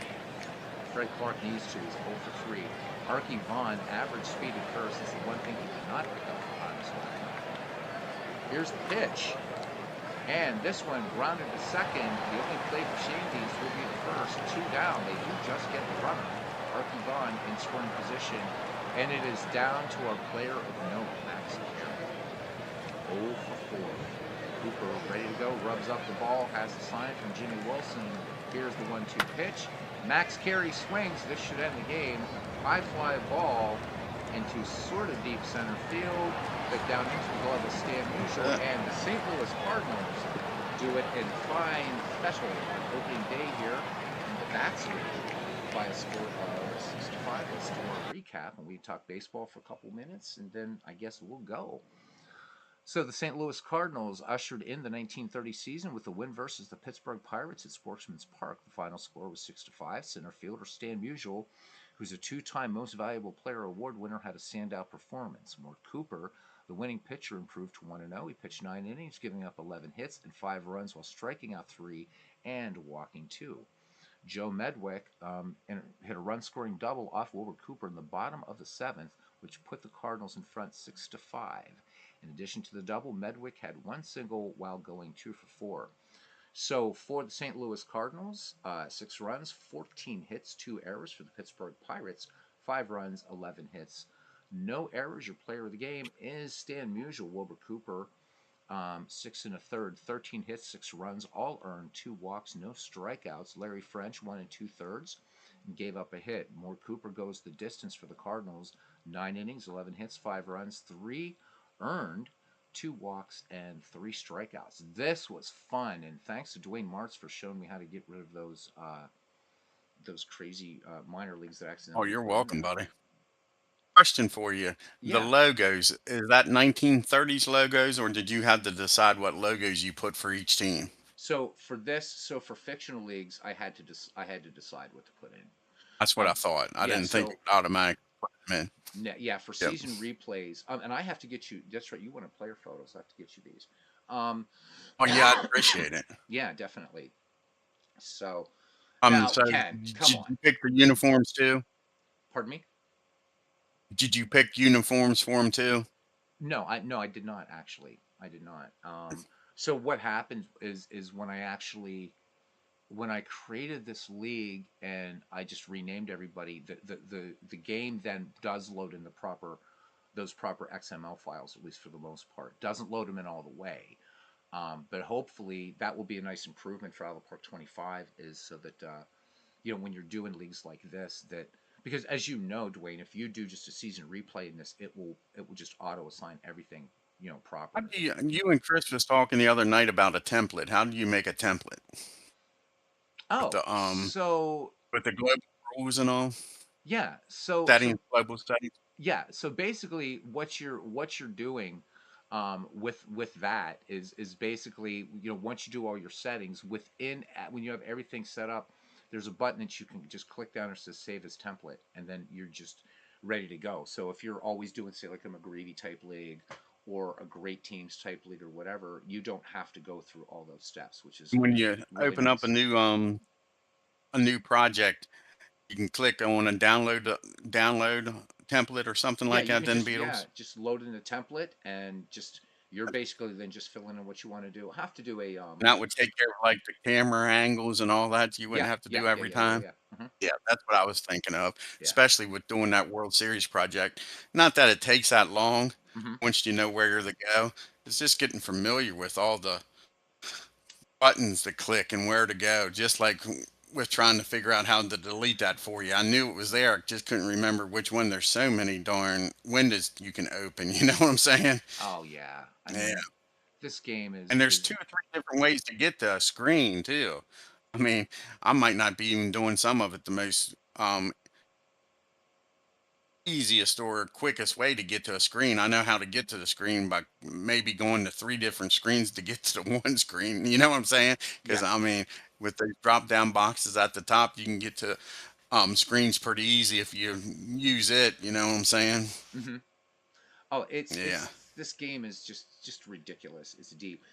Ken says Yep. thank you, and he says nice to have both of us in the booth. Man, I always love having Dwayne on Oh, here. It's a not a lot of problem, fun, Ken. dude. You crack me up Sorry we too. kept you up so late, Ken. He's you know what? He's full of shit. Ken is so full of shit. Ooh, it's lengthy. Ken's been coming to my channel since I started this in 2017. God knows why. So yeah. So, but I texted him earlier and he said he didn't get much sleep. He got up at 11 o'clock and then went and took a nap at 4 o'clock. So I know he didn't get much sleep. So yeah, that's bullshit. You know what? I'll tell yeah. you what. You guys don't think I can do it, and I do want to get him on here to interview him. I will do a Oh, game we here do got to get one. some night, and I will do it the way Baseball Replay Journal does it. How about that? Oh, I've never watched one of it. Anything I ever watch on him is when he brings up discussions. I never watched him do a game. Well, if you got a spare 15 I- minutes, you can catch a game. He'll do seriously. He Is that does. right? He can do Dynamite Sure. Baseball in four. He did one in 14 minutes and 53 seconds, and actually did a Does he video. look like he's enjoying himself? I mean, I think he is. Yeah. I mean, he Oh, knows his okay. baseball, but That's fine. Just like Jesus. tonight, I play this game to enjoy it. I mean, Yeah. don't get me wrong. I don't want to take 5 hours to play a game, but Oh, I if do. it takes 5 hours once or twice a night, Yeah. you know what I'm saying? That's Mhm. fine. I mean, but yeah, I Yeah, mean, but the it, I don't sit here and think I got 15 minutes before I got to go to work. Let's do this. yeah. Oh, I he know. flies I'm through sure them, you've man. seen APBA Brian. He'll roll like 6 dice at one time to get the results. Yeah, And he that's gets just his game amazing. done in like 20 minutes. I'm like, Yeah. God darn. If it Yeah. wasn't for me, like really just wanting to engage with the community, I could go faster. I just don't want to, and I am like Rube Yeah, me and Waddell. Ken, we talked about it before. My whole Shit. thing is I want to enjoy it. David Yeah. Lando saying, thanks all, just took advantage of a sale on Action PC Baseball, got the deluxe Oh yeah, this 160 is a great greatest sale teams this in the weekend. 30th decade. Dude, you are ready to rock. That 160 Yeah. greatest teams in Action PC Baseball is brilliant. Have fun, man. Jamie says, can't follow the games. They're too fast. Yeah, he'll go, yeah. And then, Wagner pops it short and blah, blah, blah, blah, blah. But I do like his regular, like when he'll come on and, just talk Yeah, I like about this discussion. Yeah, his games are too fast though. But he did a video on why he Yeah. does them quickly, which I didn't watch, which I could Oh, learn okay. something. But I'm the Right. Rube Waddell of everybody that broadcasts and the YouTube gaming community and sports gaming community. I am the Rube Waddell, and so of course the legend was it's Rube Waddell. You could hold up a puppy, or he would get distracted by fire trucks or whatever. I own it. I am the Rube Waddell here, and that's I've why my never been to a broadcast tournament, performs. Ken. Is there a time limit? He 'Cause says you'll I wouldn't find do well in that. guys that'll roll against you that fast. Oh, dude. Yeah, I was So wondering if there's a time limit. I'd have a problem in a tournament if there's a time limit. see, when we played it in school, right? I mean, we didn't like take 5 hours for a game, but it was like we No. really tried to immerse ourselves in the baseball experience, and Yeah, and I so like talking shit to whoever I'm playing against too. yeah, exactly. I don't like to Yeah. see some guys say, oh, Um, 66, but what, dude? Wait a yeah, minute, home like run. Yeah. stop, Yeah. stop. I Yeah. couldn't do it. I I couldn't do want it. to So say I want to say mix up and he's going deep against your ass. Bang. Yeah. So Jamie says that Baseball Replay Journal says he goes fast, and Baseball Replay Journal, if you ever catch this dude, we're not slamming you. I actually want to have you on here to interview you. You're just a smart baseball guy, and I want to talk to you. Jamie says he goes quickly because he thinks people don't want to watch long game broadcasts, and he wants to get a season in playing every game. Well, that's the other thing. I don't do season replays on here. I mean, I do have a couple going on, but they'll never end. 1949 on APBA. Occasionally, I'll put it up here for playing, but that's it. Ken says that creeps me out. Guys that roll fast against you. I agree with Dwayne. Take a sip of coffee. Do some. Yeah, exactly. Do some smack Yeah. talk. That's what you're there for, some camaraderie and mess around and Oh have yeah. some enjoyable moments, not go back to the hotel. I remember I played a game 5 minutes against Ken Castro. I mean, I know, right? yeah, I stood around Jeez. for another 40 minutes because the other guy wasn't done yet. I Well, I'm mean, hoping when it we was do all. our. By the way, Dwayne, I wanted to ask you. Are you going to be able to do our?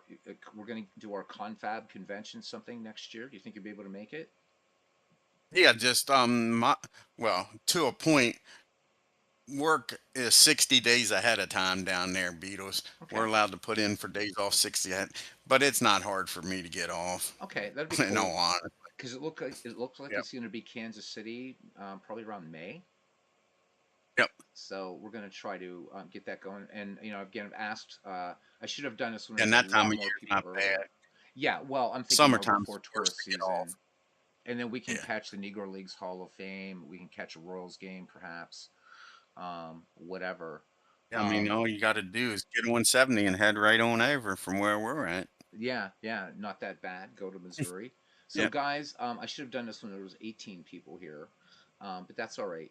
If you're at least interested, somewhat interested in joining us up, we're going to do a Kansas City kind of community thing. Everybody's going to be bringing cards and dice games, PCs, whatever. It's going to be like just baseball madness. For everybody to actually meet up and do this. This is really something that Ken Castro had brought up sometime last year about wanting to maybe do a get together, and we've kind of been talking about it, but now we are kicking into high gear. Just let us know in the Discord. Even if you might be interested, it doesn't mean that you have to be or whatever, but so that we can just get an idea. And we think it's going to be a fun time. And Ken also bring up a great idea yesterday that we might even manage a live stream or two from our get together. We'll see who's the most sober, and that will be the person Exactly, not Ken. doing You it. don't need no stinking sleep. Yeah, you don't need sleep. Shit. Yeah. So Sleep's John, you're not overrated. around too much. So if you can do it, John, we're looking at possibly May 2024 in Kansas City to have a get together with everybody. Once I can get an idea of people, I think in the new year, maybe January, we can really start getting more concrete plans. I'll call around to some hotels, see what kind of breaks we can get because it's not really Well, I'll tell tourist you time yet. too. You know. If you can get a hold of Alpha Brian, I Hmm. mean, he lives in Kansas City, Ken, so he knows that area well as far as what hotels and all.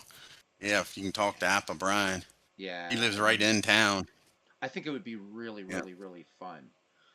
So yeah, I'm gonna fly out myself. So either that, Dwayne, or I can meet you and we can split driving duties or something. Yeah, Maryland, we can because do that. Maryland to Missouri, it's not that bad, I guess. I looked it up. It's if you take 70 the whole way out, it's 14 hours from 14 Hagerstown. hours. So we Not could each do Yeah, and something. that's Western Maryland. That's Yep. not bad. That's not too bad. Yep. Yeah. So I've he drove says that 10 hours to Nashville. oh, you did. I had a friend of mine. This was nuts. He used to drive nonstop to Colorado one way, nonstop. That's what, 24 hours? Yeah, that's insane. I'm like, Brian, are you Yeah. nuts? But he would drive to Yeah. Colorado one way and just nonstop. I can't. I mean, stop for gas, but no rest stops, Right. anything like that. I could not do it. Yeah, because I looked at that about going to that play.com Mm-hmm. just to save money. And I like to drive, don't get me wrong. Truthfully, I like to drive on, not the interstate, I like to drive on the routes and Okay. see scenery and Oh all. yeah, You know what I'm saying? I definitely. enjoy that. But yeah, 24 hours, I'm like, ooh, that's a, that's a heck of a drive to go out there. And But then want to be able to enjoy yourself and not be dog tired. Yeah. well, it's a good. I think geographically it kind of makes sense. Because I mean, but MV he's going to come in from UK. If we can get Forever Remain 90, he lives in Germany, and hopefully he'll be interested. But I think just Kansas City is going to be good. A good place for Cool. Ken everybody. said I think I met Brian out in Kansas City when he was doing a tournament. Cool. nice. We can also go to the old site of Kansas City Municipal Stadium. That would be cool. I'm really excited to see the because we thought about Las Vegas, and if we did Vegas, you guys wouldn't see me at all because I'm a magician, and that's like the capital of magic. So I'd be like, well, yeah, Went out guys, there this weekend and spent $1,000 for a F1 ticket. oh man, I'd be at every Sure. magic shop and every magic show, and I'd also have to see the show Love from the Beatles show Love out there. So it's probably good we don't go to Vegas because I wouldn't be there. I'd be everywhere else, That's and as cool, much as I Ken. love baseball, but I think it'd be fun. At No Sleep Weekend, we used to go to like friends of mine and I when I was an undergraduate. We went to Star Trek conventions and all that stuff. Man, we didn't sleep, and we were at the convention one Right. day, and in the evening, and then all night we were playing like D&D or whatever, and we didn't sleep. I was like, forget that, man. And I'm Yeah, a I'm bunch of I'm us good with used that. to. This is the second year we haven't done it. We go down to Charlotte, and watch the dirt finals, and like I say, we're up to 2, 3 o'clock in the morning. Get up around 6 o'clock. I Oh mean, yeah, yeah, I drinking and eating until the race. oh Yeah, yeah, that's gonna be fun. And yeah. and I like Ken's idea. I think we definitely should be checking out a social club. We'll put it that way in case there are any. Yeah. Yep. So The definitely a gentleman's must do. club. Yeah, because we are gentlemen. Just ask us. Exactly. But Gentlemen Bernie, and maybe we can do scholars. Vegas the following year or something. I just know if I get out to Vegas, that's just it. Yeah, showers are a must. Jamie, you're right. Showers, showers are a must. I totally agree with that. Yeah. But I think it'll be a blast, and I think it'll be who knows what this could grow into. As maybe next That's year, how they all start. yeah, and then you get the bigger channels I like mean, look Red at Sox fans. play.com. Yep. I turned into 20 people, and now, I mean, he had like 50 or 60 this year, I think, out there to play. Yeah, that's Yeah, it's incredible. awesome. And we're in such Yep. a And like niche you said, hobby. yep. So, yeah. And I mean, any game goes. It's all good. It's all good. Yeah, that's the Um, problem. Especially with flying. That was another thing I thought about driving out. I mhm. could take more games. Oh yeah, Load the yeah, car up with games instead of luggage. yeah. Yeah. Exactly. Yeah, because I mean, Yeah. you're only allowed so much carry on if you're flying, and it's Yeah. like, but I I need was thinking about Status a whole Pro saddle. and History Maker. I need all these boxes. Don't you see? Right, exactly. And then Oh who my was it I God. was talking? I think it might have been Tebow when he went to the convention that he almost gets busted every year for bringing drugs back from APBA because it's in a box like that and they think it's packed with cocaine and Oh shit. my God. Yeah. Yeah, Jeez. crazy. Jeez. Well, I get Yeah. stopped at airports all the time, anyhow. It's so embarrassing, man. So I'd be flying, here, from home to here, and then back to Europe, and it just didn't matter. Every damn flight to the United States and back to Europe, I was always pulled aside. And I'm not talking TSA. I'm talking customs. going through Yeah. my luggage. And I finally asked the guy, Ireland, and I'm like, yeah, and I'm Irish. And I'm like, what, why? He said, well, he said, look at you. He said, you got the long hair. He said, yeah, your eyes are a bit bloodshot. I said, I was just on a feckin' transatlantic flight. And I'm looking over this really clean cut dude, man, right? And I'm like, that's the smuggler, not me. I said, I got long Right. hair. I said, I'm so freaking obvious. Why do you guys do this to me? I Right. was I'm leaving the I'm the Netherlands. decoy to let that guy sneak through. That's Oh what I'm my getting paid God. to do. Right? That's what you should have told him. I got to pay $1,000 to stand here so you wouldn't pay no attention to that guy who's got all the drugs. Oh my God. And it was really crazy. It's like, so the last time I flew back for good, well, I'd like to go back to Europe someday forever, but I'm flying out of the Netherlands. So the Netherlands is probably, in addition to the Scandinavian countries, the most liberal country in Europe, right? I mean, like, so I was in a band and we're playing, in the Netherlands and stuff. And a couple of dudes are out there and they're smoking a joint, and a cop walks by, says, "Hey guys, what's up, man? I'll join you with that after my shift." I mean, Holland, right? And I got detained in Holland in a steel room while they were going through my luggage. I'm like, what do I look Yeah. like, Charles Manson over here or something, right? Oh my Charles God, Manson, I love it. Most people don't know who that is nowadays. jeez. Uh, Oh yeah, I Ken, did a you do research on not, Charles Manson. dude, you do I not I mess with love the. reading about him Oh yeah, and all. smart man. And then when he passed away, my dad was in the nursing home. And I go into the nursing home to visit dad. He says, "Your boy died today." And I'm like, trying to think of who passed away. I'm like, "My boy died. Man. Who's my boy?" He says, and the nurse is in there. He says, "Your boy Charlie." And the nurse Yeah. is looking at me like I got three heads. You know what I'm saying? Like, Oh hell, I I know, start right? laughing. I said, "Yeah, Ken's talking about the yeah, carabinieri. Yeah, you don't mess with those guys. Italian police, those guys are yeah, badasses. I mean, you figure who they deal with, right? So they deal with the right, Ndrangheta, in Calabria. They deal with Sicilian mafia. They're not gonna. They don't mess around. The carabinieri. You don't mess with those guys. You get detained in Italy if they say shit, you say what color, and if they say jump, you say how yeah, high. They're badasses there, yeah." man. I mean, Italy gets a lot of things wrong, but they're cops, man. I wouldn't mess around with those guys for any money in the world. Yeah. But so hopefully, this thing can come to fruition. I think it would be really really great to really meet up with you guys and just have some fun, drink some select beverages, if you will, because I know I'm gonna have some Tullamore Dew there, which if haven't had a taste, it would be Tullamore Dew, which is a great Irish whiskey. Load up on some Guinness. I think it'll be fun. You guys can drink all your American beer if you want, though. And but I think it's going to be fun.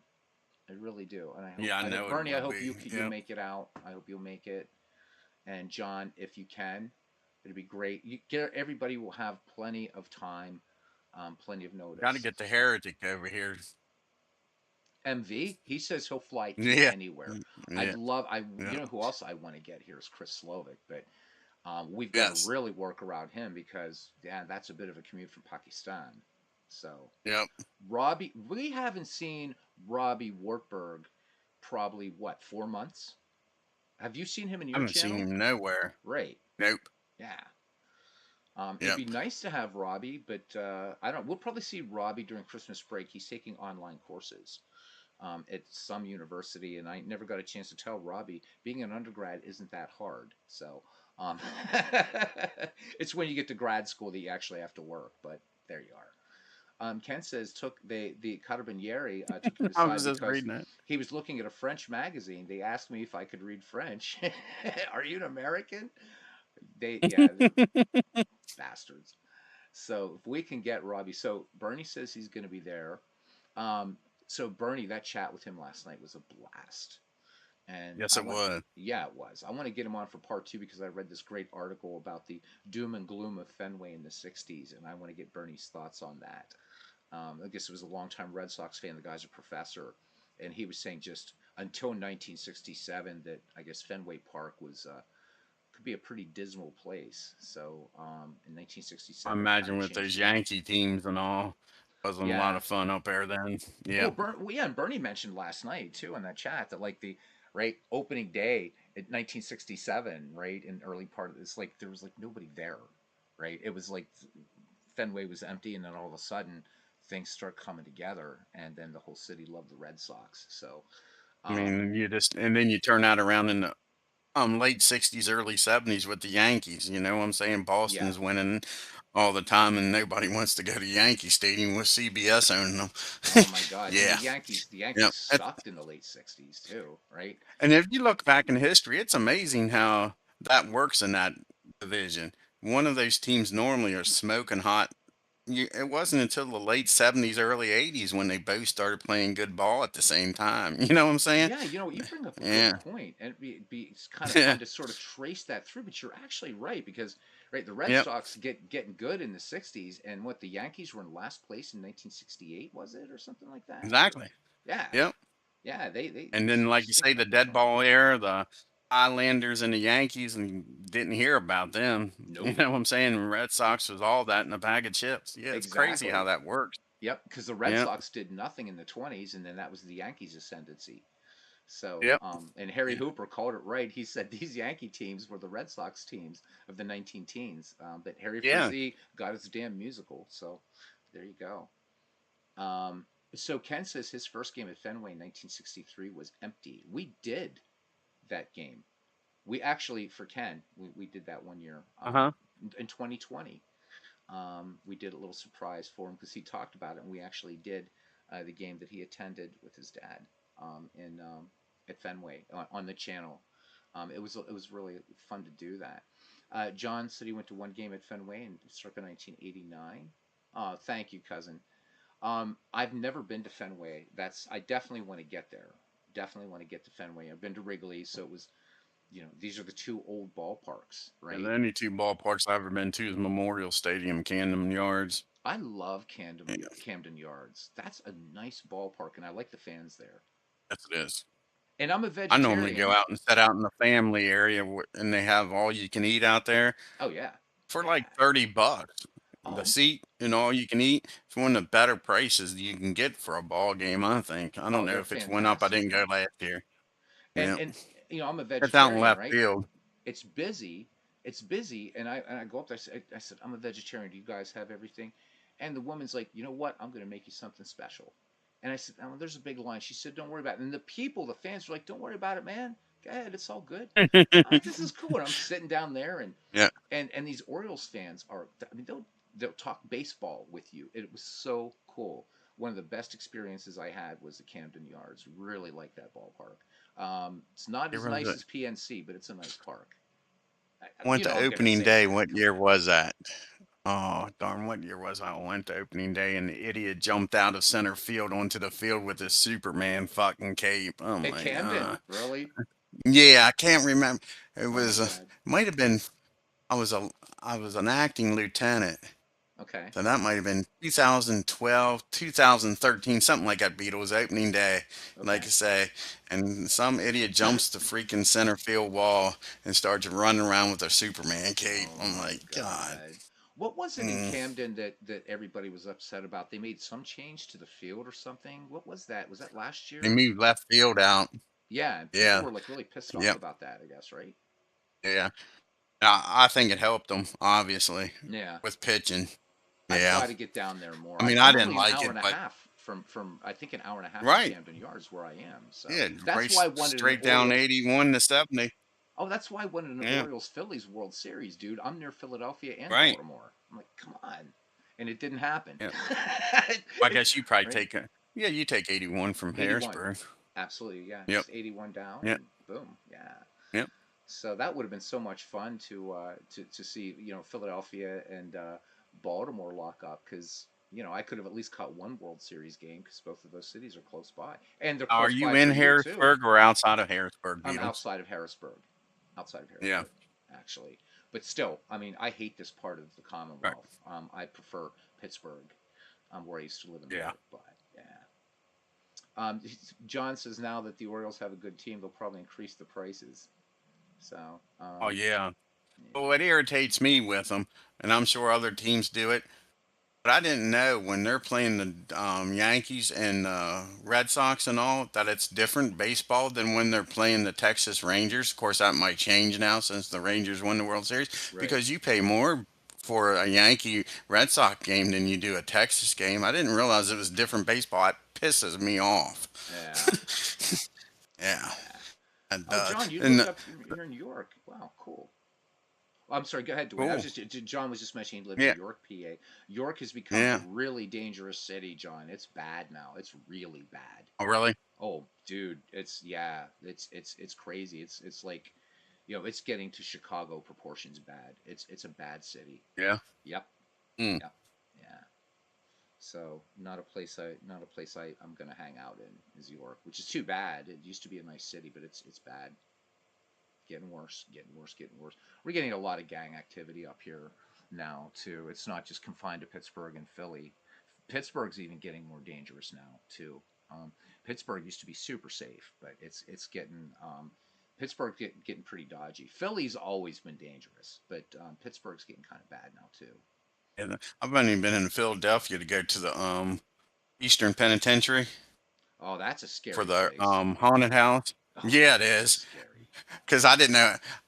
I knew it was going to be bad, but I didn't realize how bad it was. Of course, like I say, during that Halloween, they got cops everywhere. Because Oh yeah. you parked at the zoo and they bust you to the penitentiary, Hmm. and we're walking around. There was a convenience gas station down the street from the penitentiary. We go in there to get something to eat. Bars all over the place, bulletproof glass around the freaking cash register. And my daughter, she's pretty slick. My oldest daughter, she walks. We're walking in. She says, "That's an undercover cop sitting out there, Dad." I'm like, "You think?" She says, "I think it is." About that time, he takes off, squealing wheels, turns the siren on. I don't know what the hell was going on. I'm like, "You was right." Could you imagine Yeah. doing your job at Eastern Penn? I mean, because the things I've read about that place, that was like hell. It was literally hell, right? The Just only thing I had created to by the go to work the Quakers. That next day. I was up yeah. 30 some hours, Beetle. They had the haunted house, and after the haunted house, if you wanted to, you could take a tour. Uh huh. And I wasn't able to take the tour because I had to get back. We were supposed to go up there earlier, and it didn't work out that way. And I told my daughter, I'm like, "You realize I'm going to get home, I'm going to have like a half an hour to sleep, which I Right. ain't going to." And she's like, "What?" I'm like, "We're going to get home around 4:30, babe, and I'm going to be getting up around 5:30." So I didn't go to bed that time. But yeah, but I'll be honest with you, Beatles, with not having toilets in the cells and stuff, the cells are pretty big compared to modern prisons. I've seen pictures, and Yeah. I was wondering, are they really that big? And I get, yeah, they look Yeah, pretty the cells are spacious. pretty big. Like I say, there's no toilet. I mean, and Hmm. it's that helps out. But yeah, nowadays inmates would love to have that much room in a cell. I'm Yeah. sure. I'll tell you what, though, those Yep. conditions there, though, you it was like complete silence, and the skylights Yes. in No there talking. apparently, right? Yeah. That's like about that's the light shining in from heaven, and I guess Right. the punishments Yeah. there You were got pretty your harsh. Bible, and that was it. Yeah, yeah, Yeah. Yeah. that'd be 'Cause, something to that was see. part of when we went through the academy. That was part of our lesson. Was the first few weeks was the history of prisons, and of course, it started all up there in the Eastern Penitentiary, Yeah, the panopticon. where it And started. yeah, the Yeah. Pennsylvania model, because there was also the Auburn Yeah. model, if I'm not Yeah. mistaken, right? So there were two big models, and it was the Pennsylvania model that was largely adopted, I think, in early penal Yeah. systems. Is that right? Yeah. That's correct. Yeah, like I say, we learned about that for about a week. Yeah, Now, let in me the ask you a academy. question. I know we're getting off baseball, but it's all good. So, guys, Dwayne is a lieutenant, at a prison, and so that's why I thank him for keeping us safe. Dwayne, you've heard of Black Dolphin Prison in Russia? Have you No, ever? I never have. That place is insane. I'd love for you to watch the YouTube Is that out documentary. west? No, no, Is it's in is that Russia. where they? It's in Russia. Oh, it's no. I'm Yeah. saying, is it out west in Russian, It's oh in my God. Siberia type? There's one in Siberia that's out on an island. I don't know if you're familiar with that one. That's Because like they did a movie loosely based on it called the Gulag, yes, where coming you out of would the ice, right? three Yeah. guys tried to escape, Yeah. and they always took a sandwich. Was the guy they thought was going to die, so you could eat him, so the other two could survive. Hmm. Yeah, if it's that prison, I've seen that based in that movie. Yeah. those are the Russian prisons. So this one has like they have Caucasian mountain dogs as guards, and these things are the size of Pennsylvania black bears. They're big dogs. But the thing is these Yeah. guys are in solitary. So like when they have to come out of cells, they have to back out and they're bent over, right? And so the guard cuffs them and everything like that, and the inmates have to walk bent over, Oh, really? and blindfolded, so that way the inmates can't actually figure out the route from their cell to Yeah. like wherever they're going and Darn. stuff. And obviously Sure. they Would the don't state of Maryland let us do that? They would dislike that. there's oh my god, it's insane watching Sure. these Russian prisons. It's Yeah. like, are you crazy? And of course, these guys Yeah. they can't gang up and they get an ass whooping if they get loud in their cells. So, Yeah. man, oh man, I'm but not we're saying they got yeah. ass whoopings back in the day, but did you ever watch the series on HBO called The Wire? Yes, I have. I've seen some of that. Okay. I've seen some of it. Yeah. You had the Irish detective, what was his name? Can't remember his character's name on there. But anyway, I'll Hmm. try to remember. He pulls a guy over on the interstate, the Beltway down in Baltimore, Hmm. in this scene, and wants some information, and he's not giving it up. And this used to be true. I don't know. It's not as it's not as true anymore. And Hmm. he isn't giving him any information. He says, "Listen, you SOB, I'll violate your parole, and I'll make sure you go to Hagerstown. Now you better start Oh, fucking talking." And back in damn. the day, that was the way it was. They did not want to come to Hagerstown. They did not want to come up here. Not that if you did what you were supposed to, bad things happened to you. Hmm. But back in the day, you didn't walk in the grass in Hagerstown without something bad Wow. happening to you. Like I say, unfortunately, it's not like that anymore. Yeah. But Yeah. yeah, yeah, No, I mean, but it was different. And back in the day, it was the funny part was down in Baltimore and Jessup and all, officers and inmates were related. And they came up here, and there is a lot of people that's related. Don't get me wrong, uh-huh. but there isn't. But there's people with common names around here that ain't even related, and they're like, these motherfuckers really are related to each other because you'd have the same last name, Oh and my wouldn't be God. related. Of course, you let them believe it, because I had a guy that worked with me on daylight. His last name was Thompson, Hmm. and another guy who worked on midnight. His name was Thompson. And they knew each other because the guy on daylight actually worked with Billy's dad at Mack Truck. You know what I'm saying? So he would say, "How's dad?" Because he knew him. And these inmates thought they was freaking brothers. Like, don't fuck with one of them Thompson boys because they're fucking related, and the other one's gonna fuck you up. It Oh was my crazy. God. Well, that kind of makes the job a Yeah, little easier. Before we wrap yeah. it up here, we got some good pitching matchups. Ken, I might just every once in a while do these on the channel. Just every once in a while. But like so, we have like a great matchup here: Brooklyn Dodgers, Philadelphia Look at Phillies. that It'll be Dazzy dancing, Vance and Alexander. That's dancing going to that be a too. hell of a good one. What else do we have here? The Yankees and Tigers. This is a good one. Lefty Gomez, and I've never had Lefty Gomez pitching on my channel that I can remember. Lefty Gomez against Hal Newhouser. Newhouser. Look at Um, that Cleveland Senators game. oh man, that's scary. Yeah, Walter Johnson and yeah, Addy Joss. This is going to yeah. be this is a great league. But I have to get the first thing I have to do though is get this to Ken because he's the one that had asked for it and he's the one that gave me the PDF. Again, I have it on Baseball for Windows, but I would have had to have the advanced draft up there. It was much nicer working off the PDF file. So and since I have it, it's fine. And the other thing is you can find this data anyhow. It's not like it's a secret. You just got to do a little bit of homework. But Oh, it's even this in is the going to be game. killer. Yeah, it's right in the game. Yeah, It's right here. So yeah, yeah. we'll get that done. So Dwayne, man, I want to thank you for just Yeah, I wasn't yeah. expecting. I enjoyed it. I Oh, just loved wanted to it get on too. here and help you so you could start it. Yeah, but Yeah, I if you wasn't come on expecting Mike to on my say. channel, you just know you're just going to be stuck now. I So just thought it would be easier than me trying to type it on there for you, sure. And oh I'm yeah, not, yeah. if anybody knows me, if it's more than 3 words of text Hmm. and you're on a phone, you're getting a phone call from me. Same here.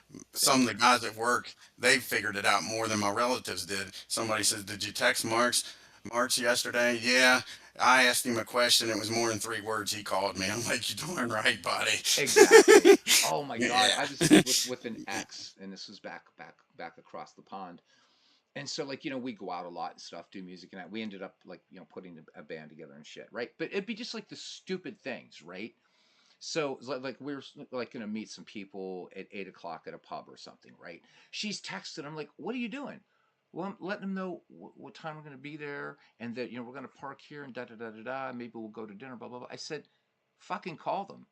I said, what? I said, Right. That's actually a phone. I tell my it's a phone. daughters that all the Yeah. time. I tell my daughters to call my other daughter, Right. and she's not speaking. I'm like, call her. I am. I said, no, you're You're fucking texting. texting her. I told her to call. That way you know she gets the message one way or Yes. the other.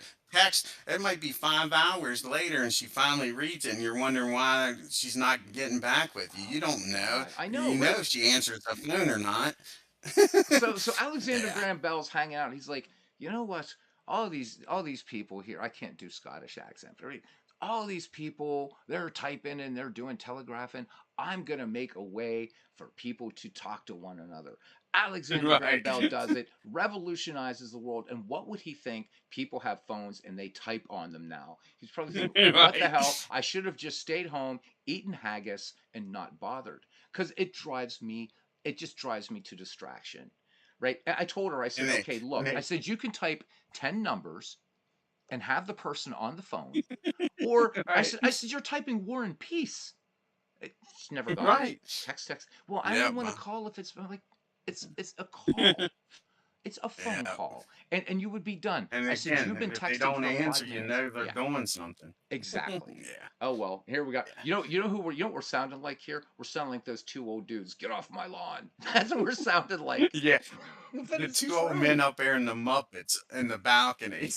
Oh, Stafford and Waldorf. Exactly. Exactly. Yeah. All right, I Dwayne. always said though, Beatles, Yeah. I can't wait until I get so old that I can say anything and they're like, that's that old man March, let him be. Yeah. I'm at the Right. age now I gotta watch what I say to a point because I ain't gonna get away with some of Oh yeah, it. I know. I same here, same here. Not that I want to get old, but I got a lot of shit Yeah. I want to say to people, and I figure, God willing, Right. if I You make reach it a to 80 certain years age, and old, I'm smart enough to know I've reached that age, and it's just like say what you want to this, think you're an old crazy old fart, and exactly. they'll walk away laughing, and you're being dead serious, and they won't even know I like it, man. Great minds think it. alike. Hey, we had a good Yeah, crowd in here tonight, and we peaked out at 18, which is really really nice. And that was actually during we Diamond got 10 Mine. people in here. Yeah, we still have 10, although nobody said anything for a while, so that kind of worries me. I want to thank you for coming on tonight, Dwayne, and I want to thank cousin Ken Castro, John. I'm not going to be able to get everybody because we've gone over 4 hours. So I do want to definitely thank though Harold, who is new to our family. And I also want to thank David Lando, also new, and hopefully the guys will come back and they weren't scared off by the insanity. And Todd B was here, and everybody was here tonight. It was awesome. And the Even legends ID Jester was here. ID Jester, man, that was so cool. Yeah, he was Um, here. Yep. yeah, it was so great to see Jester in here. He's a damn legend. Yeah. So the last thing here was something from Clinton Parks that says Minnesota Denver game. So that should give you an idea of how long ago that was. So Dwayne, I'm going to thank you. I'm going to cut the call here, and I Alrighty, hope you guys. have You a have a great good day. evening, man. Yeah, man. And listen, prayers for you. Everything is going to be good with Thank the you, bud. surgery, man. We're all here for you, man. All right. I appreciate it. All right, bud. Take care. Yep. All right. And guys, thank you very much. And till next time we meet, we'll see you around the batting cage. And yeah, it is a great way to start the week. Absolutely, cousin. Take care, guys.